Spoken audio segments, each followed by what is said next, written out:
Are we streaming now? Okay, we are. Okay. Well, welcome everybody to the July meeting of the Commonwealth Transportation Board.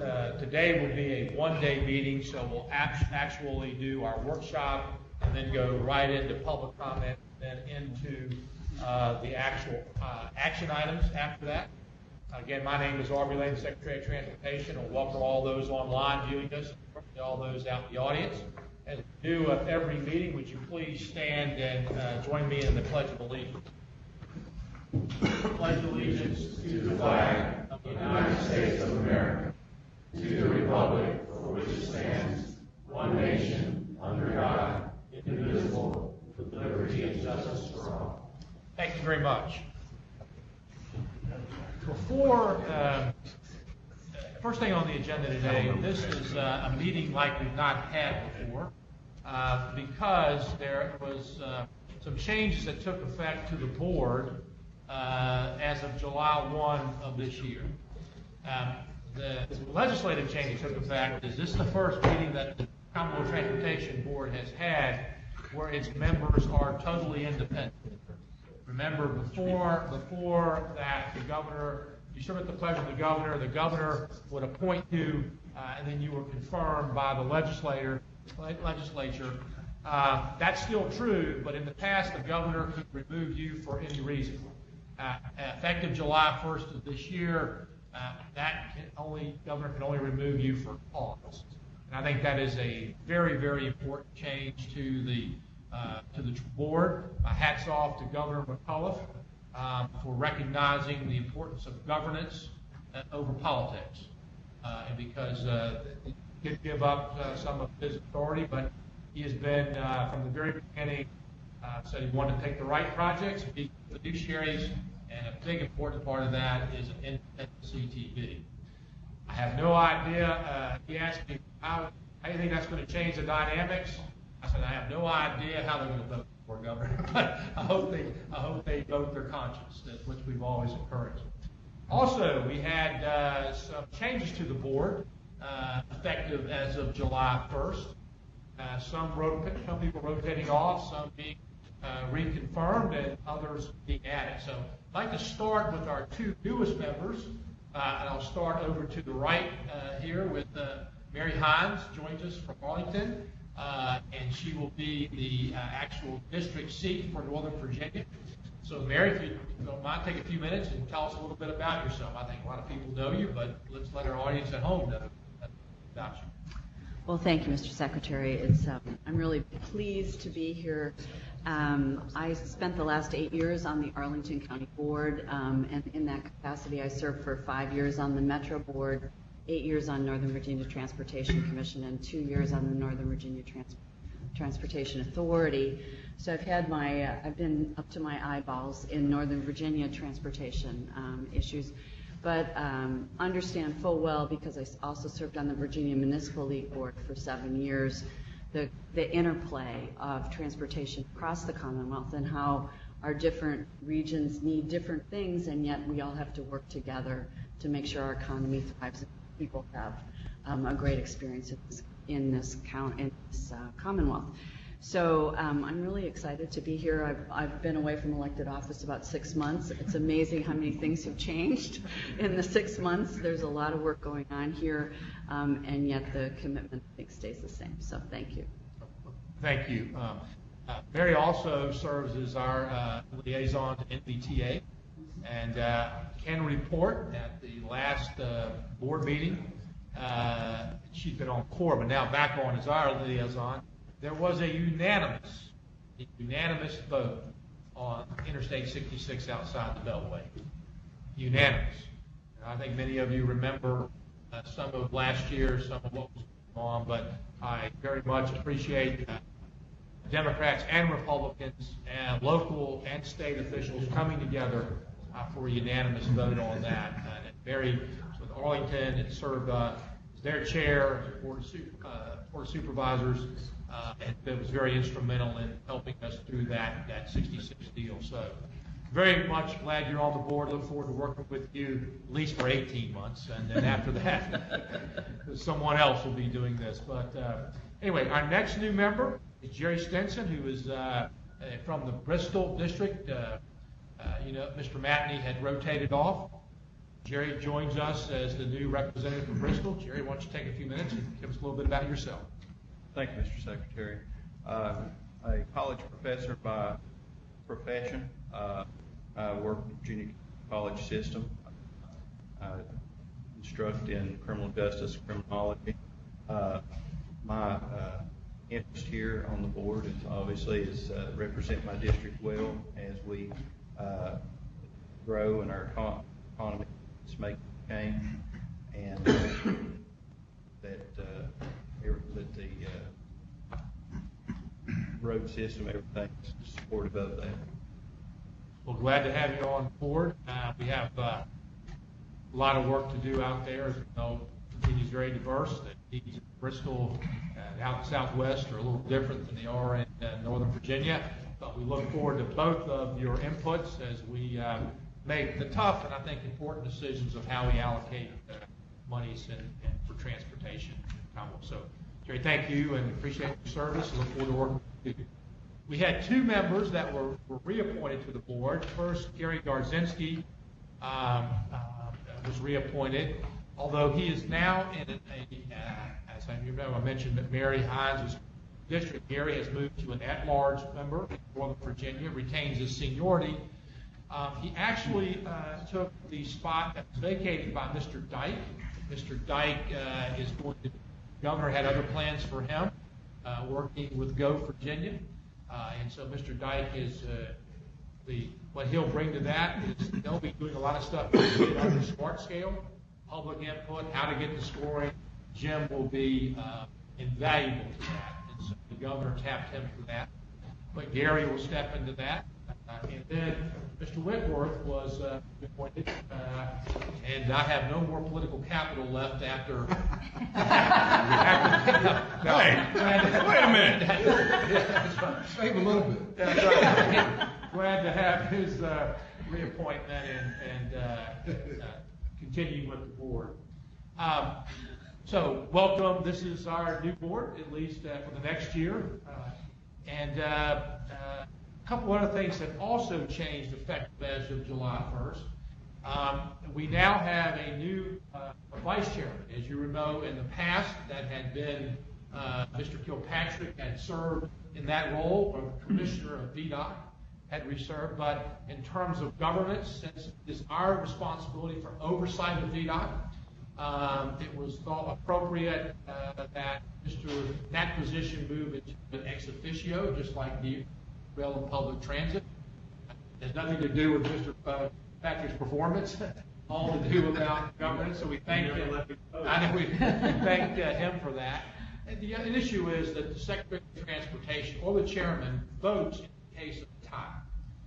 And for a VDOT matter, governance standpoint, the vice chairman voting in the case of a tie, that was not a good segregation of duty. So that was the governance issue on this.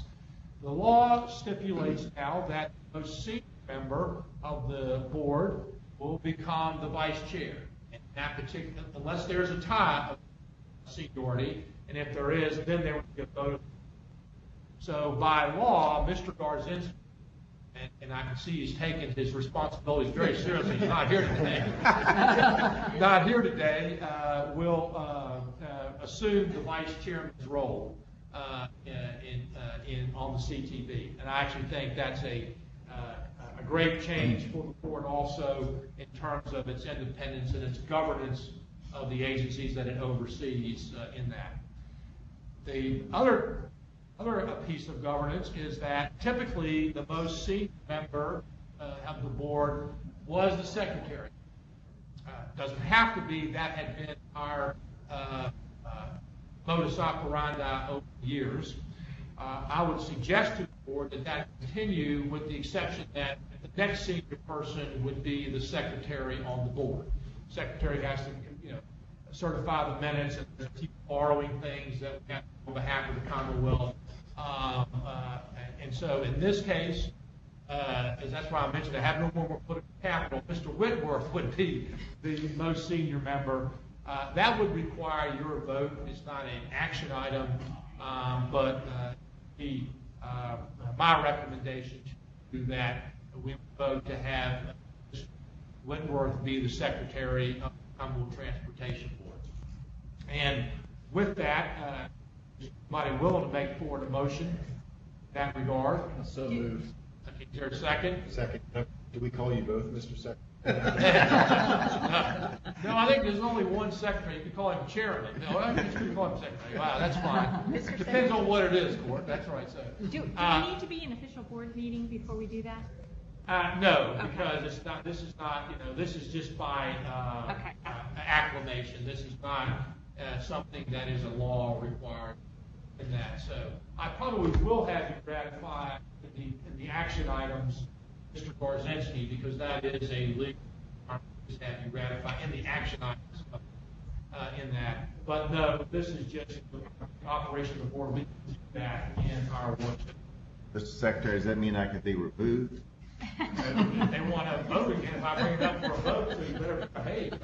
Anyway, any other comments or discussion? Okay, all those in favor of Mr. Whitworth, the secretary, would you please say aye? Aye. Okay, any opposed? Even you didn't oppose yourself, Mr. Whitworth. Anyway, so those governing items, I wanted to start with you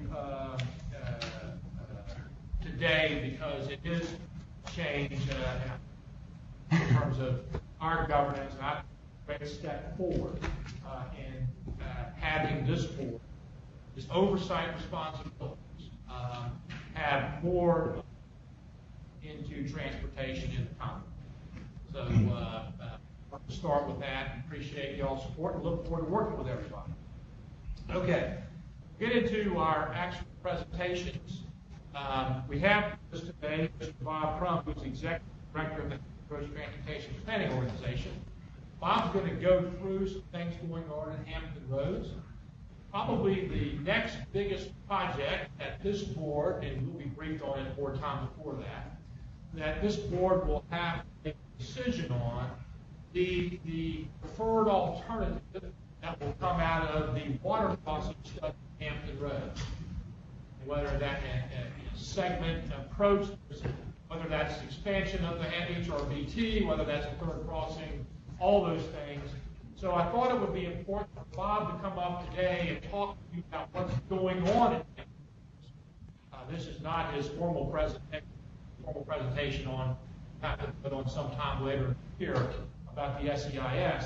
But it is, and just letting you know what's going on in Hampton Roads so you have some context. We go through that decision later this fall, potentially early next year, next 6 months.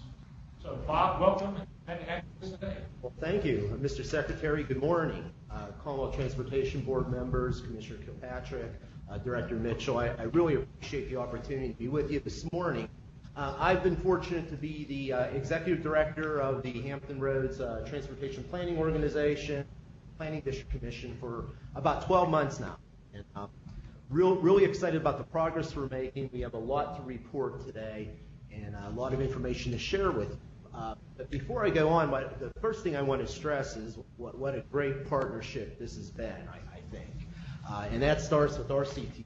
For Mr. Melvin, thank you for all your work on behalf of our region, your participation in our TPO, Secretary Lane, the support of you and your staff.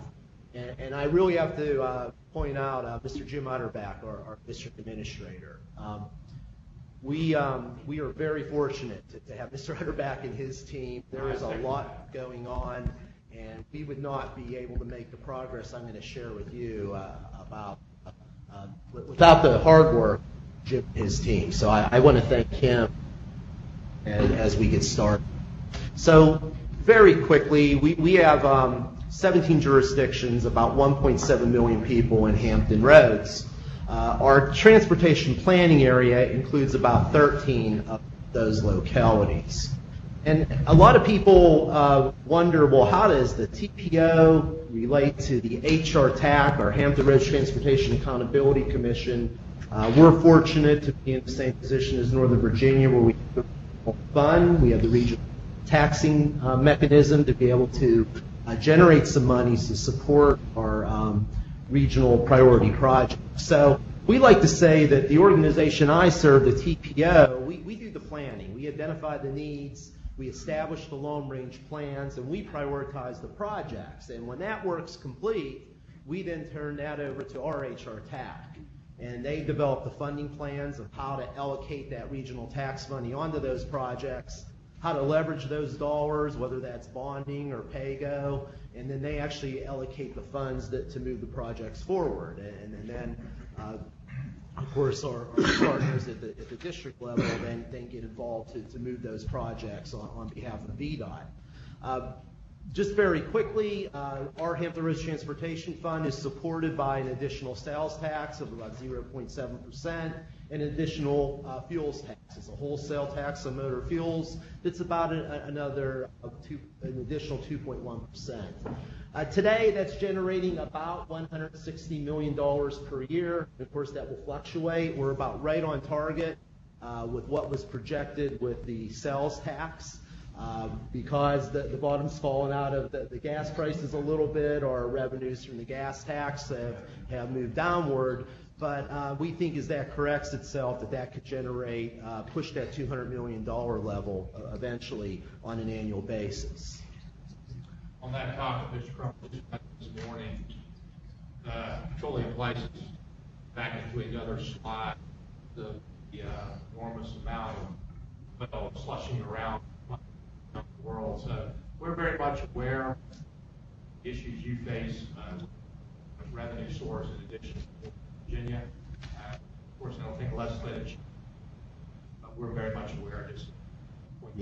Yes, sir. But we look at it more as the glass half full, right? We have revenues, we have resources, and we've been working very hard over the last 10 months to get those monies on some important projects. And where we're placing that money really is based on a technical analysis. Our region has a long-standing practice of ranking our regional transportation projects using a project prioritization process that really looks at the technical merit of those regional projects. And that really helped us, frankly, with the Smart Scale, the former HB2 application process.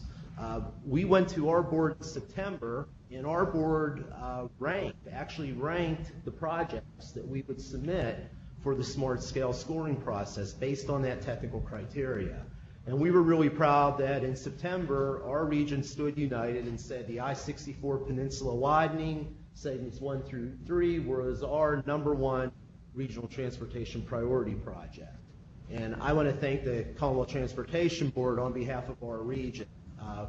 Very excited that we were successful with the statewide fund of having $145 million placed on that project through the Smart Scale program. What you see on the slide before you is that this is just a great example of regional state partnership and collaboration. State and federal monies, $245 million are on Interstate 64. We placed over $400 million of our regional tax money on that project.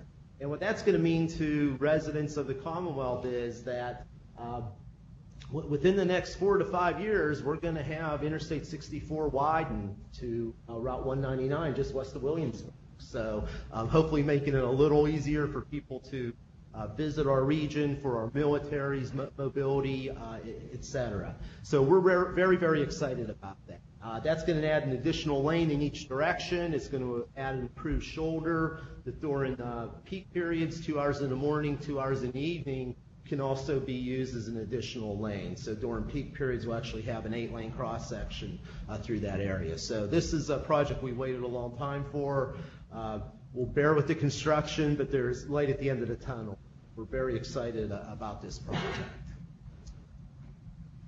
But then we followed up with a very important action by our Transportation Planning Organization Board in February. We've always, as a region, had a list of regional projects, but what we took action on in February was to prioritize those and sequence them based on project metrics. And this was a very important step for our region. So on February 18th, we received a unanimous vote by our TPO board to say that our first priority will be the I-64 Peninsula widening and the I-64-264 interchange, followed by the 64 South Side widening and the high-rise bridge project.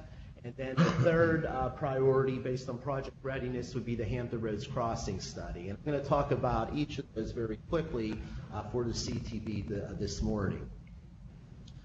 So using that guidance, what this map shows is over $1.2 billion of our regional tax money that has been placed on our region's priority transportation projects in the last 10 months.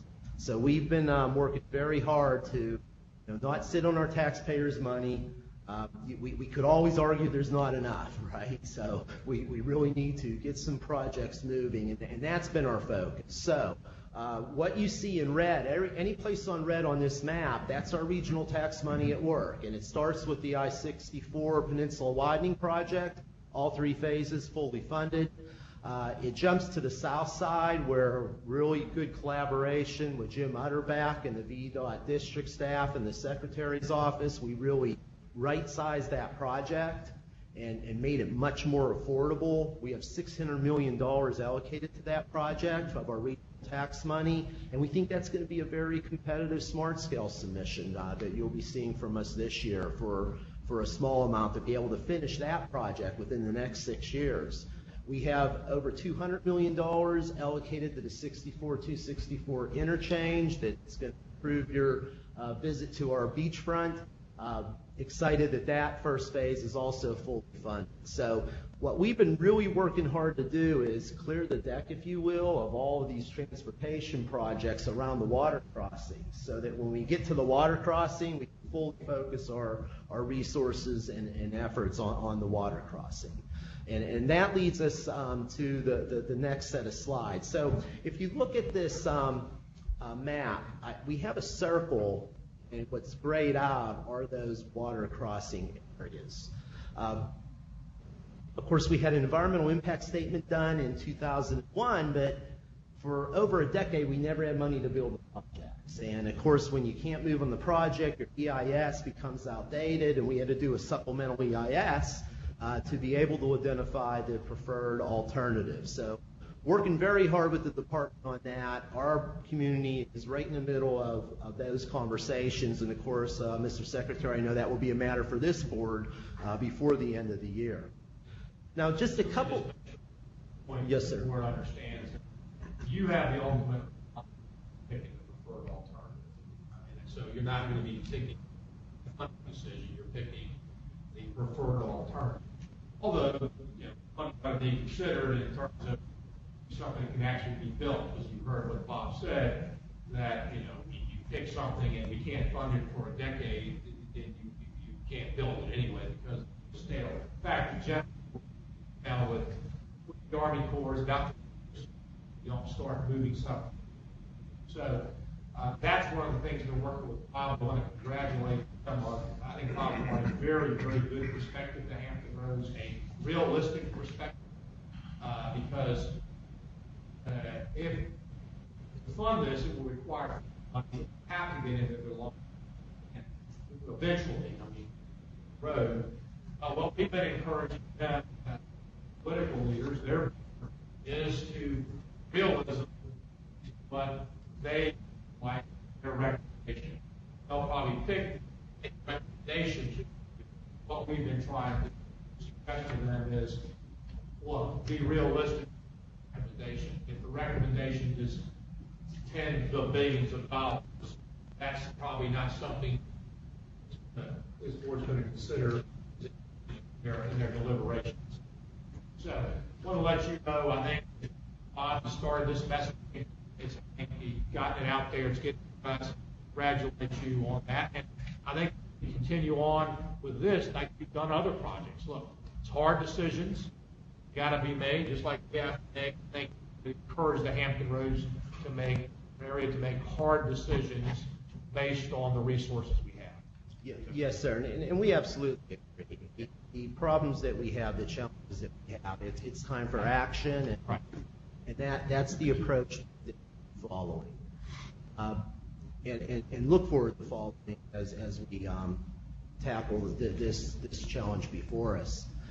As we look at those water crossings, this is a piece of information. We've been talking with our board a lot. This is one piece of information sharing with them. If you take a look at growth forecasts that we've done between now and 24 the roads region, what gets interesting is the area in green would be the city of Norfolk and the city of Virginia Beach. Of course, sort of the golden rod, if you will, is the peninsula.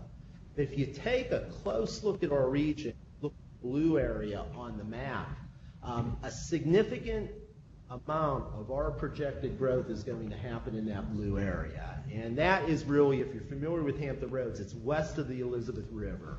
About 52% of our population growth is going to happen in that area. And when you consider that that includes the Great Dismal Swamp, which is undevelopable, you can start to pretty easily predict where those growth centers are going to be in Chesapeake, in Suffolk, in Isle White County, even Surrey County. So as we look at these Hampton Roads Crossing study, we've really been encouraging our board to think about these future growth trends. So what I'd like to do very quickly is just walk through for you the different options that are being evaluated, and you'll see more of this in a couple of months.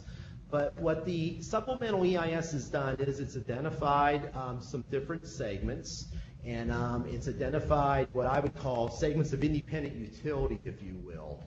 Sections, obviously, you're not going to be able to take a full bite out of this app, right? There's only going to be so many resources. So we're working very carefully with the department to understand through this process what each of those independent segments will do for our community. So I'm going to touch on the 4 alternatives very quick. Alternative A represents improvements to the Hampton Roads Bridge Tunnel, but I really need to stress the difference between this alternative and what was looked at historically in the previous EIS. The previous EIS looked at an 8-lane cross-section for the Hampton Roads Bridge Tunnel. The difficulty with an 8-lane cross-section is it moves you outside of the right-of-way. On the Hampton Peninsula side, it would impact significant resources such as the historical cemetery, impacted the Emancipation Tree, and on the south side, the Norfolk side, it would add pretty significant damage and impact to the Willoughby neighborhood and area. What this option does is it limits improvements to the existing right-of-way. Okay, and my non-engineering would be that you're probably looking at putting the tube in the middle of the existing tunnels. Not necessarily, but is one potential option, but it keeps those improvements in the existing right-of-way. By doing that, all those resources I mentioned are protected, and that's been a game changer. So I thank the department for looking at that, because now that's becoming a very acceptable consideration. Chairman, may I ask a question on that? So alternative A definitely includes a new tunnel? It does. Okay, And yes, sir. And Mr. Franklin would produce a 6-lane cross-section. Okay. So we had a very good conversation with my board last Thursday, and I really believe there is an agreement that HRBT is an absolute need. It's an absolute need. It's a serious problem. It's something that needs to be addressed. So let me respond a little bit to again, a little more color behind this. SEIS, these alternatives you're looking at, what's selected has got to meet the purpose and need. In other words, that's the whole thing. That's what we're going to know in a couple of weeks. They're preliminary of what of these options would be the purpose and need. Is the preliminary. So if you start, this is a bunch of segments in here, and so they're looking at different options to see if it meets the purpose. So I just want to make sure the board of the purpose of this particular study is. So the next option is alternative B, and alternative B includes improvements to the Hampton Roads Bridge Tunnel. It would also include the extension of Route 564 out to Craney Island, construction of what we call the Craney Island connector, and the 164 connection to the southern part of the Monterey. So that would represent alternative B. Alternative C does not include improvements to HRBT. It includes the extension of 564 past the Crane Island connector the whole way to the Monitor Bridge Tunnel. Now, this has previously been referred to as the third crossing, Patriots Crossing. It would also involve improvements to the Monitor Merrimack Bridge Tunnel, about 664. And then finally is alternative D. Alternative D includes everything that finds them in the one option. Clearly, someday, my career, we'll be looking at this, but as the Secretary points out, that the challenge with D is going to be the resources to be able to get there. So that's why what we're talking about is how we can identify segments of independent utility to offer our best impact for our investments. And Mr. Kilpatrick may comment a little bit on this. Now, for those who understand that C and D are the most impactful to as we develop long island in the future. You might some of the problems over the water. Yeah, yes, sir. And in terms of, it may be just as the color map slide shows all individuals. That one there. And as you look at it, one of the challenges of Crane Island is the best site for the here to maintain the navigation, the berthing, and all the things for Virginia, Norfolk Base, and the like. That's where they place it. So one of the challenges is red, it's called, is that if we build a roadway across the island, it has to be designed in a way the traffic that needs to access. That really means much longer. Or the third option, but honestly, our experience with moving, sometimes you have to bridge, but it really actually, I'd say one of our last choices maintenance. So that segment one of the big challenges that we're currently that we don't think impact the ability to continue to maintain channels. So that is a consideration, and that's why you will see in alternative B, the facility basically turns south, provides access to the Port of Virginia, both the future Crane Island site and the existing big site, and then ties into the Western Freeway and takes you out to 460.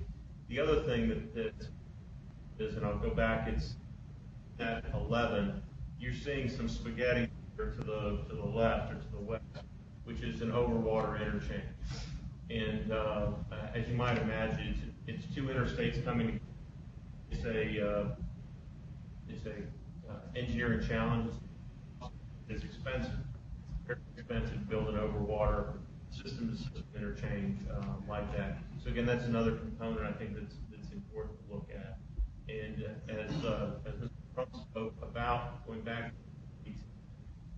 one of the things Chris GIS or the IS had contemplated 8-lane facility and had significant historic, cultural, and realized that it just was not a practicable solution. So looking at again is a 6-lane concept. The tunnel would likely be on the side of the road side, so that it could the existing tubes. But we've already been those ideas there. Very briefly, Richmond, but the first is impediment to the getting in and out of the Now they're actually bigger.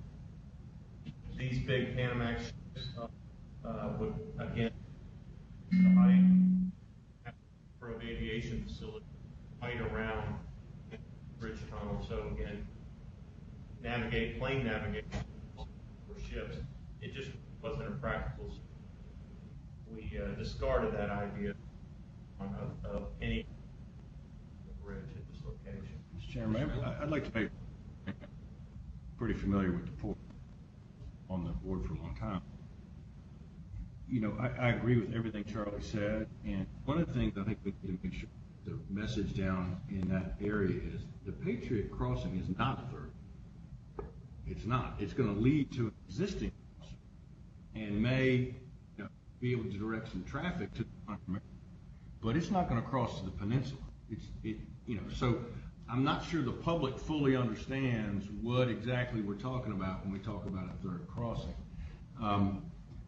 I do think that slide 16, there's going to have to be some connection to the tunnel on 10 with not only the Craney Island facility, but also with the AMT facility and the Portsmouth facility.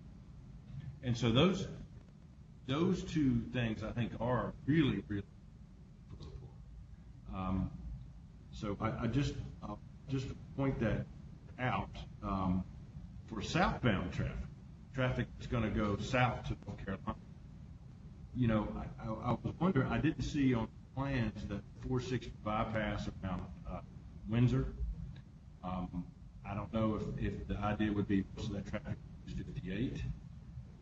But as an alternative route, you know, that makes some sense. And so I wonder how that fits into, because what happens is, no matter what you do on this, you're still dumping more traffic on the peninsula. I mean, there's no doubt about it. And these tunnels get backed up, and smart truckers will go around. Well, I get it. But we're widening to 6 lanes on 64, right? Yeah, and 6 lanes in the tunnel. And 6 lanes in the tunnel. It'll make that easier. I think it's going to increase traffic and make sure you know 64 is going to be jammed again. Yeah, and a couple of things on that. To answer your question about 4-6, no, they consider, of course, that all these funds have to go to smart scale too, if they want funding from us. Sure. That's why I started with see this. We'll have a lot. The first thing we'll have to figure out what of these configurations meet the purpose of these. That's number one. Then number two, you have to consider all the things. That's why I'm working. Environmental, all that. That'll next thing come in, and have to physical constraint. What can you actually do? So that's why I wanted to give you all the things you're talking about, things that we're going to have to be over the next 4 or 5 months as to coming to a decision for an alternative. That's why I wanted Bob to know what on. It's not just getting a permit, it's being able to pay for it, and it's else is going on in the area with roads, but also with the Port of Virginia. Right, and my only is I think the focus down there has been to the peninsula, and I'm not sure for a lot of different reasons. First of all, a statewide perspective. I mean, we talk about 460 goes from West Virginia to Virginia Beach, and for a lot of communities along the South Side and Southwest Virginia, that connection to the port is also important, and not just traffic getting on 95. So. Mr. Secretary, absolutely, and Mr. Very great, good points. And your point about the third crossing, absolutely accurate, because the third crossing that was for my time in the board, as you said, the third crossing was a combination of projects that included the Patriots, but also included the 664 improvements as well as a family of options. So. And the points that you raise, 460, the 460 5813 connector, where we have some money there to do some engineering analysis. I think that we have Southampton County asking us to look a little more closely at 58 as a connection to I-95 near Emporia. I think your points are heard loud and clear by our region. That what are those options, right? What are the different ways that Right now it's 64, but eventually we need to think about what that other alternate route is. Mr. Chairman, can I ask one more question? Sure. I'm on vacation at Virginia Beach, you're welcome. And as Mr. Kilpatrick knows, I just drove 460 twice. And the 460 5813 connector, what are the plans for that? That's a very heavily used road, obviously, well-traveled, well-traffic, but I didn't sense any congestion on that road. I'm not sure what the project would be. So it is a regional priority project. However, based on our technical criteria using the smart scale approach, it falls to the bottom of our priority list right now. There is some issue in terms of access to our regional landfill facility, which is right behind the executive airport that I'm sure you've passed. Right. And we're going to need to take a look at the interchange and how those movements happen there. So it's a regional priority, but at the bottom end of our 9 projects. These other projects. Bowers Hill interchange would be more impactful. Yes, sir. Backup, as you're telling me, because you're right. Yeah. That's where it jams up. That's where it jams up. One of the other pieces is converted to full limited access along that segment between the city of Suffolk and Bowers Hill. It's called partial access control. As Bob mentioned, you have that great connection to the airport, the landfill. There's 1 or 2 other minor connection points there, and trying to bring that to full limited access. So where we will be as a board is, my board takes August off, but we're going to be discussing this in September and October, and look forward to providing this board input for your consideration as you deliberate this item this coming fall. I just want to conclude by discussing with you a couple of other items that are at the front of our regional transportation planning list.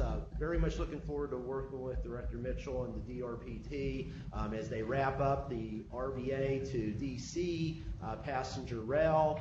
We know that we'll be next in line then to be looking at our Tier 2 environmental studies. Our region stands united about passenger rail being part of the solution that we need for reducing congestion and improving mobility from Hampton Roads to Richmond and points north and south. So passenger rail and moving those studies forward is a very high priority for us. We're also really excited about a project we're partnering with the department on, and that is evaluating our high occupancy vehicle lanes, our HOV lanes, and whether or not converting some of those to HOT, high occupancy toll lanes, has merit for us. So we have some HOV lanes that are underutilized, and we're trying to make best use of those facilities and seeing whether a conversion to HOT, hot lanes, will provide some merit. So we're working with the department on that initiative. And then finally, the other thing that we've really been working hard to do is bringing regional support and consensus around priorities. And Mr. Secretary, you saw over 140 people attend our SIP public meeting, and I think you heard a pretty consistent message there. That's up from about 5. Well, we're working hard at that. We're working hard at that. So thank you. I appreciate your. Yeah, I do appreciate your efforts. Just a lot longer meetings, but no. And I'll just conclude, Mr. Secretary, and I apologize for this, but we always have a little bit of competition among the regions. I'm pretty sure that Hampton Roads is the only region where the Secretary wore a tuxedo and bow tie to the SIP meeting. There's a good reason for that. He was leaving our meeting to accept a very well-deserved award from one of our organizations. So, but Mr. Secretary, that concludes my comments. I'd be happy to respond to any additional questions. Thank you, Mr. Crum. Mr. Secretary, or Mr. Secretary Bond, James Bond. So my last question is, where, and this is not for you, this is for the Secretary or Charlie, where are we on that 460 bypass? That's not on the 6-year plan, is it? What money do we have tied up for it? Here's where we are. We have Because no I got a money. speeding ticket in Windsor. We have no money tied. This is what this is all about, you know that. We are in the study period, and Charlie can expand on this. We're in the comment period on getting the draft EIS approved, where it will be the final. That should happen in the next couple of months. It's out for comment now, the environmental document, and we expect that to be wrapped up pretty quickly within the next couple of weeks. The actual comment period, and then it would go to the Corps of Engineers for permit decision. So that's previous to Smart Scale. No, it's gonna go through. It has to go through Smart Yeah, Scale, I was gonna say that, and that would be one of, we're gonna have this discussion later, our conversation about the board putting in. I think we owe it to people to score that project. It's at the point where it can be. We removed we removed the funding from the project, except what was necessary for the environmental process. So that money's gone. Yeah, winning the last year. The construction money has been reprogrammed through the updated 6-year plan and Smart Scale. So I think we're at the point, this is to your conversation, we'll talk more about later, about the board looking at these interconnected things. I don't think anybody down there is going to submit the project for scoring, but it ought to be scored and determine where it fits in their our priorities. So that's where it is, Mr. Brown. Mr. Secretary, Bob, could you speak to the conversation we're having with North Carolina in terms of improving, creating an interstate quality road connecting the 17? Yes, so there has been interest from North Carolina about an interstate connection using existing Route 17 coming up through our region adjacent to the Dismal Swamp up through Chesapeake as a connector. Our TPO board a couple of years ago endorsed the concept. We have not had recent conversations in that regard, however. I think in our region there's interest in the conversation. There's also interest in looking at 58 as a potential option as well. So I think our board is receptive to the idea, but very conceptually at this point. That to happen, Mr. Malvin will, I know their congressional delegation, North Carolina, is lobbying Congress because they do not have any state funds to build. They've announced they want to do it, but they don't have any state funds to approve 13 down through their 64, which would connect into 40 or 95 going into Raleigh. We're improving Dominion Boulevard, which is our part. We could easily make that limited access, interstate quality, but really it's the North Carolina piece that's unfunded. And in North Carolina, the proposal is it's US 64 coming out of Raleigh, heading east, and then it connects with 17. I think maybe Elizabeth City or somewhere in that area, and then it takes US 17 north into Virginia. Some of that is of near interstate quality in North Carolina, but they still have some large segments that are, especially in the eastern part of the state, east of 95, that are not the interstate standard. So it's a long-term process. They've shielded US 64. I think they in North Carolina today call it future I-495. We have to figure out the numbering. That didn't work for us because we already have one. But that'll be a decision of a future board or a future commissioner. But won't we make any funny decisions on that?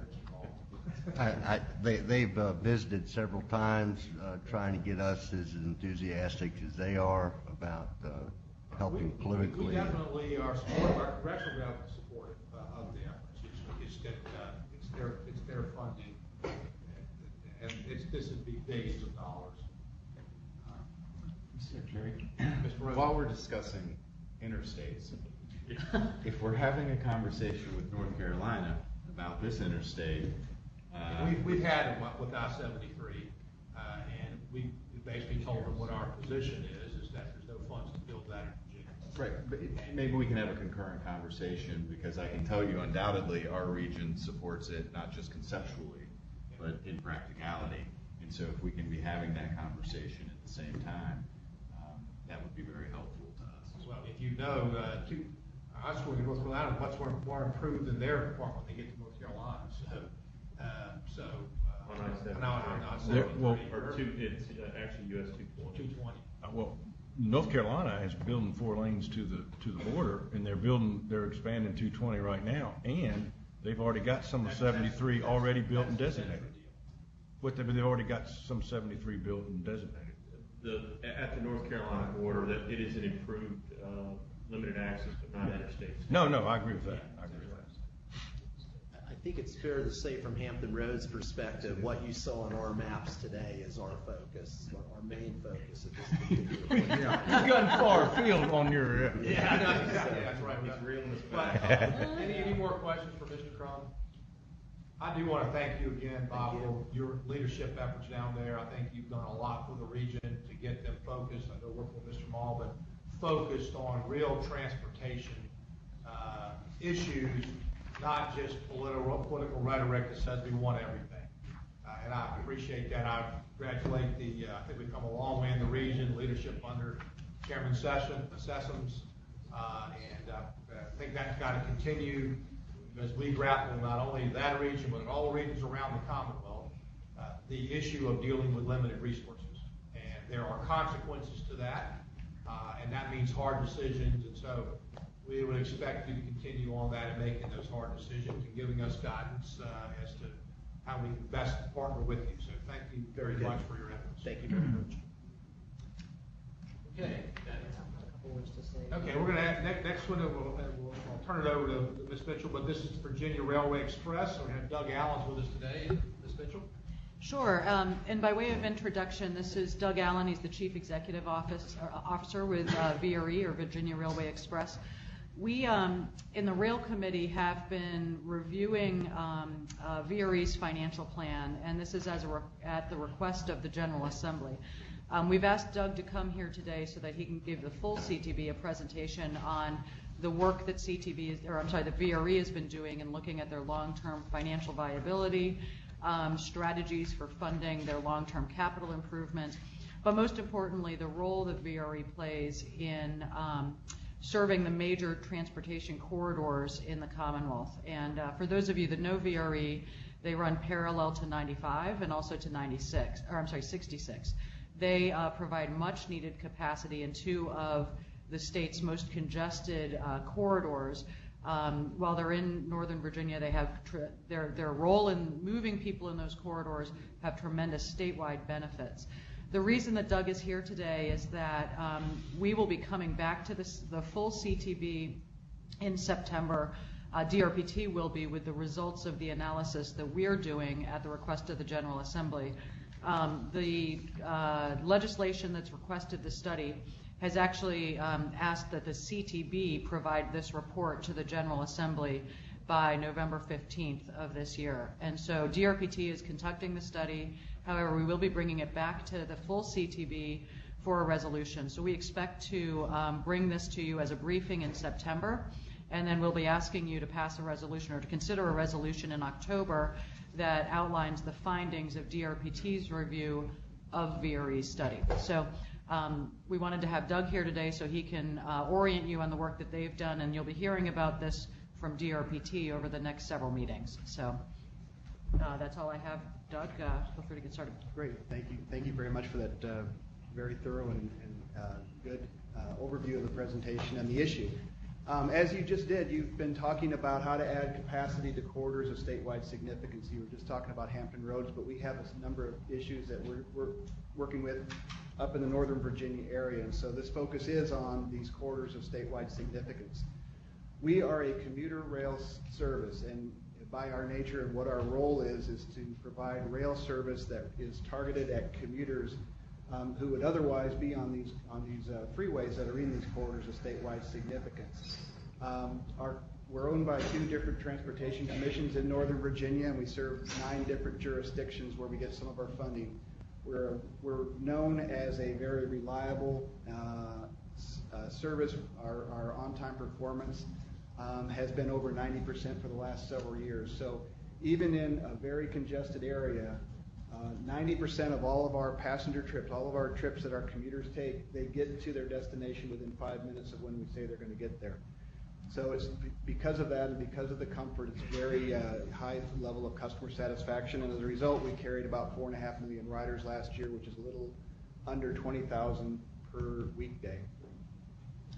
On a given day, although we serve the area that primarily the area that's outlined in yellow, this was where riders came from on a typical day when we did a survey in 2015. And you can see the northern half of Virginia had residents riding on the VRE system. We get a lot of riders coming from certainly the areas we serve directly, but also coming from Richmond, we get people. So it shows the regional nature and the fact that these corridors of statewide significance are so congested that people want to do anything they can to not be in them if they can be, and so this is just a reflection of that.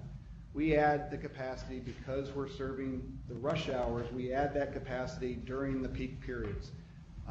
The total number of seats that we provide is over 5,000 seats, and you know, as you work on each of these corridors and other parts of the state, around 2,000 cars per hour is about what a lane can carry. So you can see that the capacity we provide during the rush hours is significant. You can also see on this map where we are relative to the 66 corridor, the 95, and the 395 corridors of statewide significance. We directly parallel all of those, and as riders use us, then of course they don't get on those corridors. We recently opened up the furthest south station in Spotsylvania County, seeing really good results from that. It's a very well located station right off of Highway 17. And I think that's encouraging other riders to come from the Northern Neck and Richmond area to get to the Spotsylvania station. It's got a large parking lot. And so we serve those long distance commuters. The average trip length on our trains are about 30 miles. From Spotsylvania in is 70 miles, so on average about 30 miles.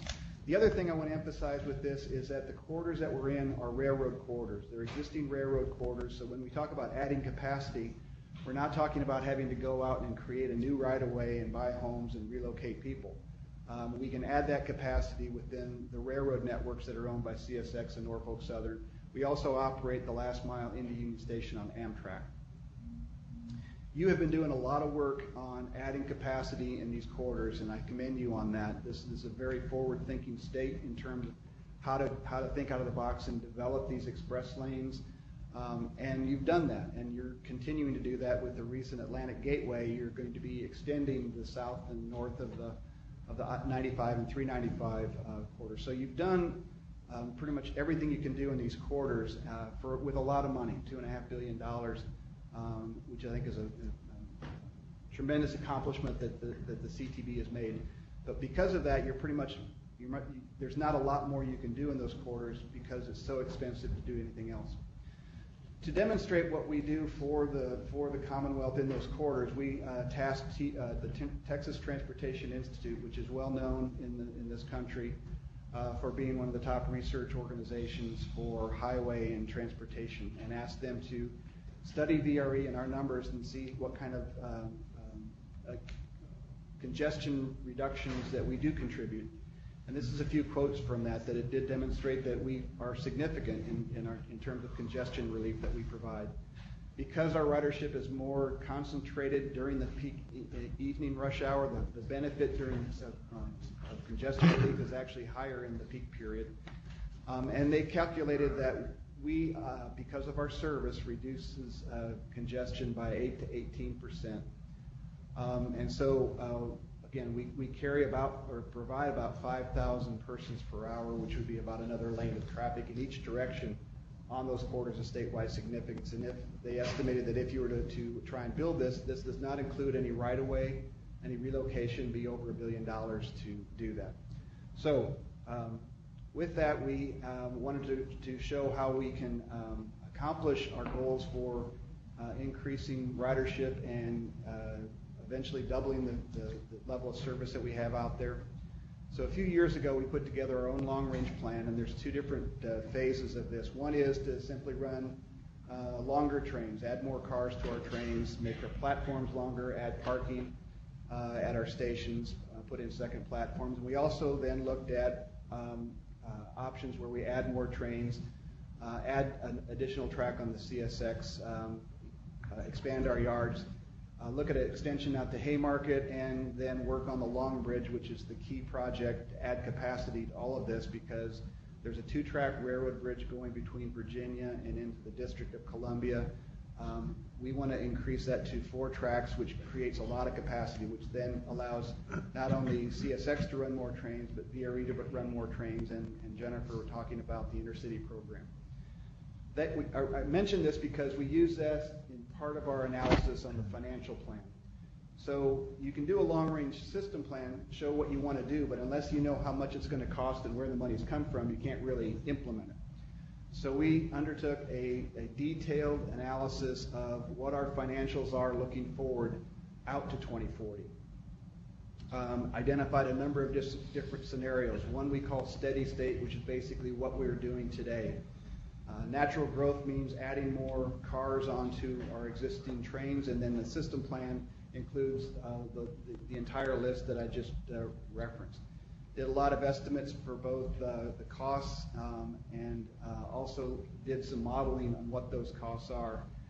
And we forecasted both operating and capital, and I'd like to emphasize that because transit adds capacity through operating costs as well as capital costs. It's more than just building the capital and walking away. We need to operate it with engineers and conductors and the cost of operating the service.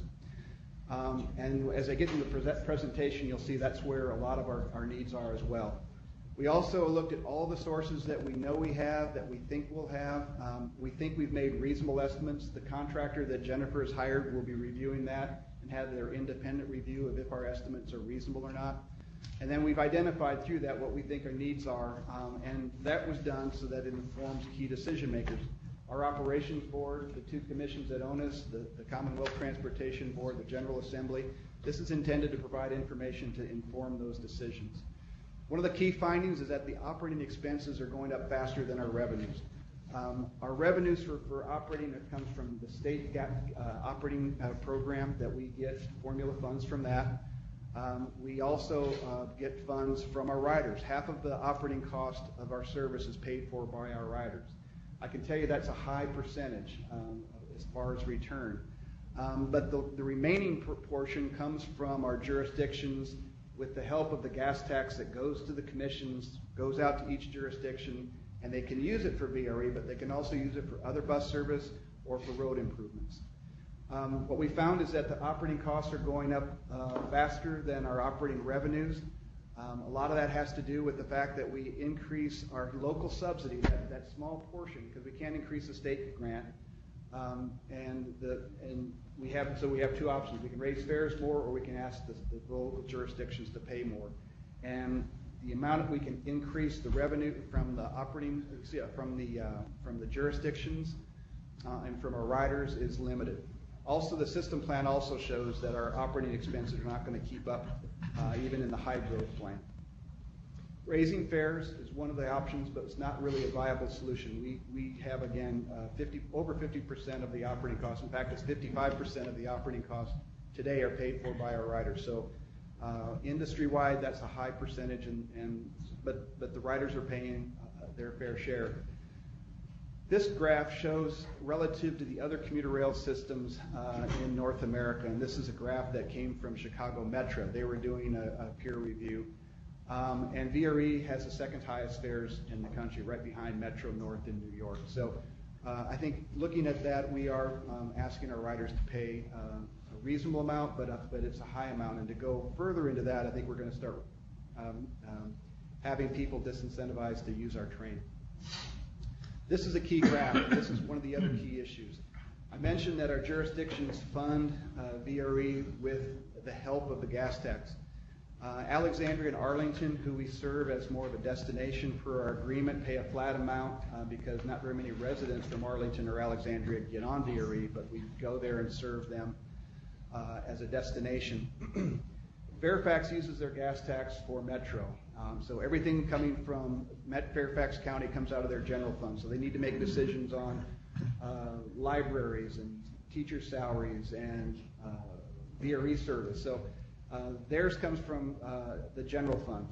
Prince William County has a bus service that's growing and doing good work, and VRE. Both of those together exceed the gas tax. Fortunately, the NVTA is up in that area, so they're tapping into their NVTA funds to do it, but there's a limit on that as well, plus they have other projects they want to do. The three cities of Manassas, Park, and Fredericksburg are not large jurisdictions, and so they have a limited base. There's not a lot of opportunity to collect a lot of gas tax in those areas. Stafford is using theirs for roads, but they've had to stop their road project. Spotsylvania is new. We just opened the station, so they're the ones that are okay for now, but we just opened their station. Capital costs are also expected to exceed the sources that are available. And not all of our jurisdictions are in the Northern Virginia Transportation Authority. So Fredericksburg, Stafford, and Spotsylvania are not in the Northern Virginia Transportation Authority. So when we look at buying rail cars, the rest of the Fredericksburg line, Manassas, the rest of the line from Prince William County, Fairfax, can't tap into NVTA funds for rail cars because those cars go outside of the NVTA area. So that kind of causes some restrictions. This is a depiction of, in the natural growth, what we need the capital dollars for, and a lot of it is funding that we've assumed reasonable assumptions on what other sources are going to be available, and this is the shortfall. And it's for the Long Bridge, which adds the capacity that's necessary. It's sort of an ongoing and long-standing obligation we had to the CSX Railroad to add capacity in their corridor to allow us to run trains. The dark green represents replacement of, we call rolling stock, which is our locomotives and our rail cars. We are planning for, which is good business practice, that after about 30 years we need to replace that equipment. We'll keep it in a state of good repair, but it doesn't last forever.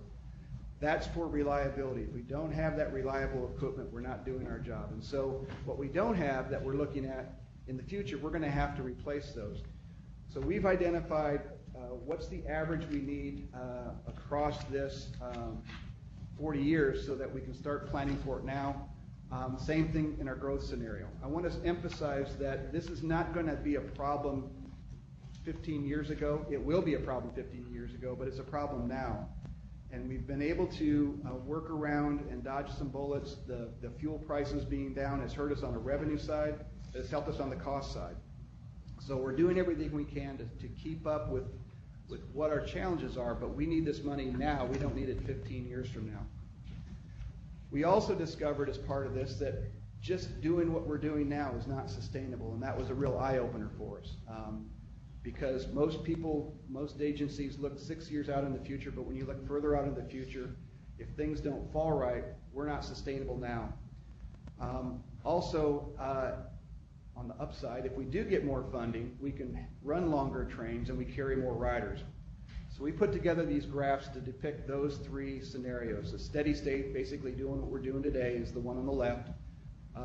Natural growth is running longer trains, and the system plan is running a lot more trains and carrying a lot more people. The red dots represent how many daily riders we would get, and you can see it goes up from 19,000 to 31,000 to 52,000 riders. So with that investment in more money, we will be carrying more people, and as it relates to the corridors of statewide significance, creating even more opportunity to reduce the congestion, provide options for people. The dark blue represents, I believe, the capital cost relative to how much more money we need. And the light blue shows operating costs. So as we get more riders, those new riders are helping reduce the operating costs. So that's why those numbers change. But what you can see is we need about $42 million to be sustainable, just doing what we're doing now. With $44.5 million, we can have longer trains, more parking, and we can bump up from 19,000 to 31,000, a tremendous increase. And then with $66 million a year more, we can all go up to over 50,000 riders. And again, those are trips that would, 75% of them would be trying to get in the 95 and 66 and 395 freeways to make their trip. So with this investment, we can save that congestion by having them on our trains in railroad rights of way. So as I mentioned, today's service is not sustainable over time, and that with additional funding, we can provide more riders. And so in conclusion, we are a vital component of the Commonwealth's transportation system. I gave a presentation the other day, and a lady asked me, why aren't we in Richmond? I said, well, our board only wants to go as far as Spotsylvania. But she said, yes, but you're the Virginia Railway Express. You need to get down here to Richmond. Our plans aren't to do that, but we're vital to the Commonwealth's transportation system. And we provide that significant capacity in those corridors. The cost to replace the capacity that we're providing now, if we're not sustainable and we eventually go out of business, would be substantial. We are the most cost-effective way to add capacity in these corridors. And again, this board has done a tremendous amount in those corridors. You continue to be very forward-thinking to do that. But this is another way to do it, and in addition to what you're doing, that really is a cost-effective way to increase capacity. But we do need additional investment from the Commonwealth to continue with our service and to expand that capacity in these really critical corridors for our state. With that, I would be glad to answer any questions, Mr. Chairman. Mr. Chairman, just for clarification, the increased funding amounts, that's the net less the additional rider revenue that you're receiving. So these are just net additional funding from public sources other than your riders. Yes, sir. Need to expand. Yes, sir. That's correct. Mr. Chairman, thank you. And not so much a question, and I think you've probably heard these comments from me before. I really understand the benefit of this, because what you can show to the benefit to the rest of the state, because while it doesn't serve individuals in other parts of the Commonwealth, you are reducing the cost of expanding transportation by building roads, which would reduce funding for other parts of the Commonwealth. One thing that strikes me as important, and Mary and I discussed this morning, as both now, fortunately, former elected local officials, is that it Forgot to mention that change in governance. You rotated off too, didn't you? I did. Is that it strikes me that the jurisdictions that are served should dedicate a source of revenue to VRE. Now, in the Commonwealth, we're limited. We can't just say here's a VRE tax as a locality, but we do have taxes like a meals tax, which is a huge bang for your buck generally. I just looked a little, in all of these jurisdictions have lots of restaurants. You can dedicate 1%, you can add 1% to your meals tax. It's a very elastic kind of tax, and you can dedicate that to VRE. I think that twofold why that's good. Firstly, because these are the jurisdictions being served. And secondly, because I think when you have taxpayers around the Commonwealth who may be dedicating more funding to this from the Commonwealth, it shows the commitment of those jurisdictions. The difficulty, as we also discussed, is the will to do it by local elected officials, because you have to raise the tax. But we talk about that on a number of these projects, like the Virginia Beach Light Rail, is there has to be some political will to do these things. So those are just points I'd like to make as consideration for discussion. Yeah, I think that conversation is going on up there, but as you might imagine, it's very political, ideologically driven. In that. Second thing, as Doug referenced, their expansion, Atlantic Gateway allowed that to happen. We didn't have the opportunity to do this without Atlantic Gateway because the rail was just over capacity. So there is now the opportunity with that expansion that's going to happen up there. But you're right. This is exactly the type of conversation that's happening in Hampton Road Light Rail as to who is served and who should be paying for it. And I want to be clear. I don't have an answer. I'm just saying. If I could give a perspective on that. The focus of this is to show how we're serving the corridors of statewide significance, which every month you deal with how do we serve these corridors of statewide significance. The jurisdictions are tapping into their general revenues to fund this. I would suggest that because we serve these corridors of statewide significance, I think it is a role that the Commonwealth can play to add money to be more costly, to provide, not to take away from what you're doing because you're doing tremendous work, but to be able to supplement what's being done.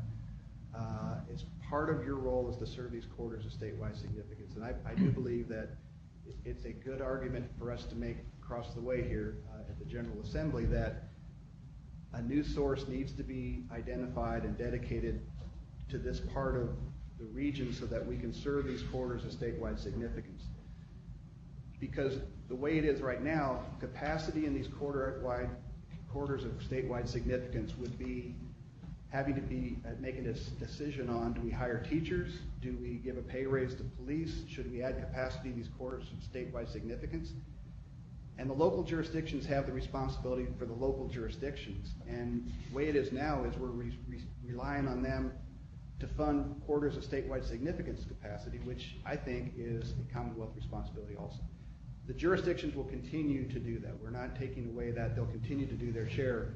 But if we want this to really stay viable and to grow, there needs to be funding sources that come from some kind of source other than asking the jurisdictions to prioritize regional transportation for school books.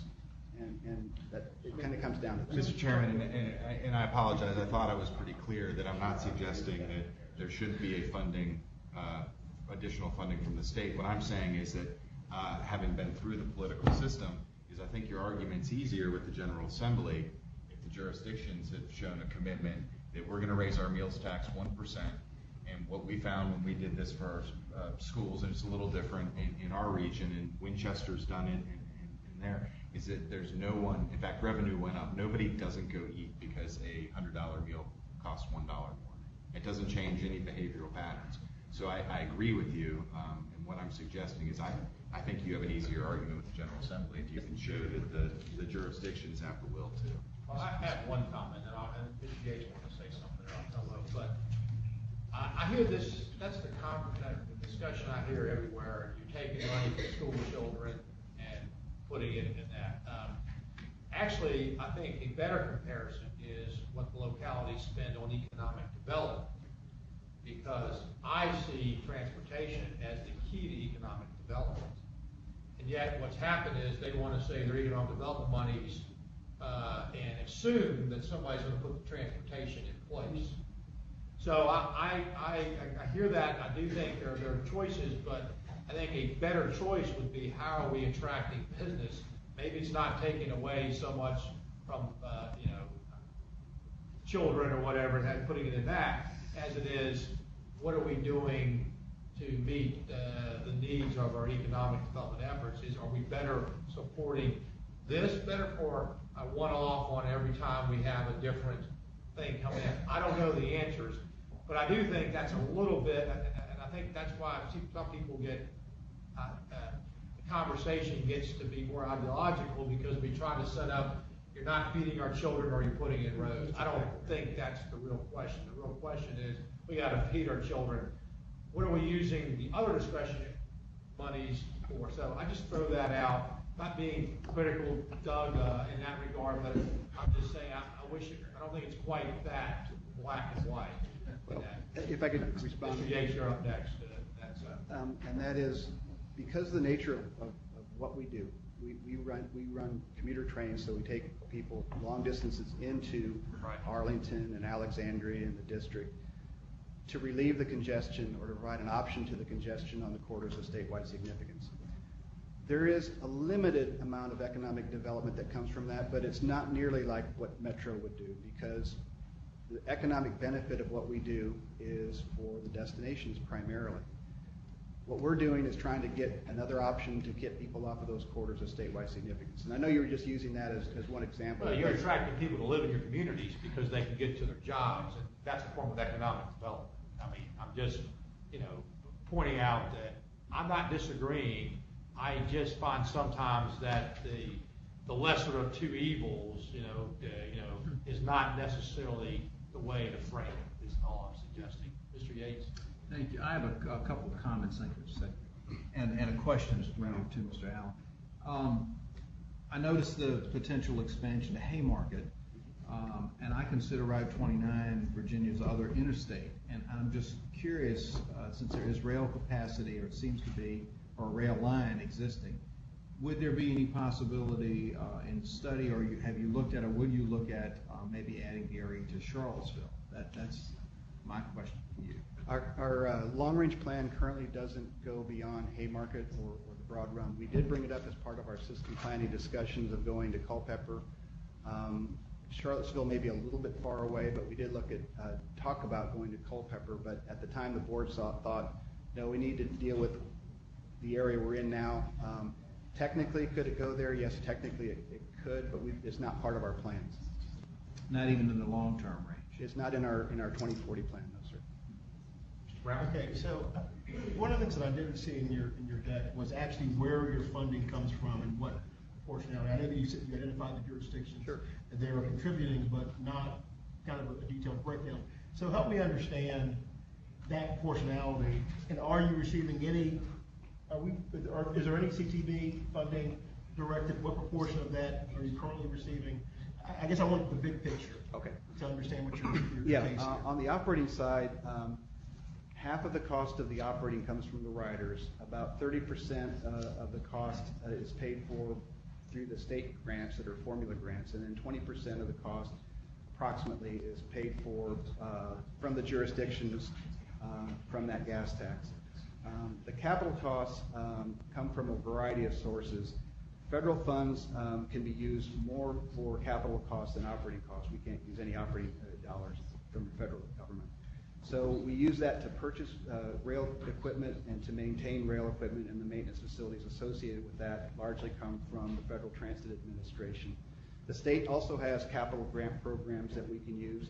The state also has Rail Enhancement Fund grants, because what we do is add capacity to the general freight railroad networks, which not only helps us, but it also helps the freight railroad, so we've been able to use that. In limited opportunities, if there's an intercity station that... Pardon? The track access fees too.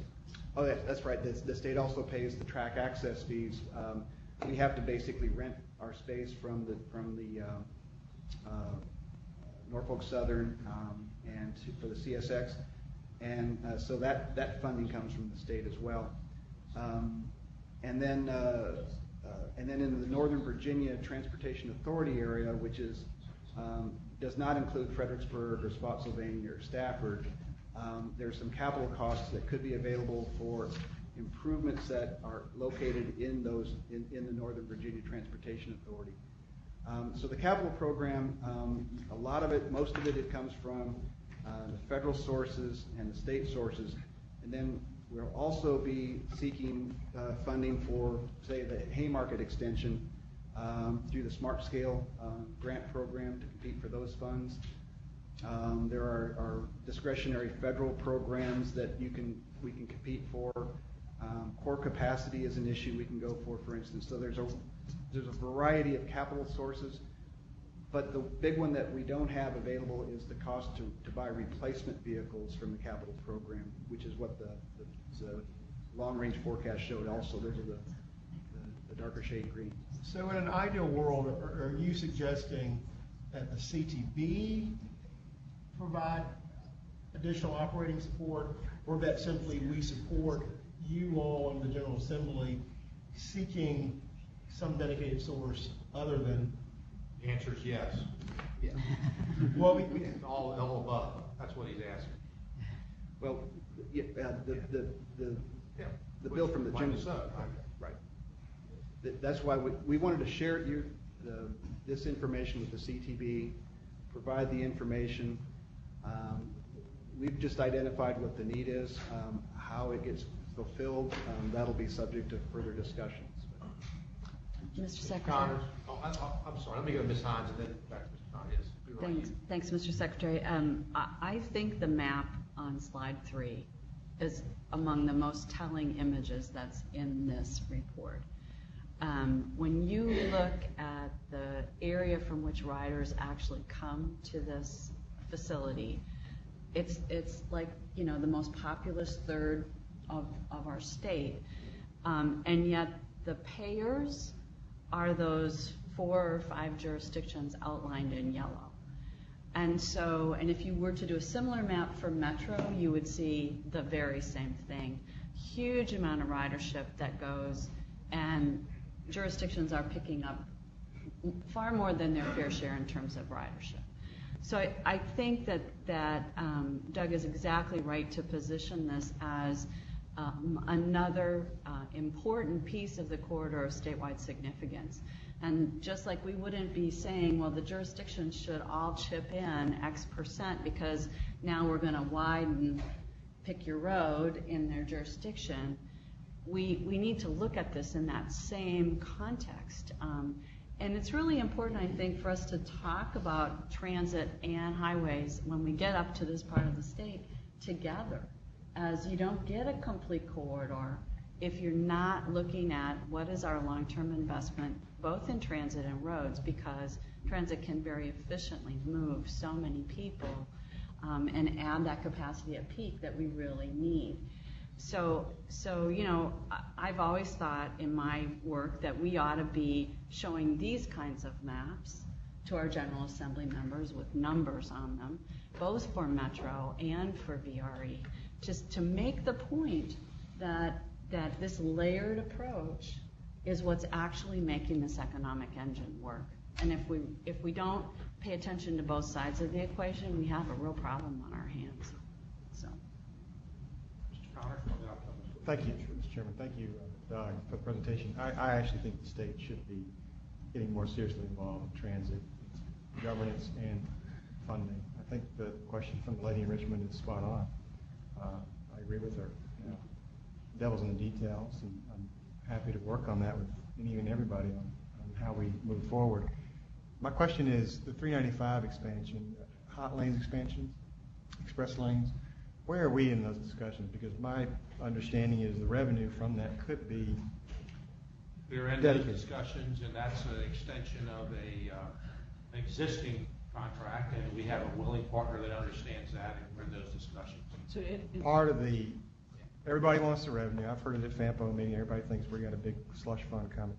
I don't think it's as high as everybody thinks it is, but is there a consideration to put some of that money in? Yeah, so we're working on the study right now. They've generated a preliminary list of potential projects, and it does include VRE needs as well. Those are an eligible use for those toll revenues in the future, and I think because VRE parallels the 395 and 95 hot lanes, it's very worthy of consideration for future use. At this point, though, or I guess as far as where the study is, we're doing modeling work to look at the benefits of all of those different improvements. You're talking about the overall, not the, he's asking about 395. But we're doing the transit study for 395 right now. And that'll be the list of projects from which the jurisdictions can select projects that could be funded with those 395 hot lanes toll revenues. Who gets to vote on that? That's still a decision that this group needs to, that we'll be considering right now. As you're going to hear next from NVTC, they're making the decisions regarding the 66. It'll be a recommendation by the executive branch to this group. Yes. The executive branch is charged with dealing with these contracts. Yes. So, I mean, and I don't want to imply that you guys won't be a part, but it will be, if you're an oversight board, you can have some insight, but the executive branch is in charge of contracts. VDOT. But I think his question is who's going to pick the transit projects? Yeah, well, pick or who makes you got the money. Right.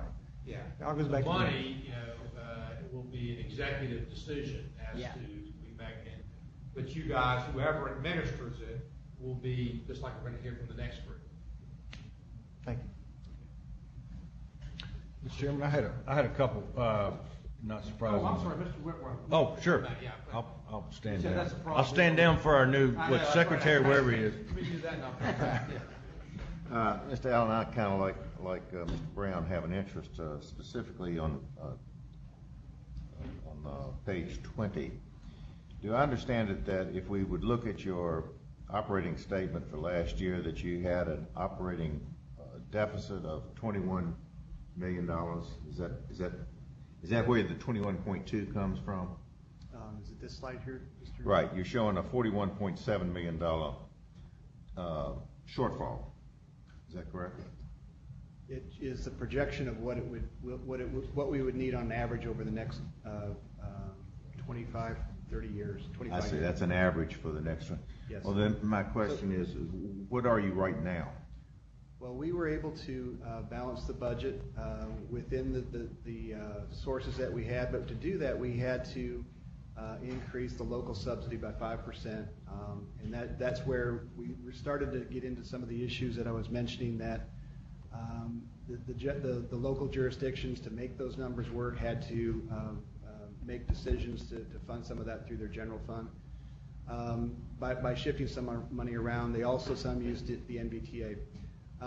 So this issue is not going to be a long-term issue. It's something that we're dealing with right now. We are not running a deficit. The capital dollars, particularly, which are I think the dark blue, a lot of those have to do with replacement vehicles eventually. But what we did was we calculated what the average is over that period of time, and that's what the $41 million represents. So right now, we've been able to meet our needs, but if conditions change, we won't be able to do that. And are you meeting your capital needs right now? Some of them we are. There are some that the nature of the capital, as I was telling the gentleman, a lot of these are discretionary grants. So we've been very fortunate in working with the state and with some of the federal partners to assemble a capital program, and now we want to deliver those. So the near-term capital needs have been met, and we're going to be implementing those. A lot of the capital needs in the future are going to be replacing those rail cars in 20 years. So. Thank you. Mr. Phelan. Oh, thank you, Mr. Chairman. In your study, I think you said you did a study that told you what these needs were going to be. Yes. In that study, did you look at a fare raise and what its effect on ridership would be?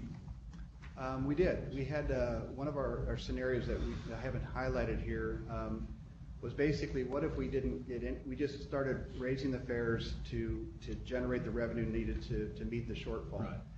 And essentially what you're doing is keep pricing it, and eventually people, I can't afford it, and they start dropping off. What's that break point? Well, by 2030, we would go out of business. There wouldn't be any more riders that would be able to afford the service, is what the formula was. Right.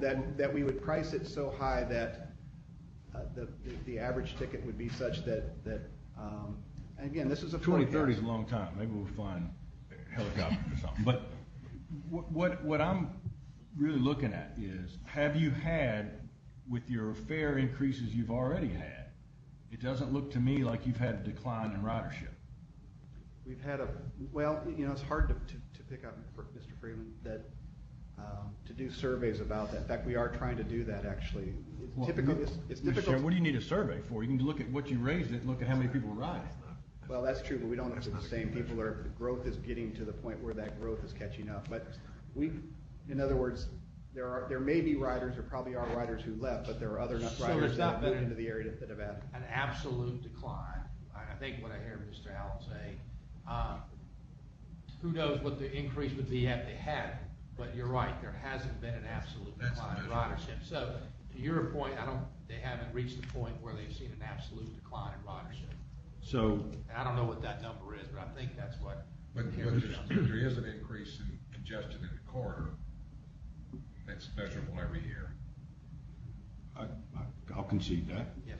Now, let me ask you this. In conjunction, there's going to be a dynamic change here and we already has been a little bit, when we start having hot lane prices. And some of the hot lane prices are close to what these fares are. Well, in fact, that's one of the benefits. It's been a better deal to do hot lanes or vice versa. So they do, you're right, people do make that comparison. So there may be some decrease in capital needs and further needs for BRE if the hot lanes work like we think they might. Our projections show we're not, even with all this, we don't have enough capacity in the quarter. Right, but I'm just saying, I want to make sure that those fares are looked at in conjunction with the average hot lane prices during the day. I think that would make a lot of sense. And, we are paying statewide money for this, and it is in a larger amount than the localities are paying. Is that true? Yes. Okay. It's through the standard formula program that the state has. Right. And the access fees. Yes. Okay. And Jennifer, this is not transit money. This is a separate pot. It's a mix. So VRE, the operating support that VRE receives is from the statewide transit operating funds, as well as some of the capital funds, such as the track access fees. Those actually come from funds, those are surface transportation funds that have a variety of different uses. They could be highway, they could be they're flex funds. The capital funds that we have come from a mix of both capital sources but also rail sources. I should add that, the projects that we do in this corridor that benefit passenger rail also, when we expand the capacity, have a benefit for VRE as well. So it's a little bit of a mix, and that has to do with the fact that while their commuter rail is defined as a transit mode, it's on an operating railroad. So with mixed benefits for both freight, passenger, and commuters. If I could just clarify, just to be clear. Okay. The state's been a tremendous partner. We get a lot of funds, we get a lot of support from the state. So the presentation isn't to diminish everything the state is doing for us. It's simply to identify, based on our projections, what our needs are going to be to remain viable and to grow the system. So nothing I'm saying is a reflection on the state's not supporting us or providing us with funding. We get tremendous. No, Mr. Chairman, I didn't take it. Look, you're doing your job, right? You're coming up here asking for more money. I get it. I mean, I understand that. No, I'm just trying to figure out whether I think I'm going to vote to give it to you. So, I get that. But I would like to point this out. We also are making decisions. We also are deciding what roads to fund. We also are deciding what to do with that money. There's no real difference. The difference is we don't have taxing authority. So we have a limited amount of money we got to figure this thing out with. And I will tell you this, the transit portion of our budget, 97% of it goes to Northern Virginia. It might even be more now. So just so you know, we're making decisions, and that's a heck of a decision. So I'll just leave it at that. Not quite 97%. 95. Can we do 95? Sort of 90. 90. Okay, 90. Couple of comments, because this is going to be a discussion going forward as we deal with limited resources. And are we better off? Are we looking at throughput, or are we looking at projects? And I think that is exactly what this board's going to be dealing with over the next few years, and without some significant increase in monies coming through. The second is, this strikes me, and Ms. Hines mentioned, you've all seen the Metro. We're going to have an ask for Metro at some time in the future. This strikes me where Metro was, I don't know if it was a decade ago or 20 years ago, where they're at the point where, and we've seen what happened with Metro, they didn't keep it up, and we went for a while, and now we got this calamity up there. So I just framed the discussion as you're right, and we've got limited resources. I mean, next year, we've got $800 million across the entire Commonwealth for new projects. That doesn't include what we're going. We know we have a shortfall in funding just to maintain the current transit contribution we have. A cliff coming up in a couple of years. Maybe it's less than a couple of years now in that regard. So you're right. I mean, there's having these presentations that say we're going to be forced, or how we're going to allocate these monies. And I do believe it's going to force our different way of thinking. I was at a group this past week in Hampton Roads with the Federal Highway Administrator and the Federal Maritime Administrator. And the nation this is, because they have limited resources, and basically all of a sudden, maritime, where waterways don't run out. In Europe, 40% of the freight moves on waterways, and here less than 6%. So I mean, they're signaling to us, hey, better be thinking about how we're using our waterways a lot more, because we're going to have to figure out our current network, because we don't see the monies coming in that. So I think that's pushed down here, down to the local level, and those are hard decisions, and that's probably going to change not only funding, but change the way some people operate or don't operate. I mean, I think that's really what this comes down to. So, Mr. Al, we did not think in any way you were trying to put blame. As Mr. Friend, you're doing your job. That's why I told Mr. Brown over there that when he asked the question, the answer was yes. But either or, you're looking for any way you can to plug this hole in that. And it's probably going to include a lot of the private sector too, as going forward in this regard. So think it was a good presentation. It's just another thing that we're going to have to grapple with, our legislature and both our federal partners and local partners, as to where this falls. And that really led to my comment that sometimes we set up these decisions, maybe those aren't, if they make good rhetoric, I mean, you're taking money from the police or taking, maybe it's how we view what is the core function of government and really where does transportation fall? It supports everything. Right? I mean, I don't know how we have an economy without transportation. Mr. Chairman, can I just ask this? Each of the districts receives an allocation for maintenance on our existing roadways in each of the various districts. And I just presume that those are only usable or allocable for surface transportation improvements and maintenance. Is there any concept similar to that for the rail? I mean, if you are thinking of these, of the rail as being a part of the corridors of significance priority, is there any direct allocation that goes to each district to support that portion of the corridors? I don't think so. You mean out of the highway maintenance fund, or? Well, I'm saying, is there any similar concept, and is there any reason why we couldn't think of the rail that's in our district as a portion of our corridors of significance, where we could say, $5 million gets allocated support? I'll let you answer that comment. I don't think there's a dedicated.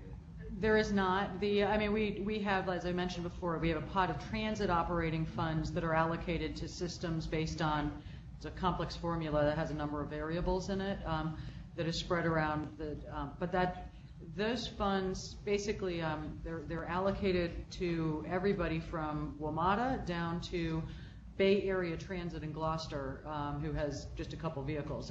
So it's shared among the entire state. Right.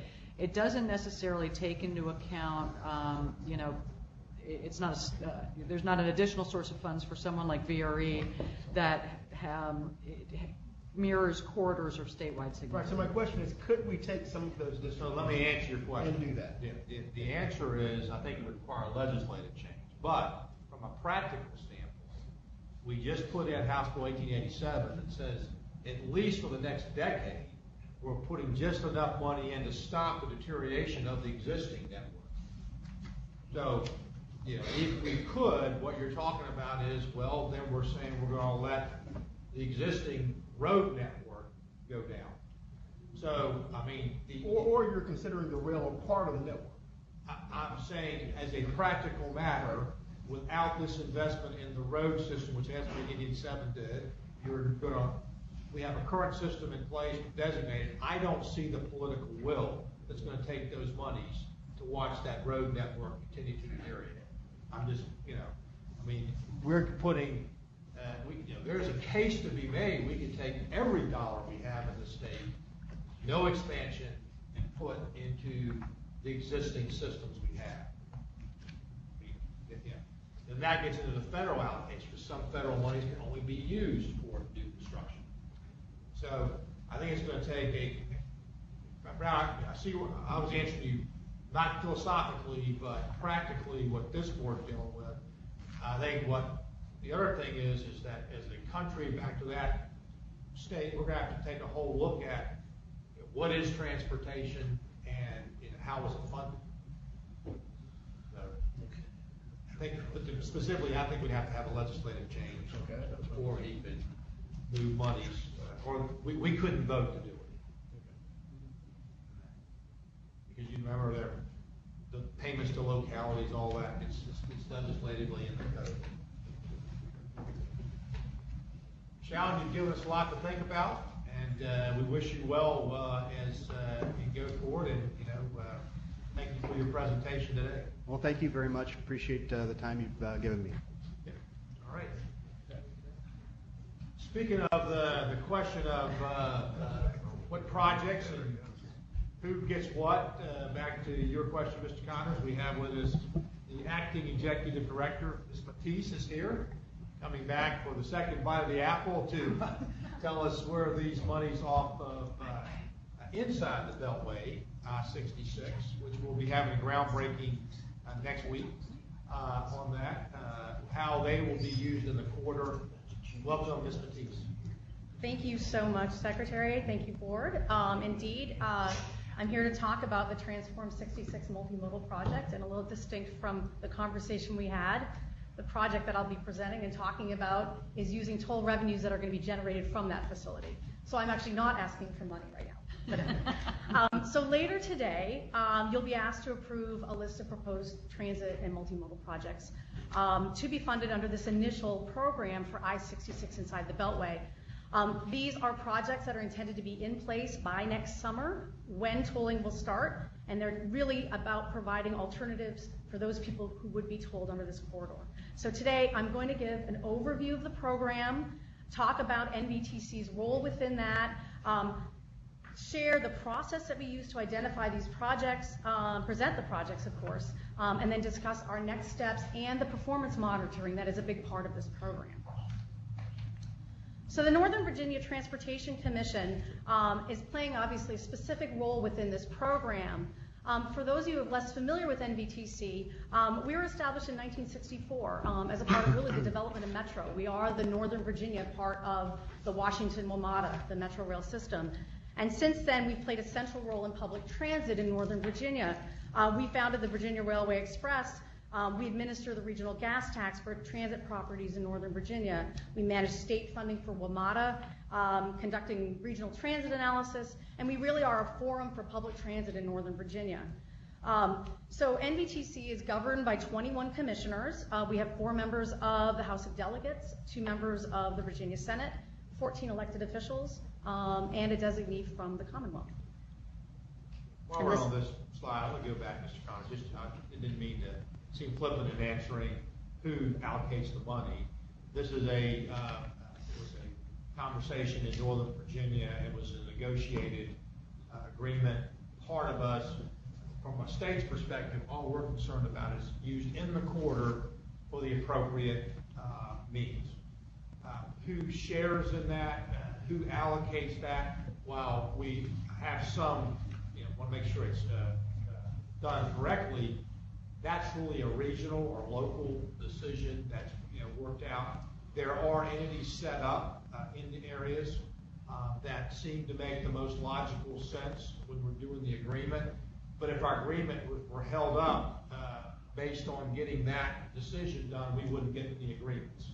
So what the state tends to find the entity that most is set up would do it, and then we, of course, you as a CTB retain the oversight that that entity is doing what it's supposed to do. So just letting you know, that's a regional discussion going on.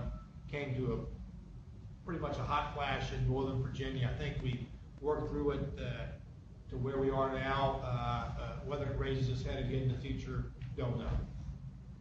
Yes, ma'am. So as I mentioned, later today you'll be asked to approve a list of projects under the Transform 66 project, which is really part of an overall Transform 66 inside the Beltway. And so the ideas behind the Transform 66 inside the Beltway project of dynamic tolling, raising up to HOV3, and providing these supporting multimodal improvements are not new. In 2011, the McDonnell administration commissioned VDOT and DRPT to look specifically at this corridor and identify solutions that would basically move people more reliably and indeed more people through this corridor. And so in 2012 and 2013, VDOT and DRPT completed their studies and identified specific recommendations. These are the recommendations that are the elements of this program, and NVTC's role in this is specifically about the multimodal improvements. The other thing that I want to point to you looking at this map is while this is a map that shows I-66 from inside the Beltway to Roslyn, the geography is a little bit beyond that in terms of who travels on this corridor. The people who are traveling on this corridor, they may be solo drivers, they may be HOV2. Right now, this is a restricted facility in the commuting time. So in the morning, it's HOV2 only, as well as in the afternoon. These are also folks that are riding on Metro Rail, on a large number of bus systems that run through. But the other part of this is not just folks who live in this area. Just going back to the VRE presentation, when we look at who's actually coming on this corridor, people are coming from as far away as West Virginia. And so as you see in the projects that we're presenting, we're talking about bringing a large number of people from throughout Northern Virginia area, perhaps even West Virginia, to get them through this corridor more efficiently. So the Transform 66 Inside the Beltway Partnership is a 40-year agreement between the Commonwealth and NVTC. This is an agreement that was signed in December 2015. So here we are sitting not too long after that. So under this project, there are specific roles between NVTC and VDOT. Under this project, VDOT will be widening, outside of this agreement, but this is part of this project in general, VDOT will be widening I-66 eastbound between exits 67 and 71, and they will be managing the design, construction, and operations of this tolled facility. NVTC will play a role in administering the remaining toll revenues to administer a competitive program and manage these multimodal projects through the corridor. We will be issuing grants to the recipients of these projects, and a big part of these grants is that we will be monitoring performance. In these grant agreements, we are requiring those grantees to report back on how these projects are meeting the expectations of which they were selected. We will actually be returning to this body with information on how those projects are performing. And the other thing, which is really focusing on what we're doing today, is the MOA identified an initial program which is funding upfront in advance of tolling, using an advance funding from the Toll Revenue Fund for multimodal projects that can be in place toll day one, so that when folks are getting asked to be tolled, there are alternative solutions there ready to go. So the MOA does identify the specific requirements for those projects that are selected.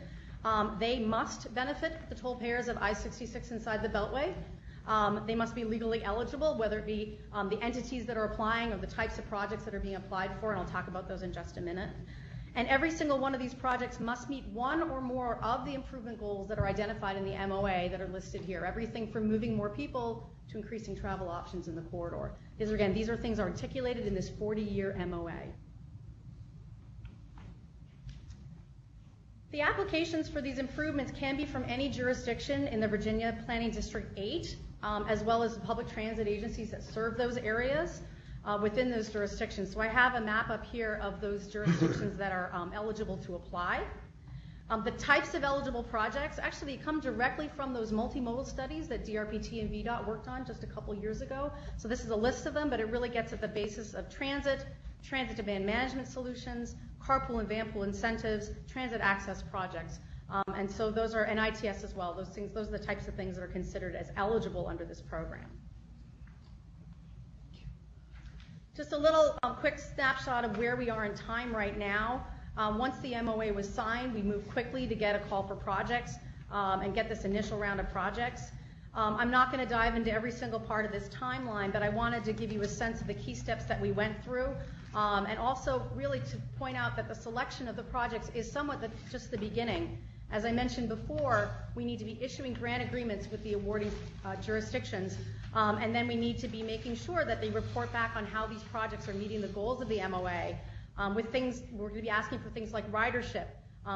Did your project shift from cars to transit as was promised in the application? And how much, for example, we do have a park and ride lot, how much is that park and ride lot being utilized? These are the things that we will be reporting back to this body on a regular basis.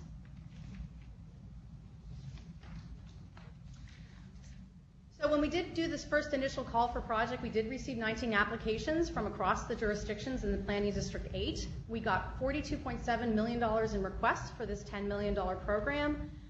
13 of those projects demonstrated that they could be ready by toll day one, which was an important factor in this. Again, we're talking about tolling folks. We want to have immediate alternatives for people who are riding in this corridor. So we had a variety of different projects come in, and so once again, it was a part, and I'll talk a little bit about the evaluation process, but I think we had a good set of projects to start with, especially for this first round of funding.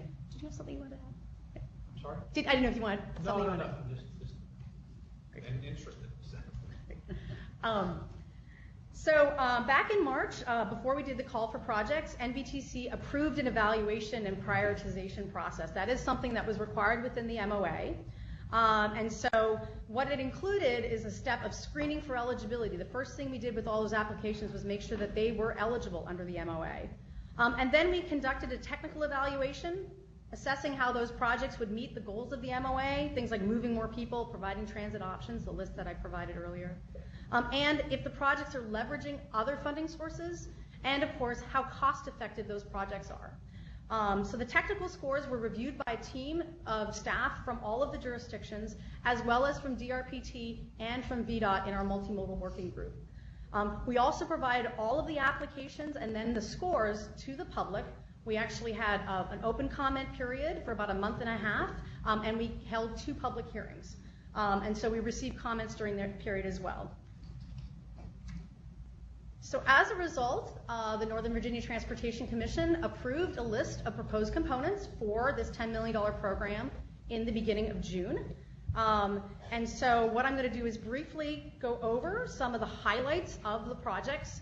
I know each of you were provided some project profiles that dive into a little bit more details, but just sort of starting from the top and going down, we have the Fairfax Connector Express Bus Service, which is a new commuter service from Fairfax County to downtown Washington, D.C. This project will include the purchasing of new buses and providing peak period service from Fairfax County to Washington, D.C., and anticipates 280 new transit riders and would make the commute 25 minutes faster for those commuters than they would if they were on SOV, single occupancy vehicle. The Loudoun County Stone Ridge Enhanced Transit Project is also a new commuter bus service from Aldie in Loudoun County. And actually, this is one that looks at moving people through a very congested Route 50 corridor through the Dulles Toll Road onto I-66 inside the Beltway to Washington, D.C. This project also would help fund the construction of a 250-space park and ride lot.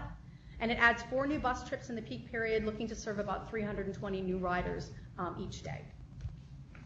For PRTC, the Gainesville to Pentagon commuter service, again, another commuter bus service that will be serving both I-66 outside and through inside to the Beltway, and would anticipate 250 new daily riders on that route. The next project is enhancing an existing service. This is Metro Bus Route 22A, which goes from Dunloring in Fairfax County through Washington Boulevard in Arlington. This is enhancing the service by allowing the service to be more frequent, so moving from 15 minutes to every 10 minutes during the commute time. And so by providing more frequent service, this means that there's an estimate of an additional 15% of riders adding to that because it is a more convenient service to move people through this corridor. The ART Bus Route 55 is also enhancing existing bus service, again running more frequent, about every 12 minutes. And so this is looking at serving an additional 175 new riders on this corridor, looking at increasing daily ridership to about 1,600 people a day. So this is obviously a very busy transit route.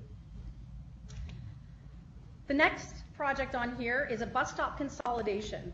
And what this is looking at doing is actually removing stops that are quite frequent along a corridor, and perhaps providing what some is called a skip stop service along Washington Boulevard and Route 29 in Arlington County.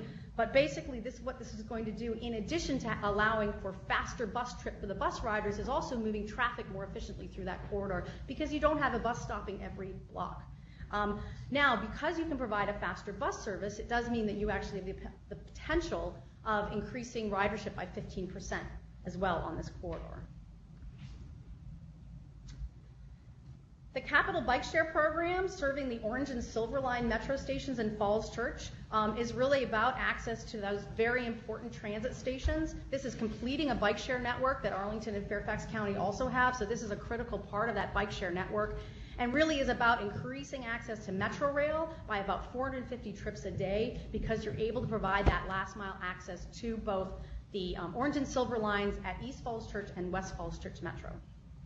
There's a comment here. I think this is one that generated some conversation last time. Just reiterating, it's not a bike trail. It's the actual bikes connecting the sharing program.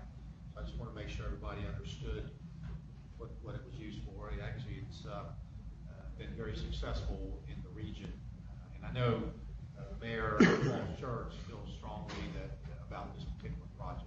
Absolutely. We did receive a number of public comments on Mr. Chairman, may I? Part of the reason we're doing this again is because of me, and I want. I looked over there. No, and the reason I'm not left it alone. The reason I'm not asking any questions is because I want to really thank Here's Matisse and Nick for going through my questions, and I've got them all answered, and I'm supportive of this. The only caveat being, I think we need to watch this payments direct to individuals to create these carpools. Get down below. I was going to mention that. So, Yep, but I was just about to do that one. Thank you. Absolutely, absolutely. Just one step before the transit demand management that you were just referencing, Arlington County's multimodal real-time information screens is another project that we're proposing for funding. And this is really about providing a single snapshot of information about the cost of the tolls, how fast things are moving, transit options, all in one place.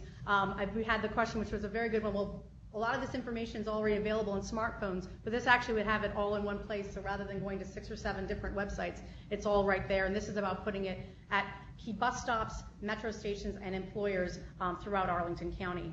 The next project is about transportation demand management, which is an incentive program. It's expanding an existing program that Loudoun County has.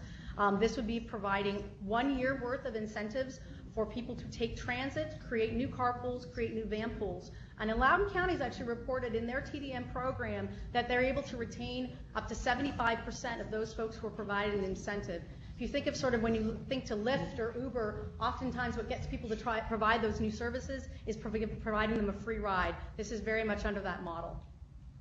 And finally, and a very similar is an Arlington expanded TDM program, specifically focused on I-66. Arlington County has a very successful TDM program. This would expand this to residents and businesses inside the corridor. And overall, this TDM program that Arlington County does is supporting removing 1,300 single occupancy vehicles off of this corridor.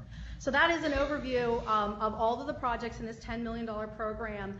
I think it's really an amazing to think of something about a $10 million investment, and you deal with billions of dollars every day. But this $10 million investment is looking at moving up to 5,000 more people through this corridor every day. It's providing relief to the busy orange-silver line corridors, as well as connecting activity centers. It's got new and enhanced bus routes, and it's really about moving people more efficiently through this corridor. So what I hope you're walking away from here today in advance of your decision this afternoon is that we have an initial program that had technical analysis and a lot of thought by the NVTC to be put together, that all of these projects are really about moving more people through the corridor, they're cost effective, and they're demonstrable benefits. We selected this through a process, it went to public comment, and the reality is that for this program to continue to be successful, a big part of that is timeliness, and knowing that we can have these projects in place by toll day one tells a lot about how we can combine, very much going to what Ms. Hines talked about, is if we can be looking at highway infrastructure and transit together, we have a wonderful solution. I think this is a great part of that. So as I mentioned, the next steps is your approval of this, and then we can get to work. We can get these grant agreements in place. We can make sure we're monitoring the performance of these grants, and that we can get these things in place by toll day one. And we will be coming back to this body. We do have an annual and then after 5-year reporting, so we will be seeing you again. It's also a 40-year agreement, so we'll hopefully see you again with our next round of projects. So thank you very much. Yes, first of all, I think this is a great list. I had a chance to review it before the meeting. I think it covers a number of bases. My question is, how does the general public gain access to this knowledge? There's a great deal of controversy anytime we add a toll. And I think the mindset in public Northern Virginia in particular has been that the toll revenues go in part to the private contractor. In this case, we have a situation where there's a direct public benefit. And I look at the Loudoun County Stone Ridge Enhanced Transit as an example of that.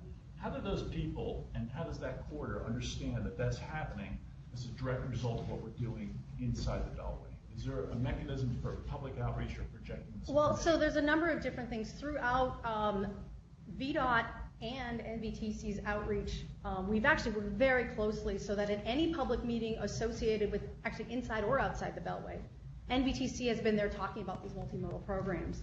And so we've been able to leverage both our public meetings where VDOT's there and their public meetings where NVTC is there, is able to tell the public about how these things work together. And again, when it comes to websites and things like that, there's a lot of cross-information going on. And so how these are communicated now and in the future is definitely showing the VDOT and NBTC connection is a really important one. And it's actually, I think, very much resonated with the folks when they come and hear, oh my goodness, you're going to toll. Being able to present the solutions or options to that seems to be resonating well within those conversations. And it's great. I think anything we can do to get the word out to the general public in clear terms, even if it needs a label on the bus. It's brought to you by. Absolutely. But we are looking forward to scheduling things like, I know it's like groundbreakings when you're talking about new bus service, but I definitely think there's some opportunities to be making a bit of a splash on these projects. Is there, yes. Is there a central site that if you're living in this corridor now, you can go to online and say, transportation options on the 66 corridor? I mean, is there? So we do have a website. Y'all have a website? We do have a website, novatransit.org/I66 multimodal. And that's where we have all the information and also then links over to the transform66.org website that VDOT has, and both of us cross-reference each other. So there's multiple different ways that people can get to this information. I guess I've already forgotten where I can go for it. So I guess just information out there where people can easily see that and click on it. Absolutely. So novatransit.org. It's right on the front. Yes, Mr. Rosen. Quick general question, and thank you. This really is a great presentation. Looks like a great list. The MOA that was signed in December of 2015 that required the project to be ready until day one. Well, actually, if I can clarify, the MOA did not require that projects be ready by toll day one. We prioritized that they were ready by toll day one. There was a readiness criteria in the MOA for the first year, for the first set of programs. We prioritized in such a way to say that we would like to see these as being ready by toll day one. In my mistake, I was just looking at the meets the requirement of the MOA. Oh, and I missed the wording. I guess my question to you would be just generally, were there any projects that were not going to be ready then that you kind of looked at and just said, geez, that would have been a great one had it just been ready 6 months sooner? In terms of effectiveness, were there projects that they just weren't going to be ready that first day, but it might have been 6 months later? You said that's just. We did have a project that was submitted by a jurisdiction that may not technically be ready yet, but may have a great large number of benefits, which is actually enhanced access or a station entrance to one of the metro stations. And so there's a lot more complexity to that, but that was definitely one that could potentially have a lot of benefits for ridership in the future. It is quite possible in the way that the jurisdictions submitted, knowing there was readiness was a factor, that's what they focused on and things that could be. But we had a very good set of projects to choose from, and it was difficult to be able to choose from.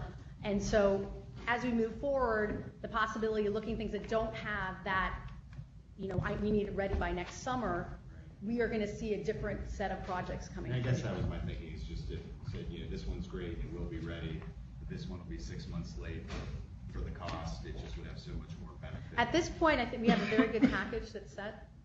So that's a trade-off. This is not set in stone. They can come in and adjust this and say, like Mr. Freeland said, monitor that one program, it doesn't work good, take that one out, put it in. But I think it's back to Scott's point, is it was a political necessity that these things be demonstrated in order to be able to get the agreement we had on inside the Beltway. And previous things that happened up there, they were promised transit and it never happened. So, could there be a little bit of what you suggested? I suppose there could. But the political benefit of making sure people understood these things were happening was critical to getting the deal done. And as I said, it's not put in stone. So I would hope they're going to evaluate this. Absolutely. If you would come back and say every one of these was a grand slam, I would probably say, really? Because you can't think of anything better as time goes on. So it's not meant to be these are locked in forever. Absolutely. And if I could, when it comes to the new transit and the enhanced transit service, what is actually identified here is funding for up to 2 years. So, so this is something that we will be asking for reporting. We will be asking, in fact, these are reimbursable, so the jurisdictions will be paying for and then submitting with justification of what they've spent their money on to us. But this is a total of 2 years of operating what we have proposed for funding. So future will be coming back and being evaluated again. And then a big thing, you're gonna have inside the Beltway will be widened in a couple of years, and that may cause a change in how these things work. As we see how traffic patterns go, and the whole bit, but I think I'm very comfortable these are well worth the initial investment. Yes, Mr. Thomas. Thank you. Just so I'm clear, operating costs for 2 years, so in a 2 year, after that period, you may be coming back seeking additional funding for operating. Not additional funding, using their $10 million differently. Right. So what we will see is once tolling starts, and VDOT has covered the cost of the toll infrastructure, there will be a funding provided to NVTC to run another competition, likely on an annual basis. So that we will have a pool of money. We don't know exactly what that is. Perhaps 10 million might be a good place to start. And that's wishful thinking, a good place to start. But I think it's there will be an annual set of funding. In other words, they're going to get the money after other things will be in that quarter. That could be more. Hopefully, it won't be any less. I don't think it's going to be less based on our projection in that regard. But they can change what's in there. So it's not like the 10 million next year will be for a completely different set. So continuing operating costs then could be funded from the ongoing tolling facility rather than, okay. Yes. They have a $10 million minimum, we think, revenue stream that they can use as they best see fit based on your oversight in the court. And as I said, these projects, I would guess, would change over the next 40 years, depending on how the quarter is moving. Any more questions for? We're going to vote on that probably the next hour or so. So, yeah. Not for this one. Okay. Thank you very much. Okay. Thank you very much for coming back. Mr. Chairman, if I could ask a favor, I don't know if you can do this or not. We moved this meeting. I've got to leave out of here sometime around 12:30. 12:30. And so what I would request, I don't think that Mr. Lawson's presentation is something necessary for the formal board meeting. I was wondering if we could start that, get that finished, and then tack the workshop on at the end, if possible. I don't know if that's... Yeah, so we would need to be in, I think we have a pretty quick action. We need to be in by 12 o'clock. In what? Action item. Well, I think there's some more questions about I think the action items, we're going to change a lot of different stuff. And my request would be that we go into the action item agenda now and then reconvene the workshop. Pull that up for me. To be gone. Now, I probably just want to see.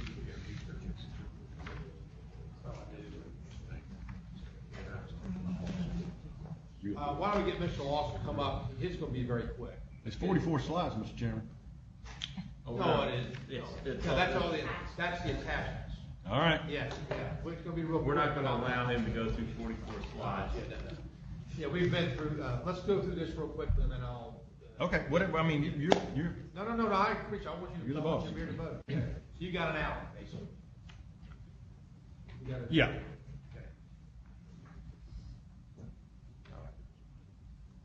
Mr. Secretary, members of the board, I will be quick. I promise I will not go through all 44 slides. That was supporting documentation. Exactly. Not 44 slides. The purpose of this presentation is to update the board on changes that we've made for the guidelines, the selection criteria for loans to be processed at a Virginia Transportation Infrastructure Bank, or VTIB. And I'll give you just a very quick introduction into VTIB, since there are a few new members on the board. The VTIB itself, Virginia Transportation Infrastructure Bank, was created in 2011 by the legislature, and the purpose was to create a revolving, non-reverting fund that could provide low-interest loans to support transportation projects, kind of modeled after the federal government's TIFIA program. The bank, again, was created to make loans. The monies are to be repaid, and again, as the monies come back, repaid with interest, they will be available to assist other projects. There are some updates, and these updates are related to changes that were made in the legislation in House Bill 1887. And I'll speak to those specific changes in just a moment. A little background on the program. It is administered by the Transportation Board, the CTB, with VDOT serving as the staff, and VRA, Virginia Resources Authority, serves as the financial manager. Using VRA as the financial manager capitalizes on the experience and the expertise of that entity as they provide revolving loan programs to localities today. There are minimum requirements, eligibility requirements that must be met for a loan to be considered. The entity, the borrower, has to either be a governmental entity or they can be a private party, but the private party will have to execute an agreement, a P3 agreement with a public entity. And projects have to meet local or regional statewide significance in order to be considered. There are some reporting requirements associated with the program, and VRA takes on that semi-annual responsibility.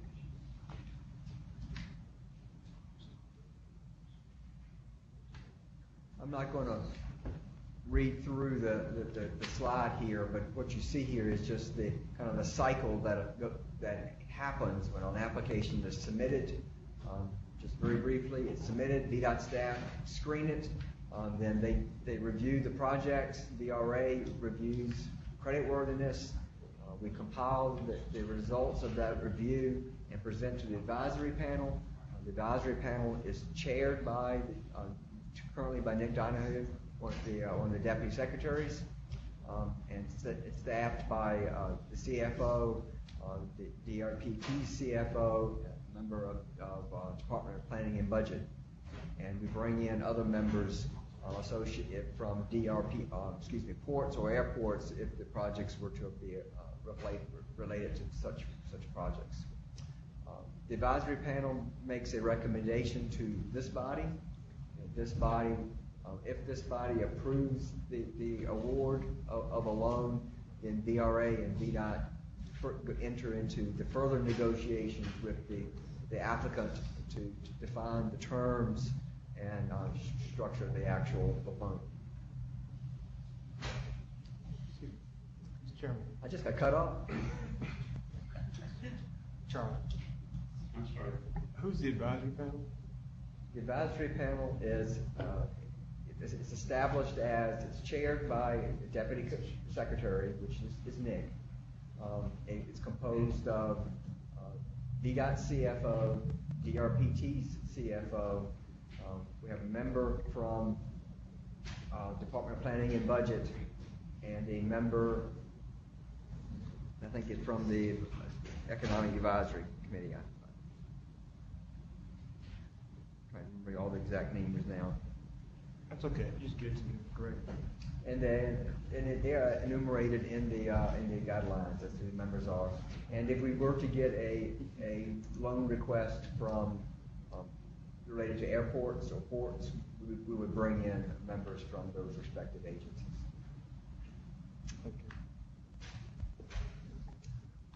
The changes that have been reflected in the guidelines that are part of the 44 pages in your handout were done to kind of reflect the focus of the program. And if there were changes, and you've already acted on the changes to the Transportation Partnership Opportunity Fund done at the same time, to really focus the TPOF on economic development and grants, and to focus the VTIB on loans and making sure that the projects themselves were of high quality. From a selection perspective, it's been connected to the prioritization process. So projects need to score, in essence, through HB2, or Smart Scale, and show benefit to the Commonwealth.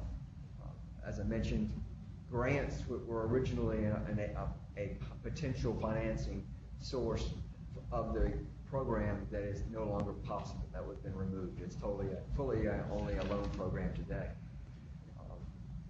In terms of, again, the prioritization process, it must meet that statewide need as enumerated through the section of code you see reference, which ties to prioritization and the smart scale. Scoring has also been adjusted, mainly streamlined in the sense that there are fewer scoring criteria, but the mandatory screening criteria were increased to focus more on, again, the eligibility of the borrower, the reasonableness of the cost, as well as ensuring that the project really fits the criteria of the prioritization system that we have in place and really is, again, a good value for the Commonwealth. There was also some increased emphasis placed on the repayment of the loan, looking for giving added value to a loan that has a shorter average loan life and giving value for loans that have a potential of an early prepayment. Because again, the sooner the money comes back, the sooner it will become available for additional financing. Just a quick history.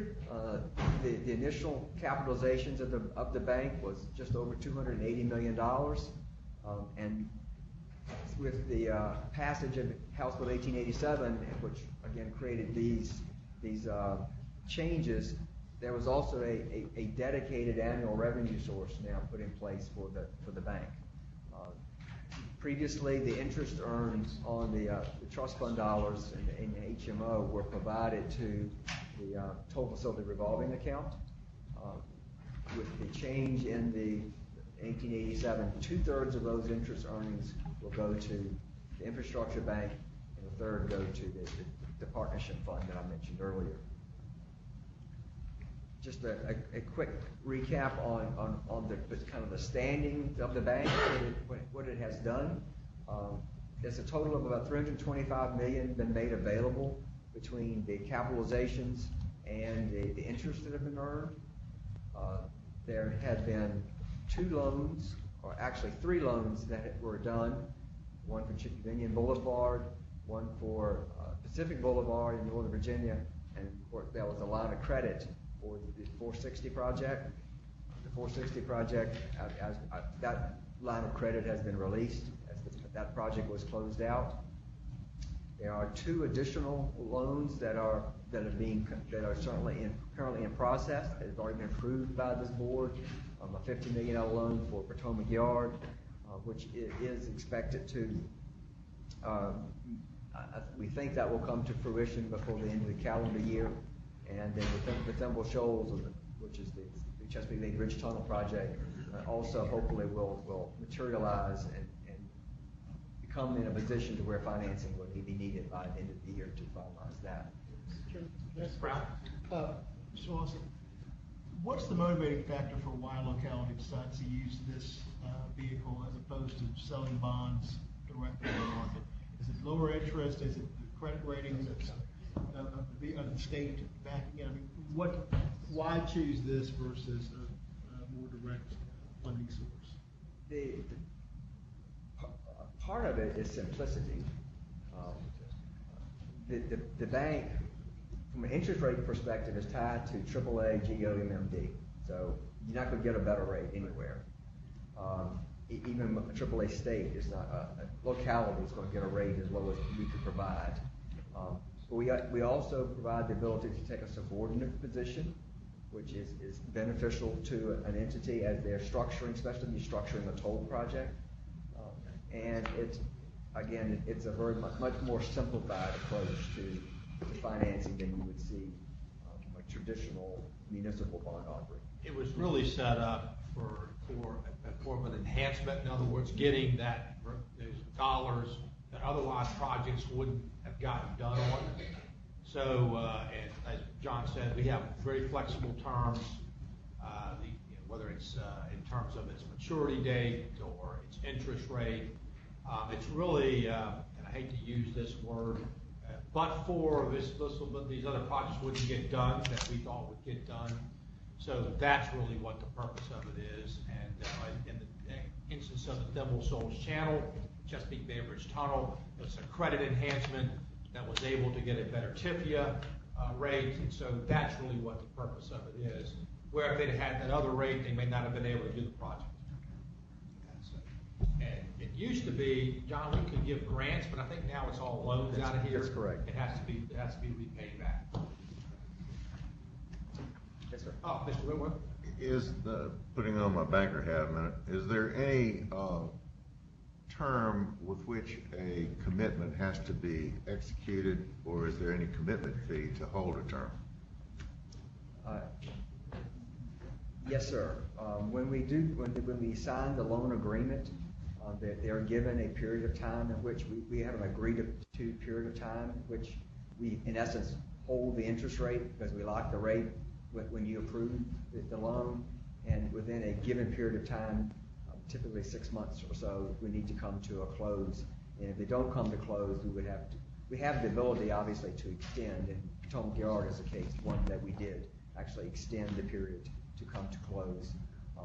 We do not require them to put up any kind of financial collateral to hold the loan. Yeah, it's not an effort to make money. It's an effort to provide projects. I will say that remember on the 2313 was a one-time shot of monies put in. They were quickly used under House Bill 1887. We now have, about $8-9 million a year going to here, John? Projected. It's about $8 million a year. So there is a source now of new funds that'll help, and hopefully some of these other funds will start paying back. But again, it's not seen. We do have credit standard. We don't want to misuse the monies. Obviously, our credit, but it's not seen as us getting a return on the money as much as it's return of the money to be used elsewhere. Well, the essence of my question is you are holding $100 million that you cannot loan somewhere else. And at what point does that $100 million have to be borrowed? Yeah, both of those loans within their agreement have a deadline by which they lose that money unless we agree to extend the and this body does that? That is part of the agreement, yes. Okay. Mr. Secretary, let me ask a question about the other end of this, John. So the money's been expended, the project is delivering, but not meeting revenue expectations. As I read the documents that you provided, it looks like VRA is the entity that has the ability to extend the repayment period or suspend it for some period of time. My concern with that is what do we know as the folks who approve the loan, and when do we know that? Certainly, I mean, and I'll speak to Pacific Boulevard in a moment as an example, but I think you raise a good point in terms of communication to this body. That there are semi-annual reporting requirements that DRA prepares, and Secretary, you see them, they go to the General Assembly, but clearly that is something that can be distributed to this body to make sure you're aware of what's happening every 6 months. If we were to have a situation like you're talking about, I most certainly would be here in front of you, bringing you up to speed on any situation. To date, I'm pleased to say that we've had very good experience. And we talked about early loan repayments as part of the Pacific Boulevard, the structuring of that loan. There were some key mile markers in terms of the development that would trigger some prepayments. And you notice on this slide here at the very bottom, the little asterisk, we actually received an $8 million prepayment off of that $36 million loan already, as that apparently the development is going very well. The money is coming back to us. Thank you. Okay, any other comments? There's no action on this today. No action. We will be looking for action on this in September. Yeah, that's okay. I did also notice there may be some public comments. So I think we will suspend. We got one more presentation, and we want our comments. We will suspend the workshop session right now. I know some other people have some time constraints. So I'm going to suspend that. We'll call that back in after we complete our formal action items. So we are now suspended in the workshop. The next thing we should do, though, before we have the action item, is to hear if there's any public comments, because if anybody wants to speak on anything that we're going to be voting on. So I don't have any list, but is there anyone that would like to address the Commonwealth Transportation Board before we start our action items? Yes. I would remind you about 3 minutes, if you would please, in terms of addressing the board. Yes, ma'am. 3 minutes, and would you please state your name, please? Yes, ma'am. Good morning. Good morning. It's so sweet of you to even allow me to speak. My name is Naomi Hodge Muse. I'm from Martinsville, Virginia. I represent the Martinsville, Henry County NAACP, as well as Franklin and Patrick County NAACP. And we have been laboring under so many misconceptions as to what is going to be discussed in this meeting. I called Mr. Freeland, and thank you so very much. You have been very kind and very, very, very kind to us, because we have been caught unaware of a new road, an alternate I-73 bypass that will deleteriously affect the drinking water source for the city of Martinsville, which is the Rock Quarry. The Board of Supervisors has convened these meetings. The people in Laurel Park had no idea what was going on. I please beg your indulgence so I can explain why I'm here. The original I-73 bypass that's for that $8.5 million that's been set aside went way past Laurel Park into wooded areas where no houses were, and it was the VDOT approved route. The Board of Supervisors clandestinely changed this and wanted to hook the Patriot Center to this I-73 bypass. And by doing so, the way the route is going will demolish the drinking water. It's the reservoir, the Martinsville Reservoir, which the city of Martinsville, which is 45% black, it's their drinking water source. It's a beautiful reservoir. I fished there, I canoe there, I'm going to be short. Awesome. It will demolish that. And then it will come around and hook up to the back end of the Patriot Park, and then go down Figsboro Road. And if you've ever been on Figsboro Road, if you've ever been to the Blue Ridge Parkway, this is the mountainous area. It is gorgeous. But it's mountains and hills everywhere. And then come to the back of Laurel Park, which is a predominantly black neighborhood, but the houses range $170,000, $180,000. You've got manicured lawns, beautiful upper middle class, and it's going to be between 300 and 700 feet, not yards, feet behind their property. And I begged them not to do this, and so I'm coming, and it's probably not on your agenda, but I really want you to stick to your guns. If you're going to do the I-73 bypass, let it be the VDOT approved I-73 bypass, and not this usurping, surreptitiously put together behind closed doors that we don't know. So, and I apologize for bringing our dirty laundry to Richmond, but I didn't have a choice. And please forgive me, and please don't hold it against the citizens of Laurel Park. I promise you they did not know, and I did not know. And so I'm asking you I know you want to use that $8.5 million, but use it where it's actually needed, either with the other bypass or improving 220, which is the city of Martinsville asked to use that money for the improvement of 220 for that new Commonwealth Crossing industrial park. And I thank you for your indulgence, and I pray for your prayerful and thoughtful reconsideration. Thank you. Mr. Chairman, may I make a comment on this? You may, yes. So just so the board's aware, what's happened is there was a federal earmark for I-73 that was to be spent in Henry County. There is the new, it's not the FAST Act, it's the new FAST Act, I guess, says that we need to either repurpose that money or do something with it.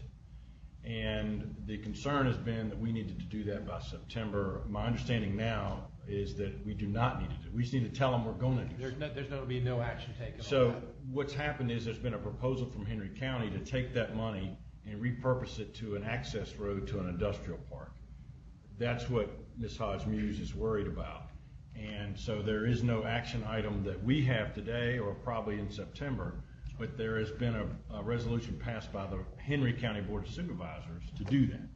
And I think that's a lot of your concern is with that and how all that got done. But so just to be clear, and you're very nice to come all the way up here. Yes, ma'am. Thank you so very much. Y'all have a blessed day.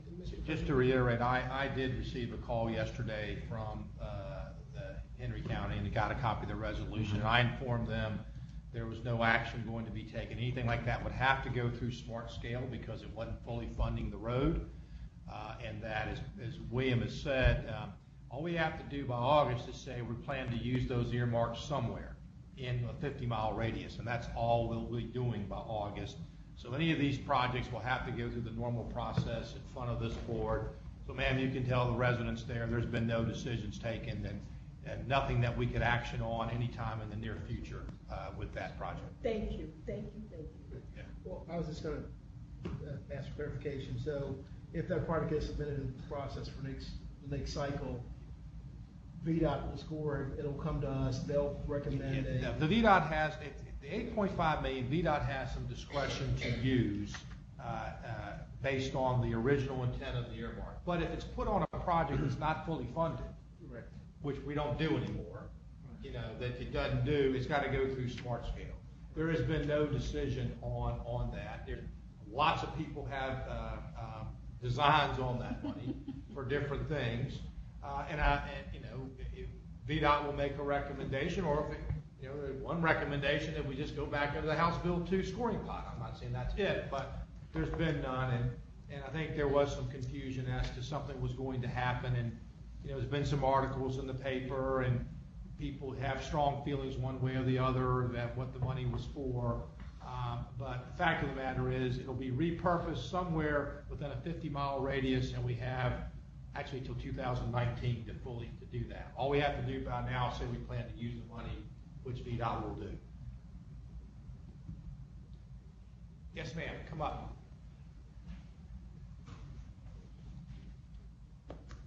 Good morning, Nancy Smith with the Northern Virginia Transportation Alliance. Fresh back from maternity leave, so I had to take the opportunity to say hello. I can't hear you, I'm sorry. Yeah, that's what I was trying. Move the microphone closer. Yeah. There. Is that better? Yeah. Great. So first I want to applaud Governor McAuliffe and this administration on your leadership on I-66 inside the Beltway and finally moving something forward in Northern Virginia. The Alliance has long supported increasing I-66 transit capacity both inside and outside the Beltway. So we believe it's essential to the long-term mobility in the corridor and the entire region. The construction of a third lane eastbound to mirror that existing westbound lane inside the Beltway is also essential to achieving that goal. However, in terms of the Northern Virginia Transportation Commission's project selections that are before you today, the Alliance supports those projects that have a truly regional network and corridor benefits, such as the Loudoun County Stone Ridge Transit Project, the Fairfax Connector Service to the Pentagon, and the PRTC Gainesville to Pentagon Connector Service. We call question or maybe perhaps disappointment to find that the proposed list also includes some projects that may not stand up to that regional measure, such as the bike share program and real-time information screens. As with the Northern Virginia Transportation Authority, it is not necessary to commit all dollars every year, and in cases where projects do not meet a greatest regional benefit or significant standard, it would be more prudent perhaps to not commit all available dollars until projects that do meet that standard materialize. One of the real benefits of buses and wheel transit over rail is the flexibility they provide and being able to be adjusted or rerouted to meet the greatest demand or to be discontinued or cut back if they're not meeting demands or demands fall short of expectations. So for that reason, it's good that the MOA includes, requires monitoring, and it's very important that these services be monitored to make certain they do meet these expectations, and that resources can be shifted to services that might better meet corridor-related demands and needs to ensure that these toll dollars are being spent on the greatest good. It's also important to choose and invest wisely to uphold the public and the General Assembly's trust in the new tax and toll revenues made available, that these are being invested wisely, and will help make the case for additional dollars that you discussed earlier this morning that we all know will need to be provided in the near future to truly address the Commonwealth's most important transportation needs. If we invest well now, we have a chance to get the revenue we know we ultimately will need. But conversely, if we fail to invest well on both the state and regional level, we will never get the necessary legislative approval for the additional regional and state transportation dollars we know are absolutely essential to moving Virginia forward in both mobility and global competitiveness for the 21st century. Thank you. Thank you. Any other comments come before the board? Okay, seeing none, we'll move into the action item agenda. First order is the approval of the minutes from June 14th. Is there a motion? So moved. Is there a second? All those in favor say aye. Aye. Any opposed? Okay, thank you very much. Abstention, Mr. Secretary. Abstention. One abstention. Okay. Two abstentions. Okay. Two abstentions. We did approve a few things you might wouldn't like in there. That's not appropriate to do so since you weren't at the meeting. You have those, Carol? Okay. All right. So next item up is the maintenance division. First reporting.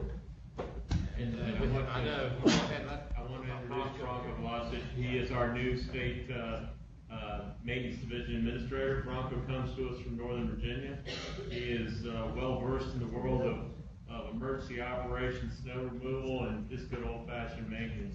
So he's been here just a couple of weeks now. We're glad to have him, again, bringing a great amount of experience from the field now to the maintenance division. Congratulations and condolences for being in the main office here. Thank you. I just consider them congratulations. Mr. Secretary, Commissioner, and then the board, good morning. This morning, Middlesex County Board of Supervisors requests your support and action on commemorative naming of State Route 618, Oaks Landing Road, Middlesex County, located in the Fredericksburg District as the Joshua Holmes Memorial Highway. Mr. Congress. Mr. Chairman, I move to approve Mr. Joshua Holmes served as the first African-American sheriff elected in Middlesex County, and the Board of Supervisors has agreed to pick up the tab, so I move to approve. Is there a second? Second. Any comments or discussion? All those in favor, please say aye. Aye. Any opposed? Thank you. Again, congratulations. You certainly may. And Ms. DeBrule, I keep getting confused whether you're at VDOT or at DRPT, but I guess you're at DRPT now as the Chief of Public Transportation. Yeah, and I know many of you know Jennifer. She's recently joined DRPT. It's been a couple weeks now, as well as our new Chief of Public Transportation. So we're very happy to have her on board. You'll see her more often here at the CTB as well. Thank you. Congratulations to you. I think it is still technically good morning, Mr. Chairman, members of the board. Earlier today, you heard a presentation from Kate Mattice, Director of the Northern Virginia Transportation Commission, on the initial multimodal program for the Transform 66 Inside the Beltway project and the list of components that NVTC has approved. DRPT staff has previously briefed the board and has been actively engaged with the NVTC throughout the development of this initial program, and we're satisfied that the program was developed in compliance with the MOA and that the selected components meet the improvement goals of the project. In order to proceed, the next step in the process requires CTB approval and inclusion of those program components in the 6-year improvement program. So DRPT recommends that the board approve the initial NVTC multimodal program and make the amendment to the fiscal year 17 through fiscal year 22 6-year improvement program to include those projects in the program so we can move forward. I should have normally mentioned to the new members that I typically call on the district representative from the area to make the motion, but since Ms. Hines, you were not here during this, I don't know if you feel comfortable making that. Absolutely comfortable, Okay, then Mr. Ms. Hines. Secretary. Thank you. I would move that we approve DRPT's recommendation to fund the Transfer seconds. Now, is there any comments or discussion? All those in favor, please say aye. Aye. Any opposed? Okay, thank you. Ms. Pryor. For you new members, you got to watch Ms. Pryor. I hope you read everything she sends to you. I already met with at least one of them and assured her I was trustworthy. Good morning. Good morning. I have 3 items for your consideration today. The first item is a 6-year program amendment. I have several projects to add to the program. 4 are safety projects. One is a project funded by HR TAC. One is a Northern Virginia MPO project funded with CMAQ. And the other 2 projects, one is accounts receivable and one is a TPOF project. None of these projects would be subject to smart scale with the exception of the TPOF project, which is expected to be submitted for round 2 as a request for funding for the construction phase. Yeah, I recommend your approval. I do have a question. I'm not, maybe this is my fault, familiar with the I-85 Wellsboro change there. I've not been briefed on that. What is that? I can get you some more detail on that. That project was originally submitted for round 1 of smart scale. And it was determined that the project had not been developed enough for us to assess the benefits associated with it. So the county has requested this funding and received it from the TPOF program to do a little more study and development of the project, and they will resubmit it for round 2. It's an interchange improvement that's expected to support a rather large economic development site. So TPOF? Transportation Priority Opportunity Fund, which we have discretion over, and that is what we're asking, obviously putting it in front of you.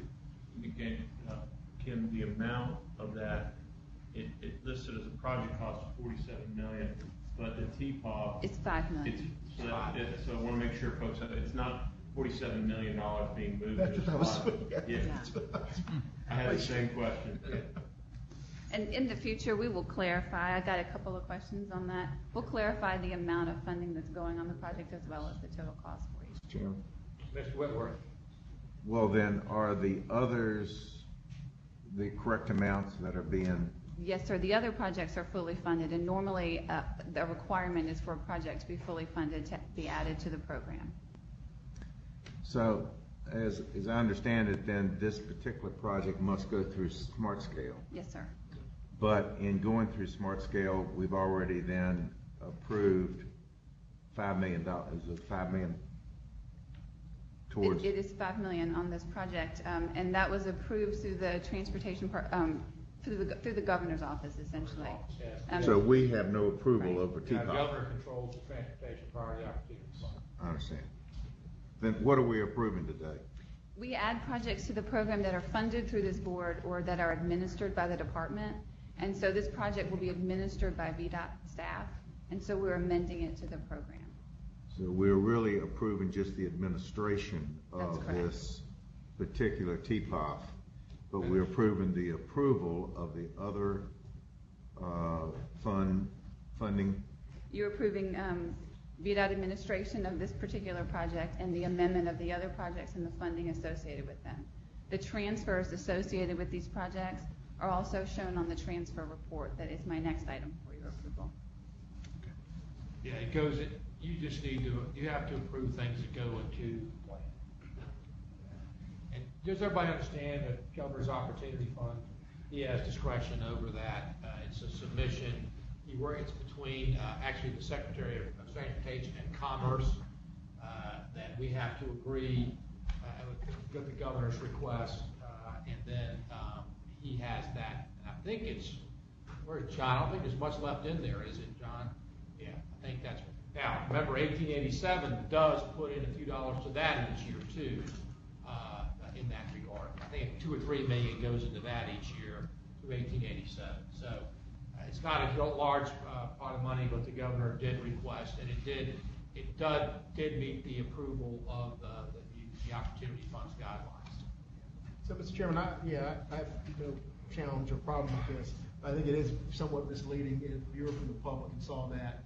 It just seemed like a $47 million project just got dropped into the. Well, it did, it's just that $5 million was all that's added in there, so in other words, you needed to We'll note clarify that. that. Yeah, you're not just out of the blue coming up with 47 million, it's just $5 million to fund. Was it 5 or 3.8? I believe it's 5. 5 million. 5 million, yes. Any other discussion or comments? All those in favor, please say aye. Aye. Any opposed? Okay, my next item is our routine monthly transfers, transferring surplus amounts from completed projects or surpluses to underway projects. And I recommend your approval. Is there a motion? So moved. Second. Any comments or discussion on the transfers?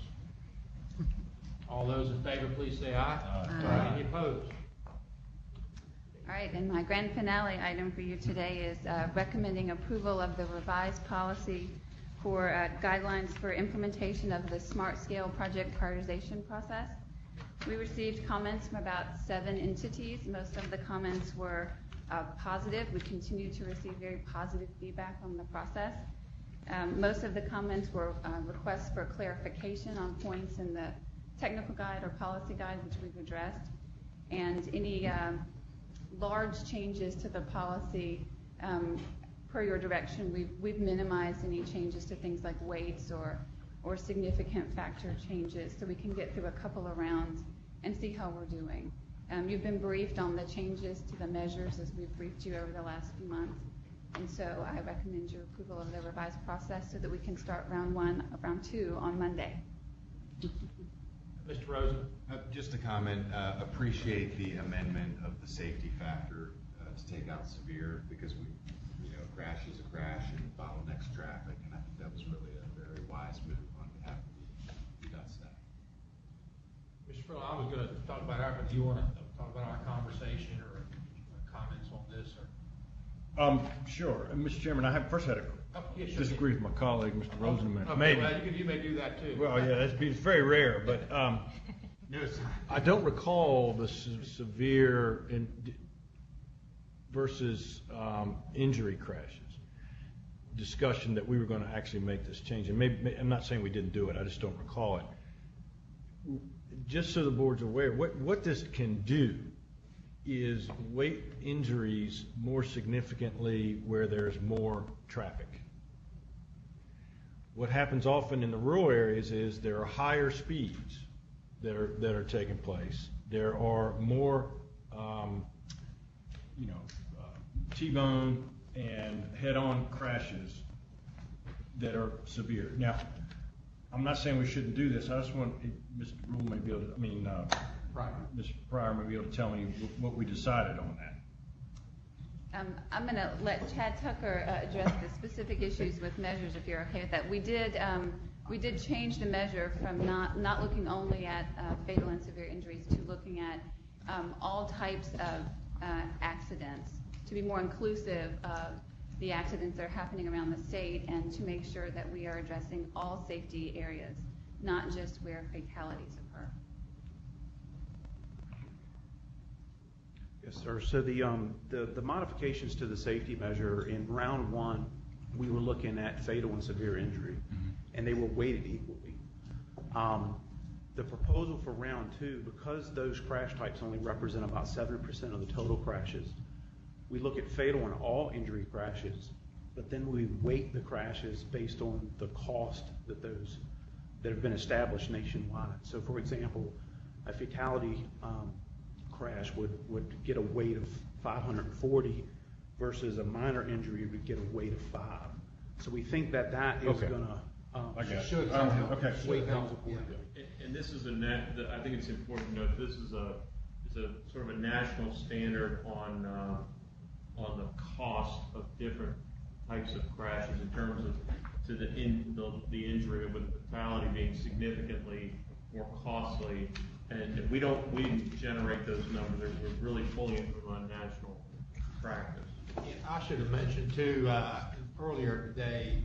Mr. Donahue is obviously not here. He's presenting actually our smart scale, again, out of Denver. We've been invited many places. We won that one award I was going to mention, but that's where Mr.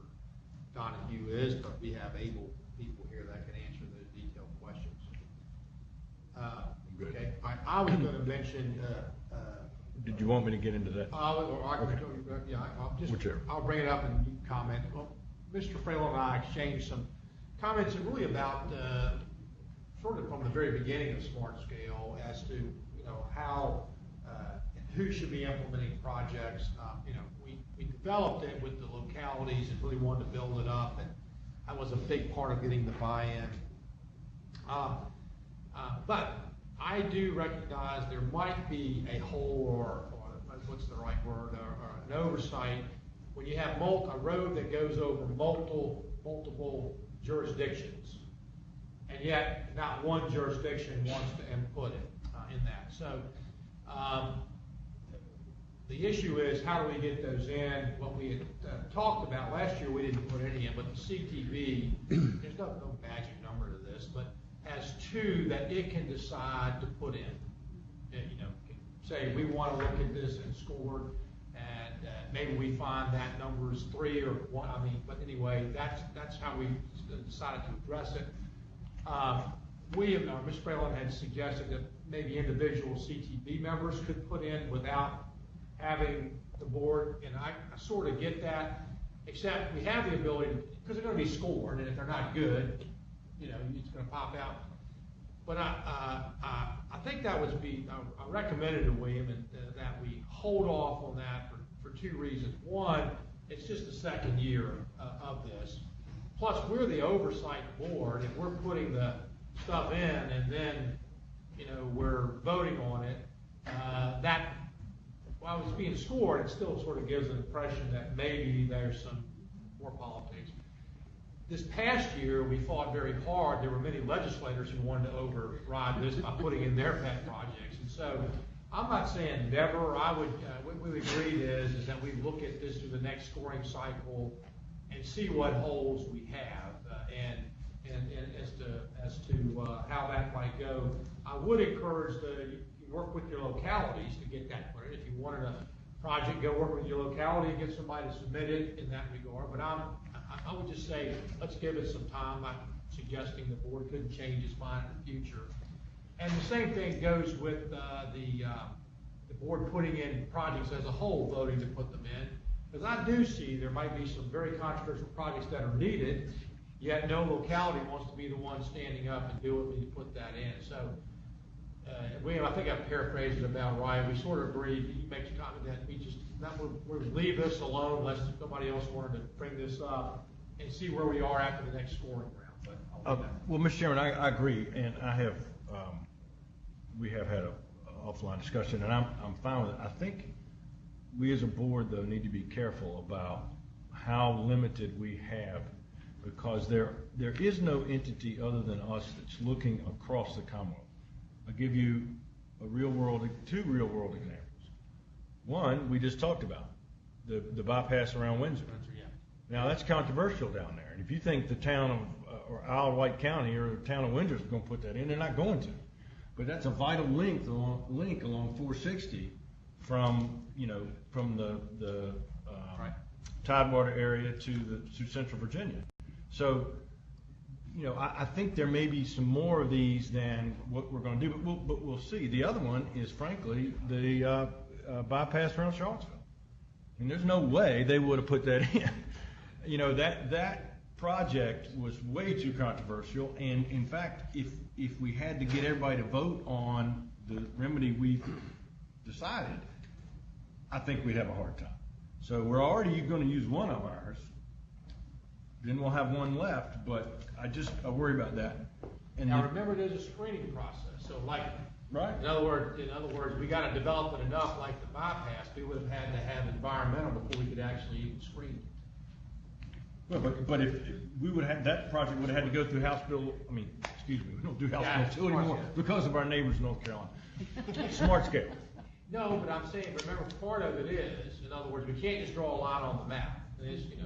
In other words, there's got to be some development, because one of the criteria is you can't, unless you have the ability to get a permit, it doesn't, Right. it's not eligible for scoring. But, so I'm saying. I get that, but you still have to initiate it somewhere. Yeah.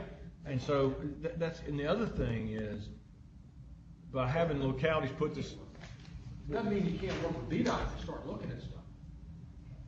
well, They have planning monies, and that's exactly. well, I what wouldn't they're want to there use them to look at stuff. I mean, they got plenty to do of stuff that we can't put in. I mean, but my point is, the other flip side of this is, as we look at these quarters, and this doesn't affect us necessarily, but every time we take a somewhat limited access highway and put a stoplight on it, we're affecting the rest of the Commonwealth. And sometimes we need to do that for safety, sometimes we don't. I don't think the check in that would be if that scored high, and we felt like that was not helpful for the rest of Virginia, that we would have to pull it out, and that's going to put us in a tough spot because some of those are safety issues. And there are other more expensive ways to fix those safety issues, other than a stoplight. Main Street and Blacksburg intersection comes to mind. So I just throw that out there. I'm not. No, I I get along today. No, I invited you because I think these are the type of discussions they had. But I think it should. I think we both agree it's pretty much the exception more so than on that, and just how we go about doing it. So he's agreed that I think that they're fine with this resolution going forward. But this board reserves the right. This is, all you got to do is pass another resolution have to go through, and this can be superseded. Mr. Chairman? Yes, Mr. Whitworth.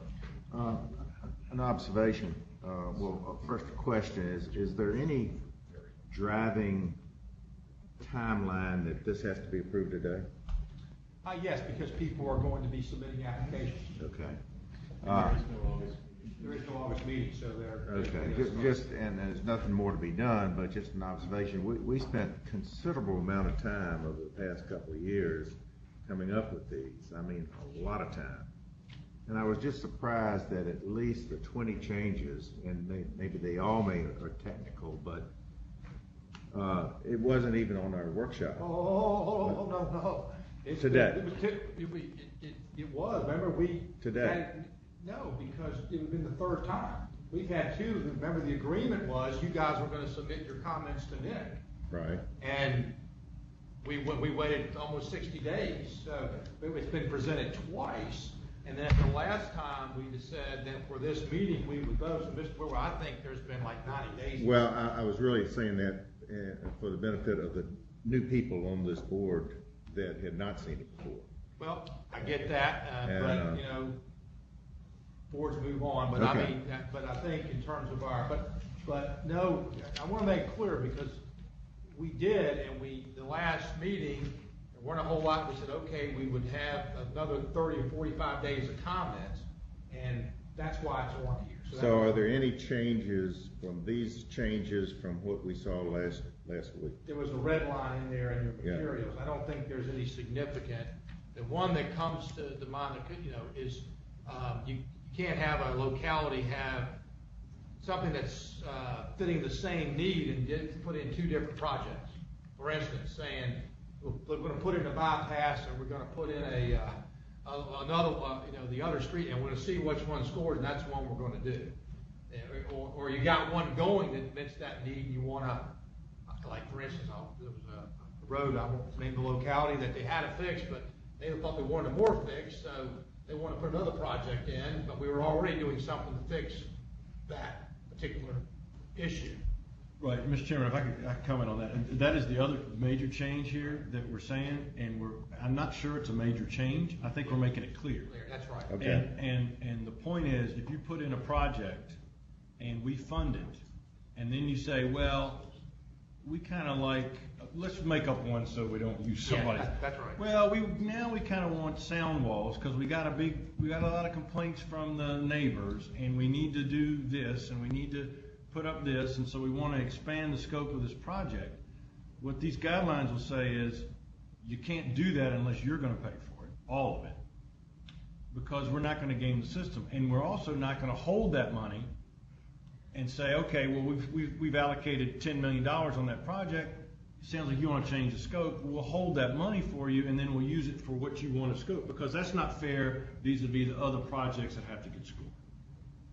If I got that. No, that's exactly right. That's what people are trying to game the system. That's item 12 in the Okay. resolution, So so this- that it's clear. So there's nothing in here that's. That we hadn't already Carry forward seen. about. That was my question, and also the fact that I can appreciate two new members coming on, Yeah, that's seeing this and saying, I'm not sure what all this is, but. Mr. Secretary, I'll certainly make the offer. We've spent a lot of time with all of you talking about this.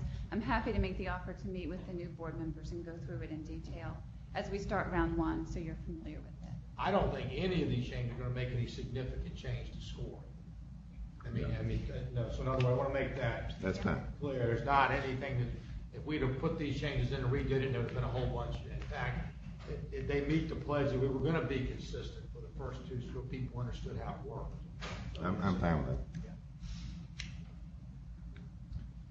Any other, Mr. Thomas? I was gonna make a motion. Oh, please do. Okay, any comments or discussion? All those in favor, please say aye. Aye. Any opposed? Okay, thank you very much, Ms. Pryor. Oh, Ms. Brown, here she comes. She's got a lot of, make sure. Good afternoon, Mr. Chairman, members of the board. I have several agenda items for your approval. These are grouped by district, starting with the Bristol district. The first item, action item number 6, is a revenue sharing reallocation. This request was submitted by Buchanan County. The county would like to allocate revenue sharing funds to Bull Creek Road. This is the requested reallocation from 4 completed projects that have a surplus to address a funding shortfall on a project they want to advertise. We request your approval of this request. These are, next few are, I think, are in your district. Do you feel comfortable? These are putting monies on projects that they've asked for. Do you feel comfortable making those motions? I do, sir. So you make a motion So on this? moved. Okay. Is there a second? Second. All those in favor, please say aye. Aye. Any opposed? Okay. The next item is also a revenue sharing reallocation in Bristol District. This request was also submitted by Buchanan County. This would provide funding on Slate Creek Road. This is a requested reallocation from several projects that are completed, as well as 2 projects that have surplus funds to fund a project in their 6-year plan. We request your approval of this request. Mr. Stinson. Mr. Chairman, I would move to pass, sir. Second. Any discussion? All those in favor, please say aye. Aye. Any opposed? Okay, next item, also in your district. Action item number 8 is a request for a Virginia byway designation. This designation is for Route 80 through Dickinson, Buchanan, and Russell counties. This request was initiated by the localities, and after a field review by VDOT and the Department of Conservation and Recreation, DCR has recommended this designation. There's a map showing the proposed designated route in your packet. We would request your approval of this request. Mr. Stinson. I would move to speak safely, sir. Just curious, what's the significance? Let me get a second, and then we'll come to discussions. Okay, now, Mr. Brown. What's the significance of designation? Get a cool sign. Basically, it promotes travel on those roadways. They're intended to be roadways that have intrinsic characteristics, kind of taking people off the normal travel roadways onto roadways that may have a more scenic appeal. But Julie, that does not restrict us from improvements along those roadways. It does not. And that's been a point of discussion and controversy over the years, that the scenic highway designation does not restrict the improvements along that roadway or the maintenance or the activities, but it sort of kind of raises the awareness of this is a scenic or historic route. Okay, all those in favor, please say aye. Aye. Any opposed? And the last item in the Bristol District, action item number 9, is a request for economic development access funds. This is for a project in the Grayson County Industrial Park in Grayson County. The project is being pursued as a bonded project, although the county does have a business prospect. The county has requested $346,000 to build this access road. We request your approval of this request. Mr. Stinson. I would so move. Second. Second. I'll quickly state my objection for us even being in this business, but other than that, it's just crazy. Yes, It's wrong. This It's sounds a just wrong. familiar refrain. When we had I've seen, we evaluated this project very carefully. I'm sure we met the General Assembly's guidelines that told us we had to do this. I don't doubt that. You have heard of that. Any other discussions or comments? All those in favor, please say aye. Aye. Any opposed? Okay. Ms. Brown. Okay. The next item is in the Northern Virginia District. Action item number 6 is another revenue sharing reallocation. This request was submitted by the town of Vienna. The town would like to allocate revenue sharing funds to Beulah Road Northeast. This is a requested transfer from a completed project that has surplus funds to address a funding shortfall on a project they want to advertise. We would request your approval of this request. So moved. Thank you, Ms. Hines. Is there a second? Second. Scott? Passman? Any discussion or comments? All those in favor, please say aye. Aye. Any opposed?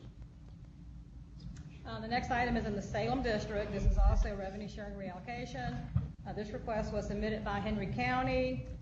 The county would like to allocate revenue sharing funds to Vicksboro Road, a project to address improvements in your new school. This is a requested transfer from a project that's currently on hold. We would request your approval of this request. Mr. Phelan? Mr. Chairman, maybe we have a discussion before we get into the motion. Okay. I didn't raise this on anybody else's, just so you know. Yeah. These transfers, this is in my district, so. But one of my concerns that we've got is when we transfer money from an existing competitively, there's a limited number of these projects that we can fund in revenue sharing. And when we take one it's almost like what we just voted on, where you either rescope or transfer the money to something else without any competitive evaluation about whether that's the best place to spend the money. And it also would include excess money. I mean, where we just did it. So, I think my point is I think we need to look at these guidelines again. But we just took money, and we all just voted on it, and I did too, it was excess money that was more than what they needed to do the project that they bid on, and then they get to keep it and put it on something else. Yeah, I don't think that's right. Yeah, you need to look at the guide. Yeah, I understand what you're saying. That has been the practice. If the project comes in under budget, they are allowed to move those monies to another project. So in the interest of consistency, I'm going to move this resolution since it's in my district. But I do think we need to look at that, and I would appreciate if that could get on a workshop agenda or something. It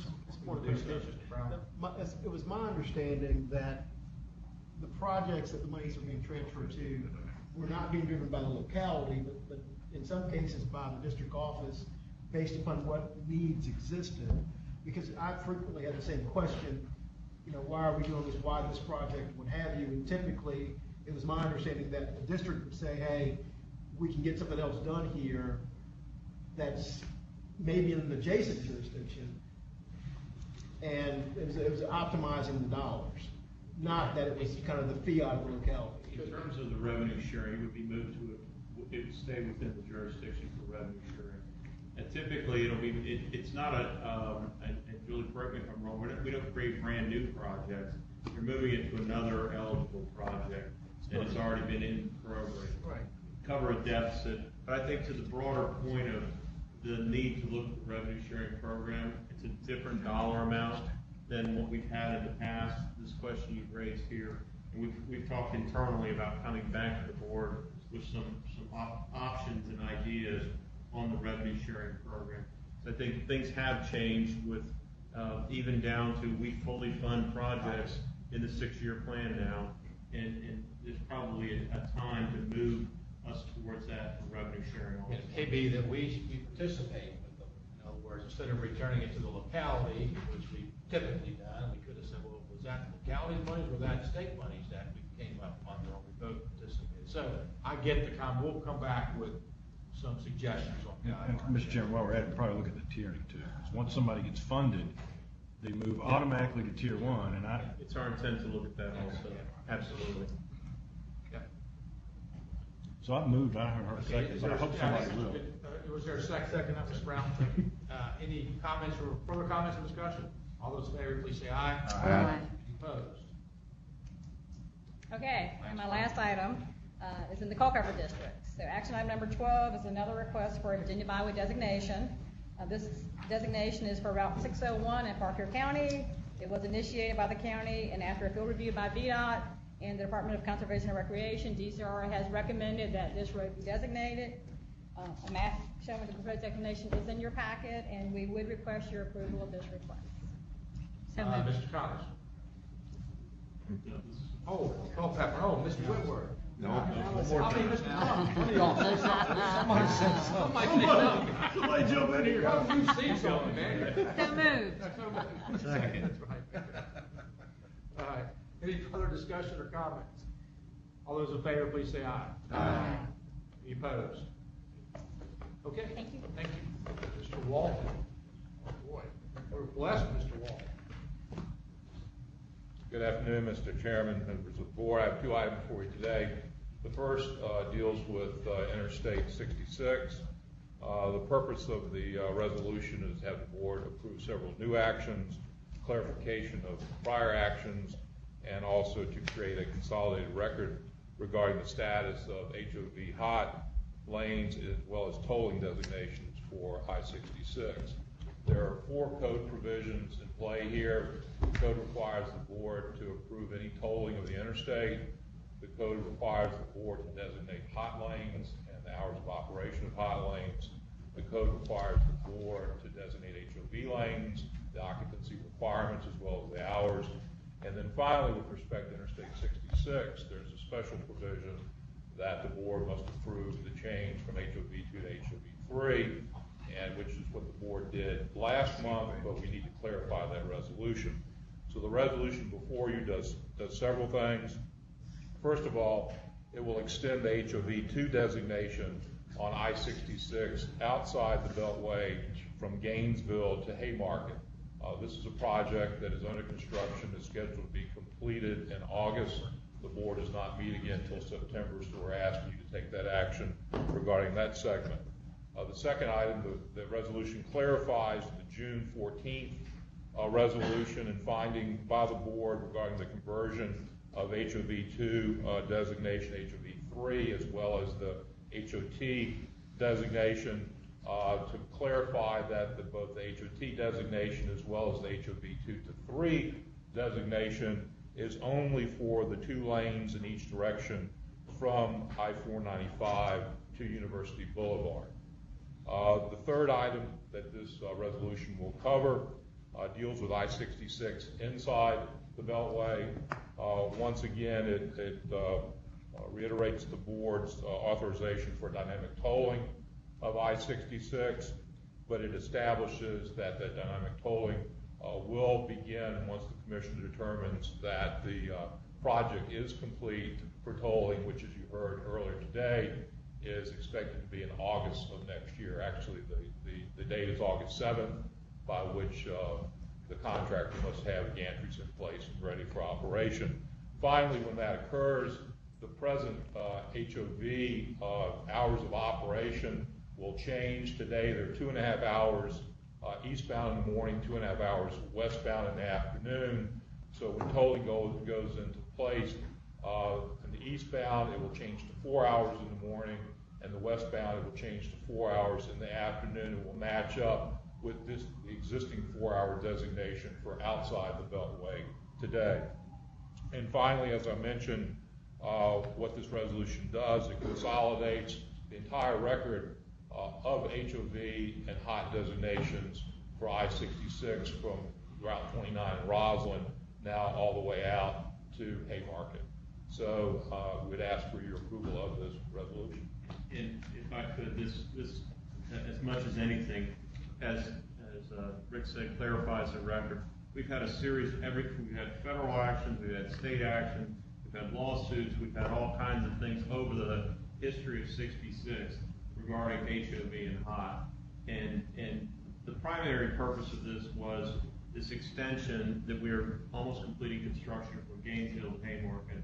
That project is nearing completion, and we need to be able to designate the HOV2 when it opens in August. But as part of this is to bring all these pieces and parts together, so in one record you can read the whole story. But again, in terms of the fundamentals of this, the intent of this was to make that HOV2 designation out to out to Haymarket. But again, it makes things clean for the other actions that the board has taken either directly or indirectly over the past decades. Yeah, this is gonna be procured under a P3, which requires the HOP to hide and all that. And so there's nothing substantive here in the terms of the deals and what we're doing on the project, so the board understands. So, Ms. Hines, we would normally call on you to make this motion. I'm happy to make the motion to approve. Is there a second? Mr. Gasperitz? Any comments or discussion? All those in favor, please say aye. Aye. Any opposed? Okay, Mr. Walton? Thank you, Mr. Chairman, members of the board. Item 14 is seeking your approval to authorize the commissioner to enter into an agreement with the Hampton Roads Transportation Accountability Commission to provide for PE work only. It's $5 million that HR TAC approved at its meeting last month, which would allow VDOT to begin the preliminary engineering for the 460-58-13 connector, which you heard Mr. Fralin, I believe, mentioned earlier today. So we would ask your approval for that authority. And this is 100% HR TAC funds. We've done these improvements. We've done several of them in the past, so. Mr. I Baldwin? make a motion to approve. Second, okay. Any comments or discussion? All those in favor, please say aye. Aye. Any opposed? Thank you. Okay. Bids. Bids. Morning, Mr. Capers, how are you? I guess it's Well, afternoon now. Mr. Chairman and members of the board, I have two items for your consideration this afternoon. The first being order number J40. This project is located in the Fredericksburg District, Middlesex County. It's a bridge cleaning and painting project on Route 3, Norris Bridge. We found that the low bid represents good value and we recommend award. Okay, this one is a little bit over the price, but obviously. Under. No, it's Under, not. under? Oh, estimated, what is it? I'm looking at the wrong one. $1,600,000 or so. Bid column is award 8.8. Oh, I got the threshold. Never mind. Okay, all right. Is there a move for approval? Approve with Second. no conversation. Any comments or discussion? All those in favor, please say aye. Any opposed? And the second project is order number J48, the Salem District, Botetourt County. This is our corridor improvements along Route 220. It's essentially removing and replacing two existing bridges with box culverts and roadway improvements between and on the approaches to those box culverts. We found that the low bid represents good value and recommend award. Again, this project is the first in a series of safety improvement projects on the 220 corridor.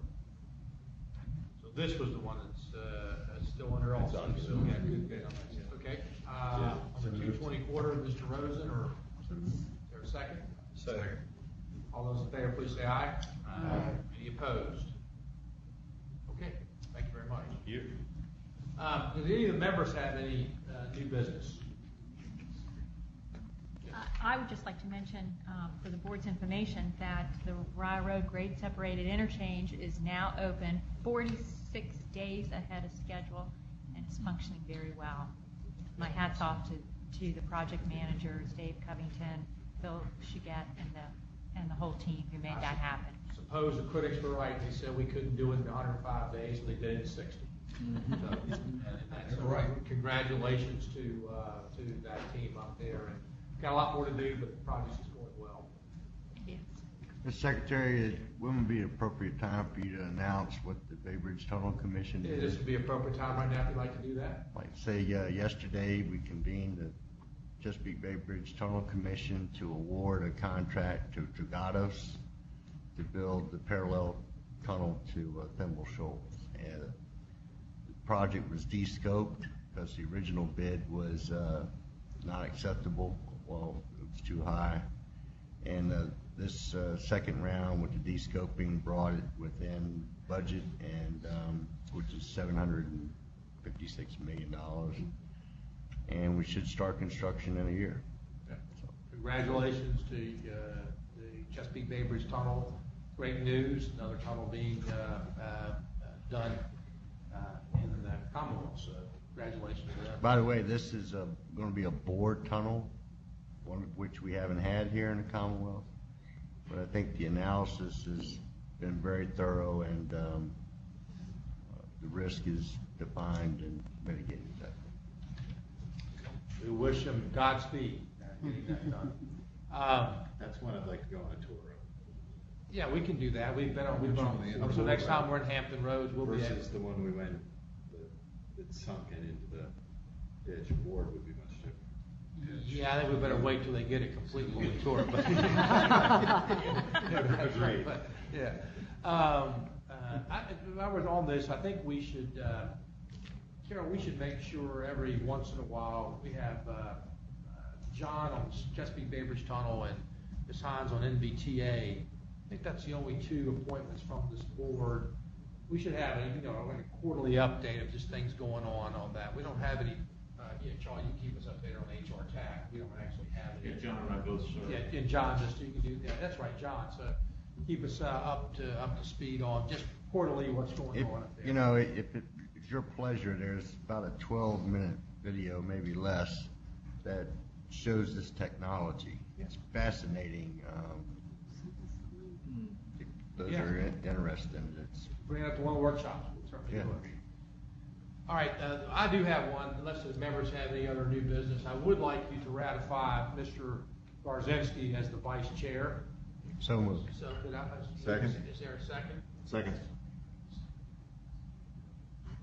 Any comments or discussion? All those in favor, please say aye. Aye. We did that in the workshop. What? Oh, okay. We need to also, Mr. Tuck, you obviously were clairvoyant. We need to also nominate Mr. Whitworth, because I bring Rick Walton to meetings and he doesn't come but every once in a while. And he said we got to do it in a workshop session. So would you? I so make a motion that we Is there a accept. second? Any discussion? Want to change your mind, anybody? All those in favor, please say aye. Aye. Any opposed? Thank you. Well, when you mentioned him signing legal contracts, that's what. Yeah, I probably did in that. So, yes. First of all, I'm going to bring to a close the formal action items. Now, we've got probably a half hour to 45 minutes left. You guys will eat lunch and then come back. So we'll take. It's about 45 till 1. So we'll come back at 1 o'clock to wrap up. Lunch is in the room outside.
Okay, looks like we lost a couple.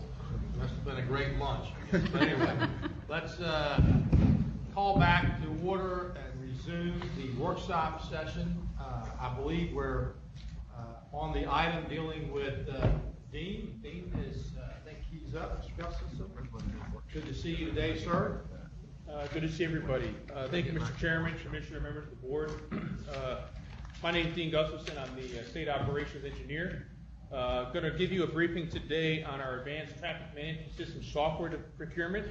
And this is in preparation for requesting your approval at the September meeting to authorize the Commissioner to execute the contract. VDOT, I want to provide you a little bit of backdrop. We presented to this subcommittee on innovation technology, chaired by Mr. Connors, a plan for implementing technology over the last several months.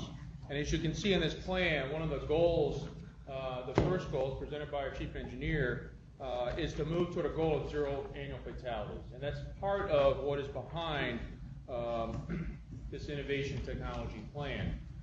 We also need increased mobility, reduce congestion, and connect moving people and goods. We've had a lot of discussion about using advanced technologies such as connected automated vehicles and other things to do that. You also see conversation around the ability to reduce our infrastructure costs and focus on the state of good repair. We may not need some of these large investments in some of our traditional infrastructure, such as message signs, guardrail, and signals in the future. So that's what this implementation plan is all about that we presented a couple months ago.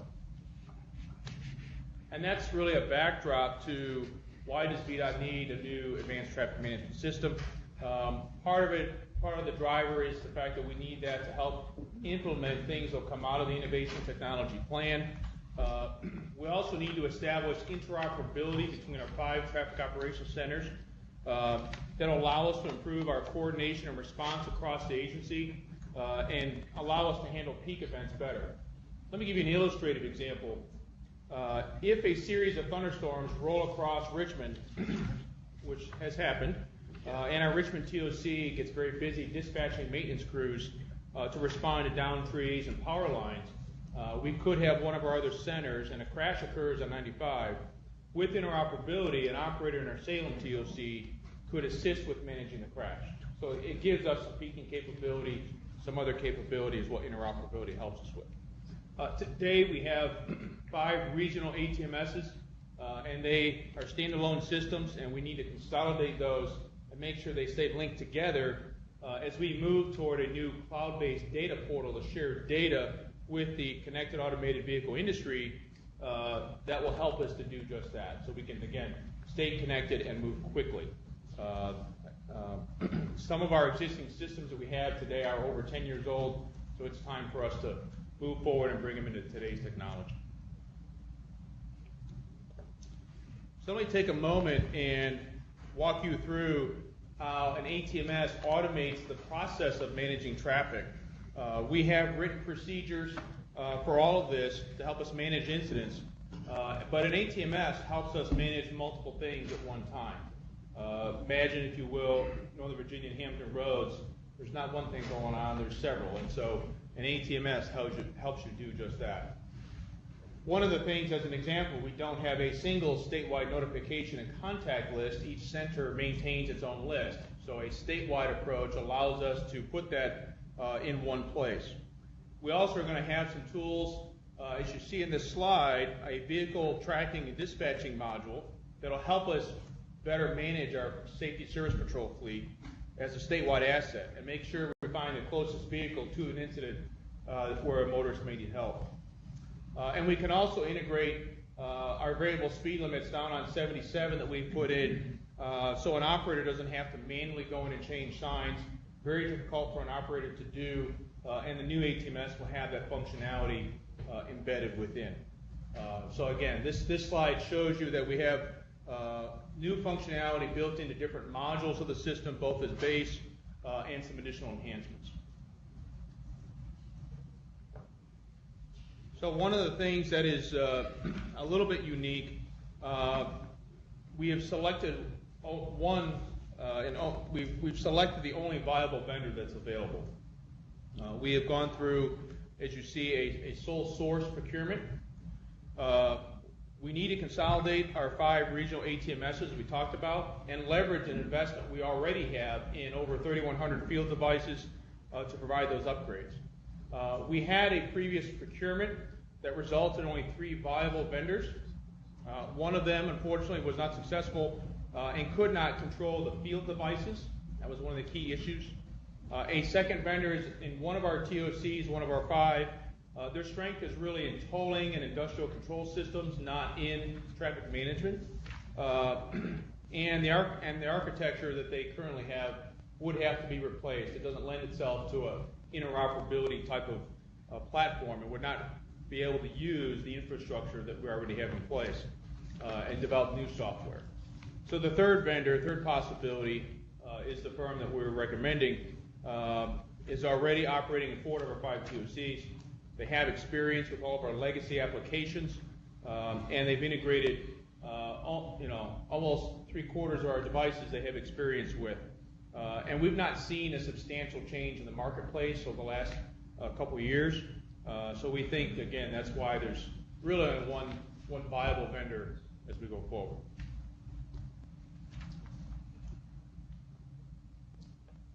We're going to use a phased approach to implement this new ATMS using sprints. This will allow us to build milestones in and minimize development risk, and yet also allows the improvements from release 1 to go into release 2.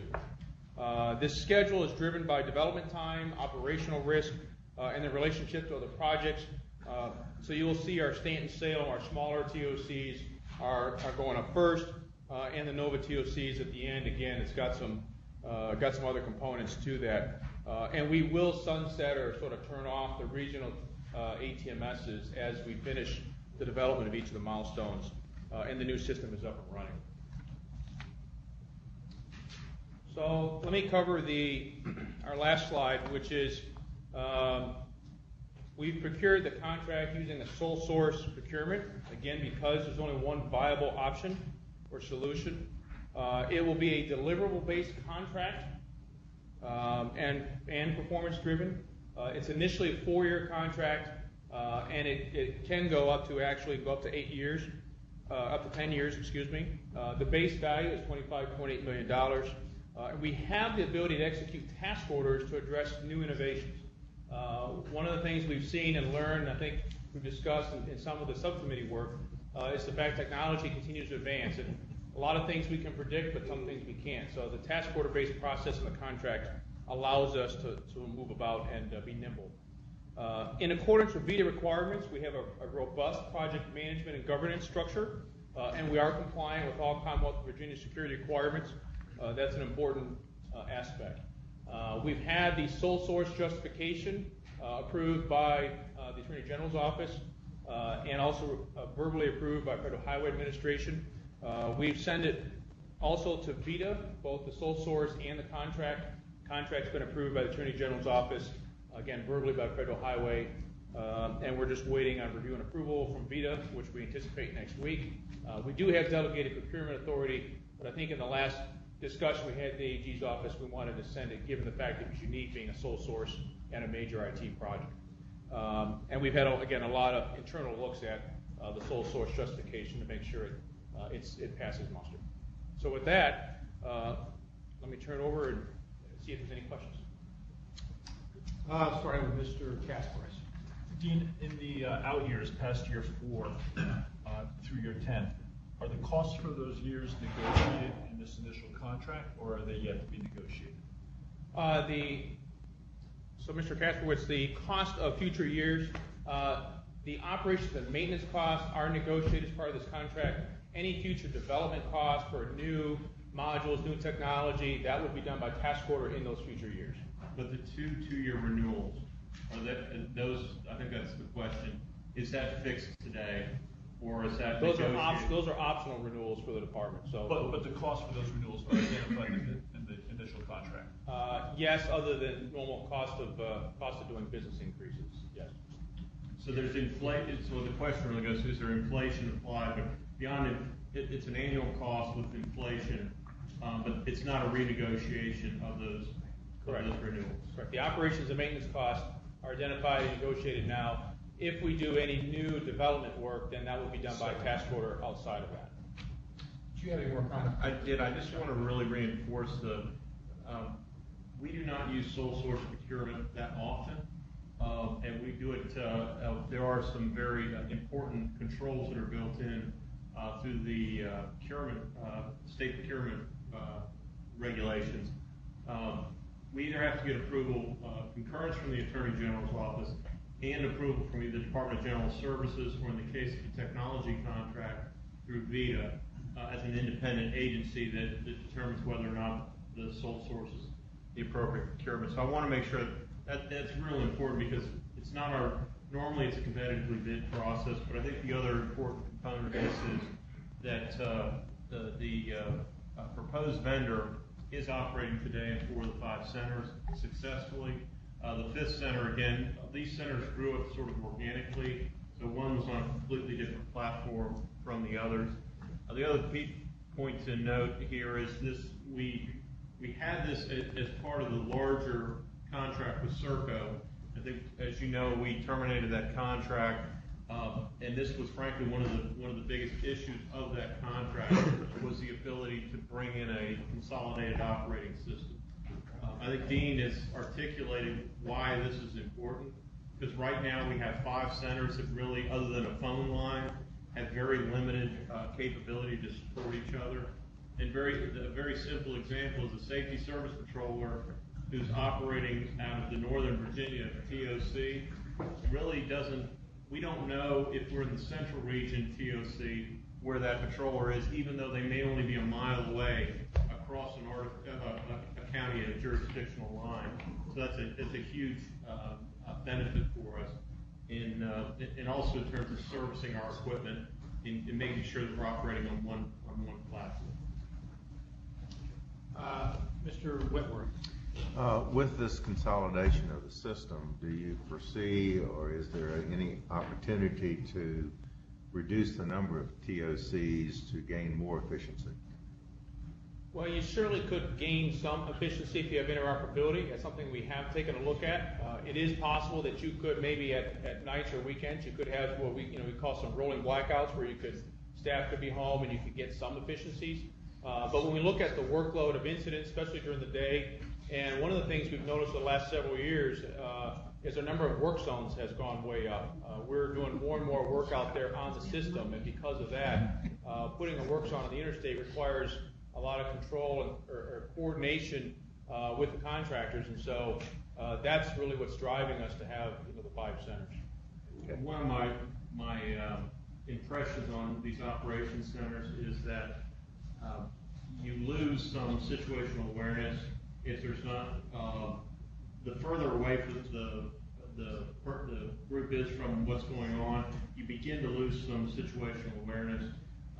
The Nova TOC is a great example where we have fire, rescue, and police physically in the same rooms. But what I've found is it becomes difficult when that TOC is working 50 miles away in the Fredericksburg district. Now, our intent is not to add operations centers either. But I do think, to Dean's point, is there are some opportunities to either slow down or shut down some facilities potentially at night. But the workload that we're seeing is such that, and you mentioned work zones. Work zones alone will keep these folks busy all night long, making sure that we're monitoring the work zones, updating the information, and we plan to be real busy on our interstate system for the next several years, all night long with operations. Okay. This time of year, especially in the A1 corridor, it's all the paving work from Salem are at night, so they get real busy at night. Casper? Dean, 10 years is a long time in the technology business. Assuming we have a viable company to start, how have you vetted the company from the standpoint of its long-term viability in this industry? We've got a lot of eggs in this basket with this contract, and if something were to change or they were to cease to be reliable, what are our options? How have we vetted that from the the sole source justification? One of the things we've seen, we've had a relationship because we talked about Open Roads Consulting has been in 4 of our 5 TOCs for a number of years, and we've been a partner with them for about the last 10 or 15. One of the things we've observed that over the last 2 to 3 years has changed. They've now transformed and been now part of a larger company called Q-Free, which is a global international company. What that means is we've seen them not only mature, but they bring some other tools to the table. They've got some experience in tolling and parking, some things that Open Roads didn't have. So we've watched them mature and grow as a company, and we think there's a real solid foundation. And Q-Free is one of those global leaders in sort of traffic management and things of that world. And they do their own investment, R&D themselves. So again, we think they can certainly withstand that as we go forward. Is Q3 a public company? Yes. It Yes. is. Okay. Thank you. Yes.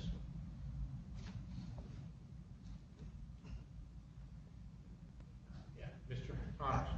I just have a side note, aside from this conversation. And this is a very good presentation, thank you. It's just been a pleasure working with Dean and Riley and a lot of the VDOT staff on our Innovation and Technology Subcommittee. I just am impressed with the level of enthusiasm, professionalism, and creativity that we have within our ranks. And I just want to acknowledge that. I want everybody to acknowledge that. I think we've got to somehow promote that there are these folks working inside of these agencies. And I look forward to continuing our work and doing great things. Yeah, I should mention Mr. Connors and I had spoke this morning too, and then we have technology subcommittee, and we need to find a way to harness these ideas. And just frankly, we've got VDOT. We got a lot of pressure on them from their core mission. We got a lot of work coming down, and Mr. Kilpatrick is focused on that. And we give monies to Virginia Tech, for instance. So we're going to be looking at ways that we can harness these ideas, working with our partners, find the appropriate venue. Because our core mission, obviously, is keeping these roads and these new projects going, but we've got to make sure we're not losing sight of down the road investments.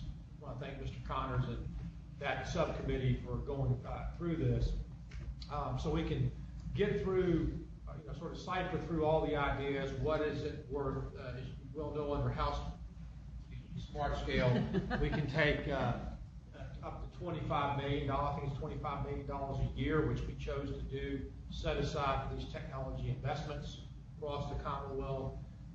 So that's $25 million a year over the next 6 years is a fairly big investment in doing this. So I want to make sure we get a return for that investment. So we'll have more to report. Monique Day in my office, Assistant Secretary, is working across not just VDOT and DRPT, but across other agencies, because fitting into this could be drone technology. We have a lot of things, and I know I'm talking about TMS today, but there's other technologies to how we get that. So I'll report back to the board as we continue working through that. But I want to thank Mr. Connors for his efforts in that area. And my colleagues as well. Thank you. Yeah, colleagues sit on that. Okay, then Justin, thank you very much, Dean, for your. Assuming the VDOT approves the adjournment, we'll be bringing it to you in the September meeting for award of. Okay, I think that's all the formal presentations. We do have some updates from Secretary's office. Jennifer, why don't you start? Yeah, just a few items as updates to previous issues that we've been discussing. First of all, on WMATA, I just wanted to let you all know that the Safe Track program continues.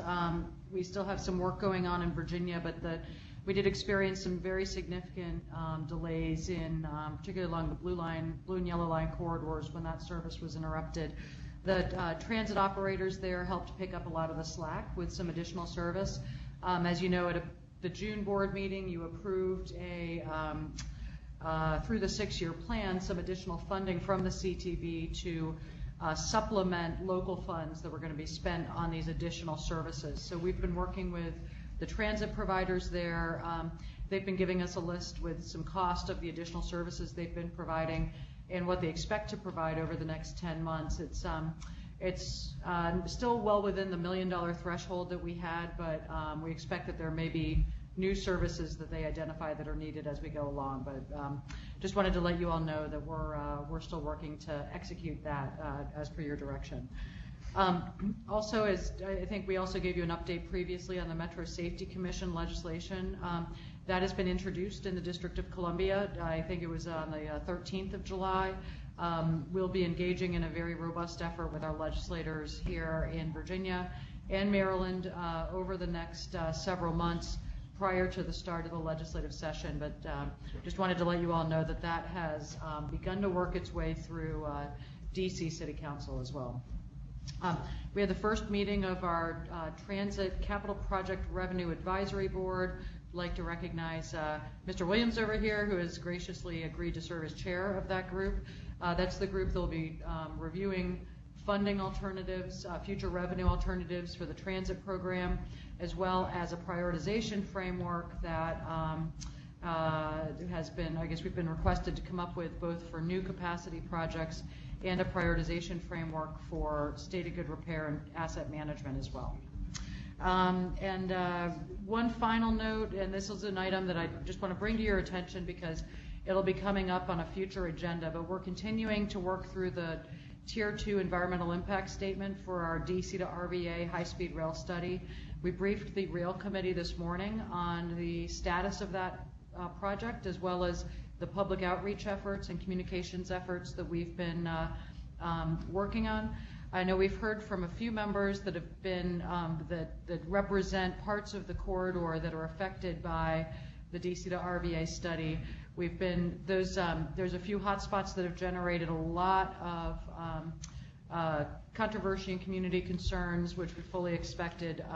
We are trying to get through our technical analysis as quickly as we can so that we can actually bring some resolution to those issues. So we are moving very fast, but actually because we don't want to have the cloud of those potential issues, particularly bypass alternatives, hanging over the property owners that are out there. But I want to thank those of you that have given us input on ways that we can improve our communications. We're taking those to heart. We're going to be continuing to ramp up our outreach efforts. Our draft EIS is still scheduled to come out this fall. We'll have public hearings at that time. Sometime after that, we would be asking the CTB to, through a resolution, approve a locally preferred alternative, but that would be after you've had a chance to consider any public comments that have come in on the draft environmental impact statement. So if you have any other questions about the DC to RVA study, please don't hesitate to reach out to me. And with that, those are all the updates I have for now. That's a lot for being over in Portugal for. Yeah. I'm impressed. You got all that done while you were gone. It's great. No. Yeah. That all happened while I was gone. I appreciate the update on that. Yeah. Charlie? All right, there are a couple things in your package. First is titled CTB Project Risk Briefing, and this is for the I-64 South Side widening called the high-rise bridge. If you recall, part of our effort to increase awareness and focus on risk on projects, high-risk projects, and there's designations for that, but in all projects where the value is anticipated to be more than $100 million, I would be providing you this briefing paper. This project is early in the procurement process. It is being procured as a design build, and by its nature, design build does transfer a significant amount of risk because, again, the arguing between the designer and builder occurs between the designer and builder who are on the same team. So it is a way that one of the reasons we use design build, as well as the efficiencies we get, is assignment of risk. This is fairly early on in the process, and our folks are working as we get closer and closer to recommendation for award. The risk will continue to be reduced and addressed as we go. One of the other pieces of this project, it will be the first design build project, I believe. I don't see if Shalendra's in here, but Shalendra, is this our first design build that will use ATCs? Yes, sir. So the change in the code allowed for alternative technical concepts, and that became effective July 1. What that fundamentally means is these design build teams can come to us in a confidential ways with better ways of delivering the project, we can evaluate those in a confidential setting and say, yes, we will allow you to use that idea in your bid. And so it gives these teams the opportunity to be very creative and come up with options and alternatives. We can do that in the P3 environment, but until this passage of this code provision, it was unclear that we were able to do it in a design-build environment. So again, this, we're excited to see the request for qualifications goes out this fall on this project. This project is also currently 100% funded by HR TAC funds. We do anticipate a application under Smart Scale, but again, as of today, it's 100% funded by. And you're looking at a DB and not a P3. Yes, that's correct. It will be design-build and not a P3. But he could, before, Mr. Williams, he couldn't take advantage of this unless he was in a P3. The new law allows him to do so now. The second item that we provided for you, oh, I'm sorry. Charlie, back to the ATC. So going forward, if we have a project budget that's approved under HB2, we bring it out to design build with ATC, and there's substantial cost savings. So that just worked its way back into the. Absolutely. So we all benefit. What happens? That's great. What happens with, I'll call it the leftover money on any project now that's gone through Smart Scale, that money then becomes available to reprogram for projects. And probably, in all honesty, there'll be some overages and underages, and they'll have their, they'll bring before you, like Mr. Pryor did today, you know, in that. But yes, hopefully the net is a positive. Another aspect of this is, and we do this today on some projects, you'll have alternates, you'll have a base bid and alternates. And we may allow for a project like the high-rise bridge, maybe there's a component that we'd like to have, but we're not sure that we have enough funds to do that. With this process, through the bidding process, we may be able to say, wow, we do have enough money in the budget to pick up this other component. So that's another aspect that we've utilized in design build projects. Sometimes in design bid build, but more in the design build world. The second item that's in your folders is I'll call it a white paper on kind of a summary of a number of studies and reviews and the current code provisions regarding payments to cities, towns, and counties, and so it's just it's information for you. Julie Brown and her group put this together, but again, if you have any more detailed questions, we can fill you in on those. But it's just again late night reading for you. I also want to bring to your attention that we have an upcoming Garvey bond sale. We're anticipating that sale to occur in late October. We will provide you a more detailed briefing on this, but we will be bringing it to the board for action in September. It's a scheduled sale. It's about $400 million. That $400 million is already built into the 6-year program, so it's not $400 million extra. I wish it was, but it's on projects that have already been programmed in the 6-year plan. And again, we'll do a briefing and a vote. Traditionally, we separate that by a month, but because of the nature of trying to get this bond sale out and not having a meeting next month, we'll provide you a briefing paper in advance on that. Regarding Smart Scale and State of Good Repair, we have already begun advertising projects under both those programs. The bulk of the paving, the first round of paving dollars is going out to advertisement, and some of it already has gone out to advertisement. We anticipate all that first round on the paving side to be out the door in the coming month or months, couple of months. So we'll be able to get that work underway. Bridges, it's kind of on a different time scale. But one of the things that we've been working on, and we'll be bringing back to the board, but also available to the public, is a public-facing, I'll call it a dashboard. The dashboard exists today, but really a keen focus on those 163 projects that are part of round one of Smart Scale, as well as all the State of Good Repair projects, where you'll be able to click on each and every one of them and see where they are in process, see the health of the program in terms of are we advertising early, on time, late, where are we in the whole process. So that work is, we're testing that information now and cleaning up the data, and we'll have that to you probably this fall. And I think that is all that I have today. Okay, thank you, Commissioner. Mr. Secretary, it's probably a good time for me to share my concern. The amount of activity that we have going on now is significant. A lot of activity. And my concern is making sure that we have the people and the resources to manage this activity, and that we anticipate the resources we need and have them in place, because the size and scope of some of these projects, if we stump our toe, can be very costly. And I'm sure Charlie's on it, but it just seems to me there with this amount of activity we have, there's going to be a lot of management to make sure they're executed properly. And I would agree with you, Mr. Melvin, in terms of our much of our both development work, design work, and our field construction management work is outsourced.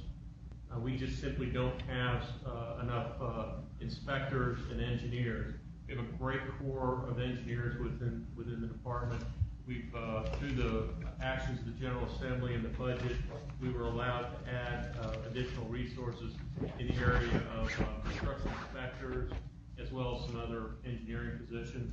That is going to take time. You can't just pluck an inspector trainee off the street and they're fully capable. We have done a number of things to have contract resources available for us in support of the program. The reality is it's something we're going to just continue to have to keep our eye on these projects and anticipating issues that are coming up before they do. And that's it's a big effort for the state, particularly Northern Virginia and Hampton Roads. Their programs with the not just the state funds and the federal funds, but the special funds through NDTA and HR TAC. There are a lot of projects out there and a lot of work to do. The design build, and it's not the answer to all things, but there are some advantages to design build. It requires less oversight from us in terms of we're not paying for, you don't have individual pay items where you do on a design bid build contract. So some of the paperwork and some of the administrative burden that's on those types of contracts does not exist on the design build. It still, though, requires our oversight, both the day-to-day inspection, but also the engineering support. And that's something the chief engineer and myself and Quentin have really put a lot of focus on, bringing on staff, retaining staff, and making sure that we have the support consultants on board also.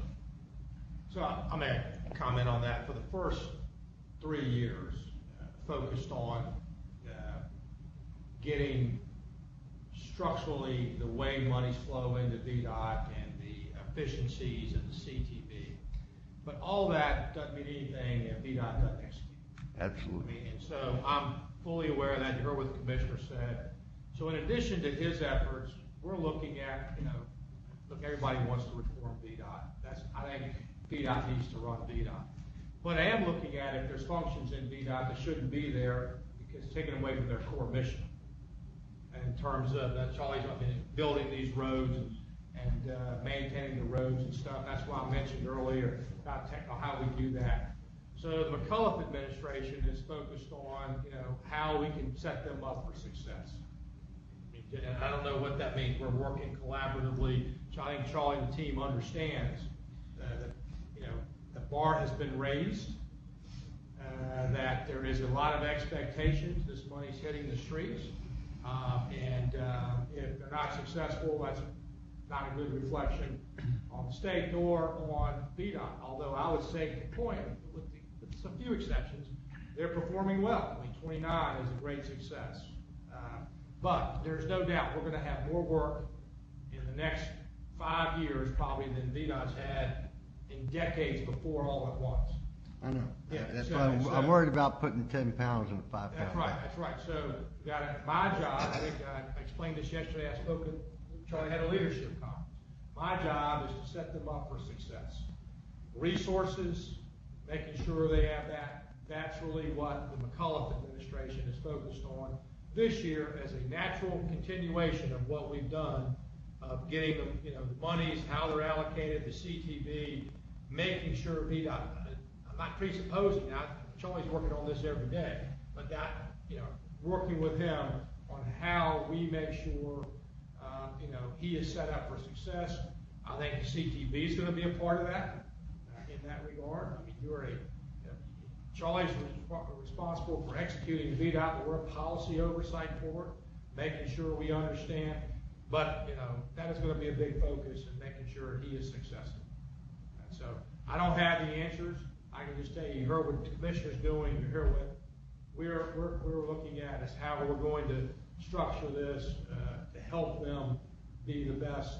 Because, I think a lot of it has, as Charlie mentioned, over the years, the General Assembly is up in taking people and not let them decide, I'm a firm believer, here's what you're responsible for, helping it, but they probably know as good as anybody how we get structured that way. What I want to make sure there's not a lot of stuff they're having to do down there they shouldn't be working on. Like those industrial access taking the time from their core function, because I can tell you, Charlie will tell you, we have this conversation a lot. There is no, his job is to maintaining these roads and delivering these projects. All the other stuff might be fun, but at the end of the day, that's what we're charged with, so. Hey, I'm confident. I'm confident you're on here. We have 3 times the work, and I don't. It's going to take resources that we haven't used in the past. I could not agree more. I think the first thing is to recognize we understand that, and I think we do recognize that. He's working at it from day to day, and I'm looking at it, helping structurally, getting him to what he needs to be successful. Great. I think that's the best we can say, and we'll keep you updated on that. But knock on wood, we're rolling along pretty good. Not that everything's perfect, but we are. Same so is true for the URPT. It's probably got more of a restructuring. I meant that as a global comment. Probably more restructuring to do, and much of than VDOT, because their workload is tremendously increased, and we're hoping for a positive on Virginia Beach Light Rail, which will add more to it. But we've got this whole metro reported on the MSC. That in itself is going to be a massive effort to get that set up. And we talked earlier this morning about the shortages that we know we have on resources. So we got it. I mean, I shouldn't say we understand it, and we're working on it. I can tell you that'll be a focus the next 18 months of what I'm working on, making sure they're successful. On a broader level, I think the BTCA and other trade organizations also recognize the broader challenge of transportation workers. What I mean by that, it's everything from someone driving a dump truck to an engineer to a equipment operator to inspectors and all of those things. At our conference, someone from Virginia Power, commending Virginia Power, spoke about the challenges they have in recruiting talent in the energy sector. They're really drawing kind of the same kinds of people that we draw. And the good news, if you're a young person and want to get out, like to be outside, like to work in the field, there are tremendous opportunities in the construction and the energy business. But that's something that we're all really trying to grow the resources that we have, both internally, but also looking other places to encourage folks to come work in our industry. Great. Okay, I've got a couple of things to follow up on, and then we'll open up for the board here. First of all, the major project that Charlie and his team working on has been the I-66 procurement. We're getting close to issuing the final RFP request for proposals from the concessionaires. This has been, gosh, a couple of years worth of work, but very intensive in the last few months as we worked through. It feels like a decade. A decade worked through, and it's been very collaborative with the concessionaires. And as you know, it's collaborative and it's negotiation. You know, that's the way these things work. But we are going to issue the RFP. I'll be going tomorrow, not today, tomorrow. It is true to the term sheet. Make that clear that it is true to the term sheet. There are a couple of things that are noteworthy in it, though, that are going to be considered. The first is that we are going to allow the concessionaires to consider putting trucks in the hot lanes outside the beltway. We've worked extensively with, right now, you know, there's two actions that are allowed. We're going to consider up to one single tractor trailer. Our research working with the industry, working with our concessionaires is another option. Could be a win-win for the Commonwealth, the concessionaires, and our drivers in terms of the tolling rates. So that is no restrictions on HOV, but may allow, as I mentioned earlier, we've got to find a way to use our, not inside the beltway, I'll make sure, not inside the beltway. Not inside the beltway. Only, not inside, I can see the look on your face. Not inside the beltway, outside the beltway. That's one thing that could be a significant monetary issue for both parties, and it being beneficial to our drivers. Times and all that's got to be worked out. We just want to point out there, it's back to what Charlotte was earlier, working with them on ATC, different things as to how we get the best deal and the best for our driving public and the taxpayers. The second thing in there is that we will be allowing them, this is a large project, several thousand workers is what is anticipated. We'll allow them to do a segmentation approach where if they have independent utility, things that make sense on a environmental basis.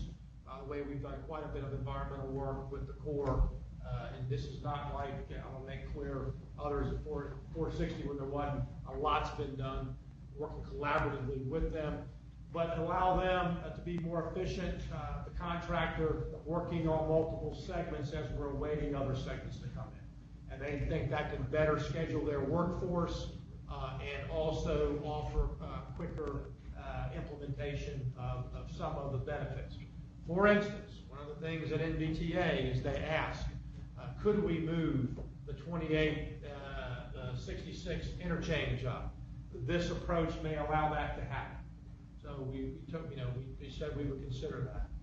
I think those are the two things I wanted the board to be aware of, because it's going to be public tomorrow. Our concessionaires already know going out there, but those two things, very, very been great meetings so far. What we'll do is we'll issue this. They have 6 weeks to respond, Charlie, or about 6 weeks. In 2 weeks, we'll sit down with them one more time and see if there needs to be any final amendments to the RFP.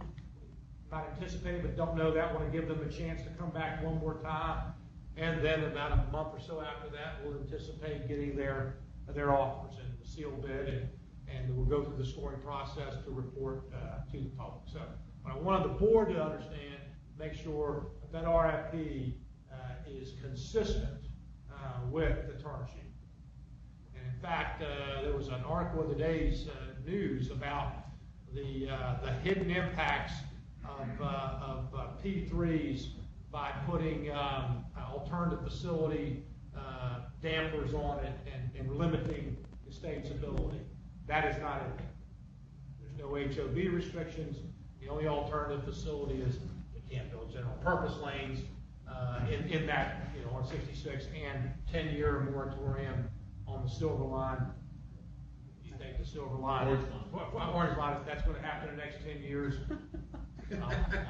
I'll take that risk. So, anyway, in that, so that's number one on 66. That's moving along, and by the time we meet, that's about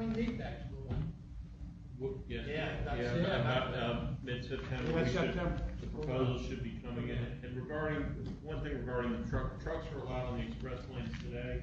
It's a 2-axle limitation on the express lane.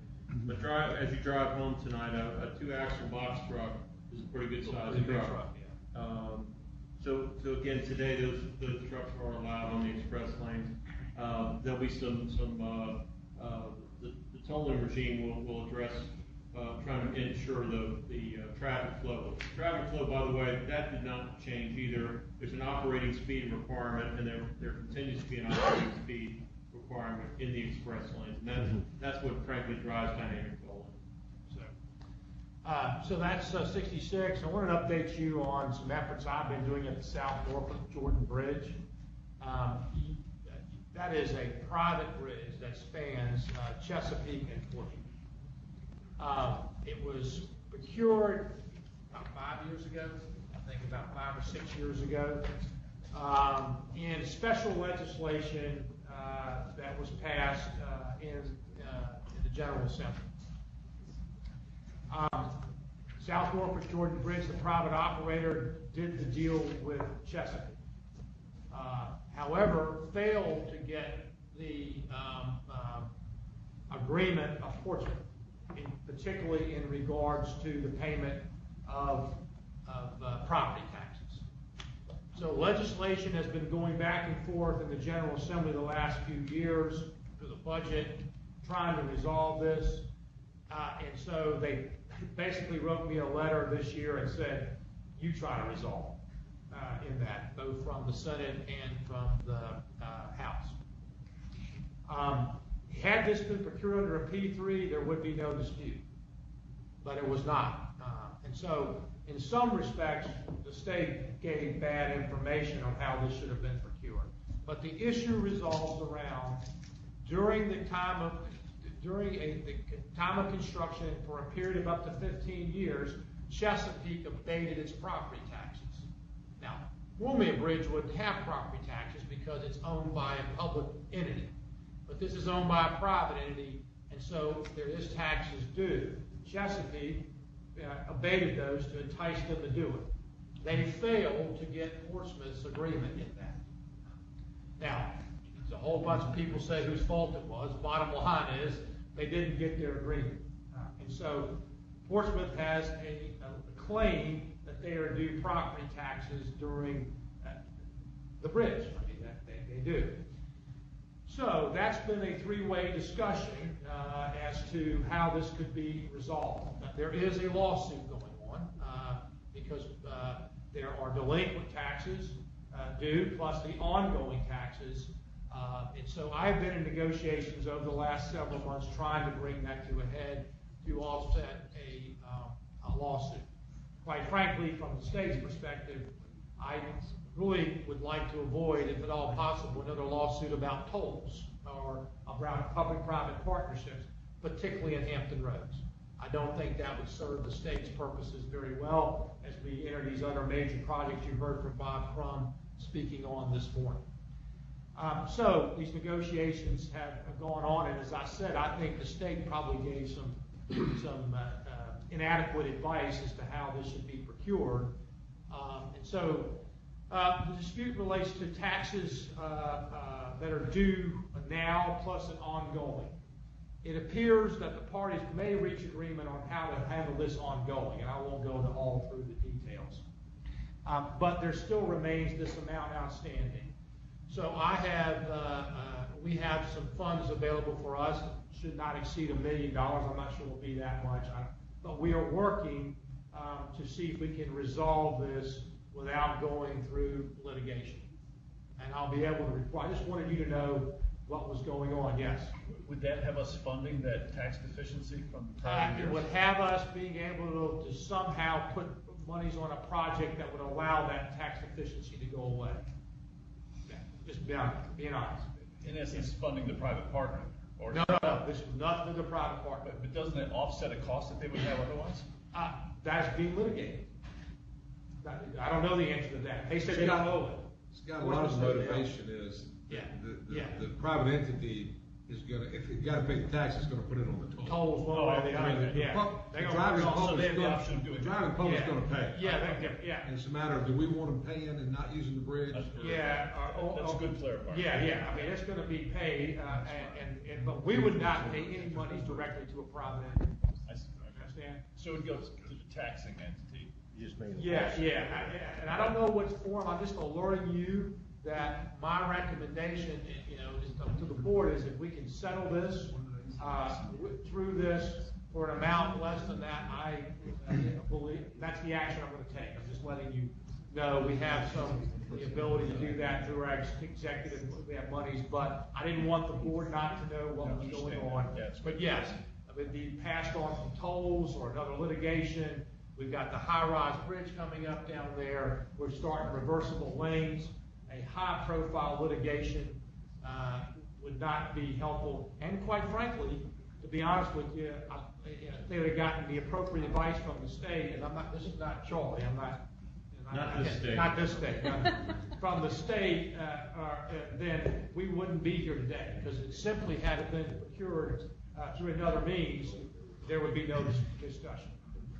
So I'm just letting the board know what's going on and trying to resolve this, and hopefully we'll get some resolution.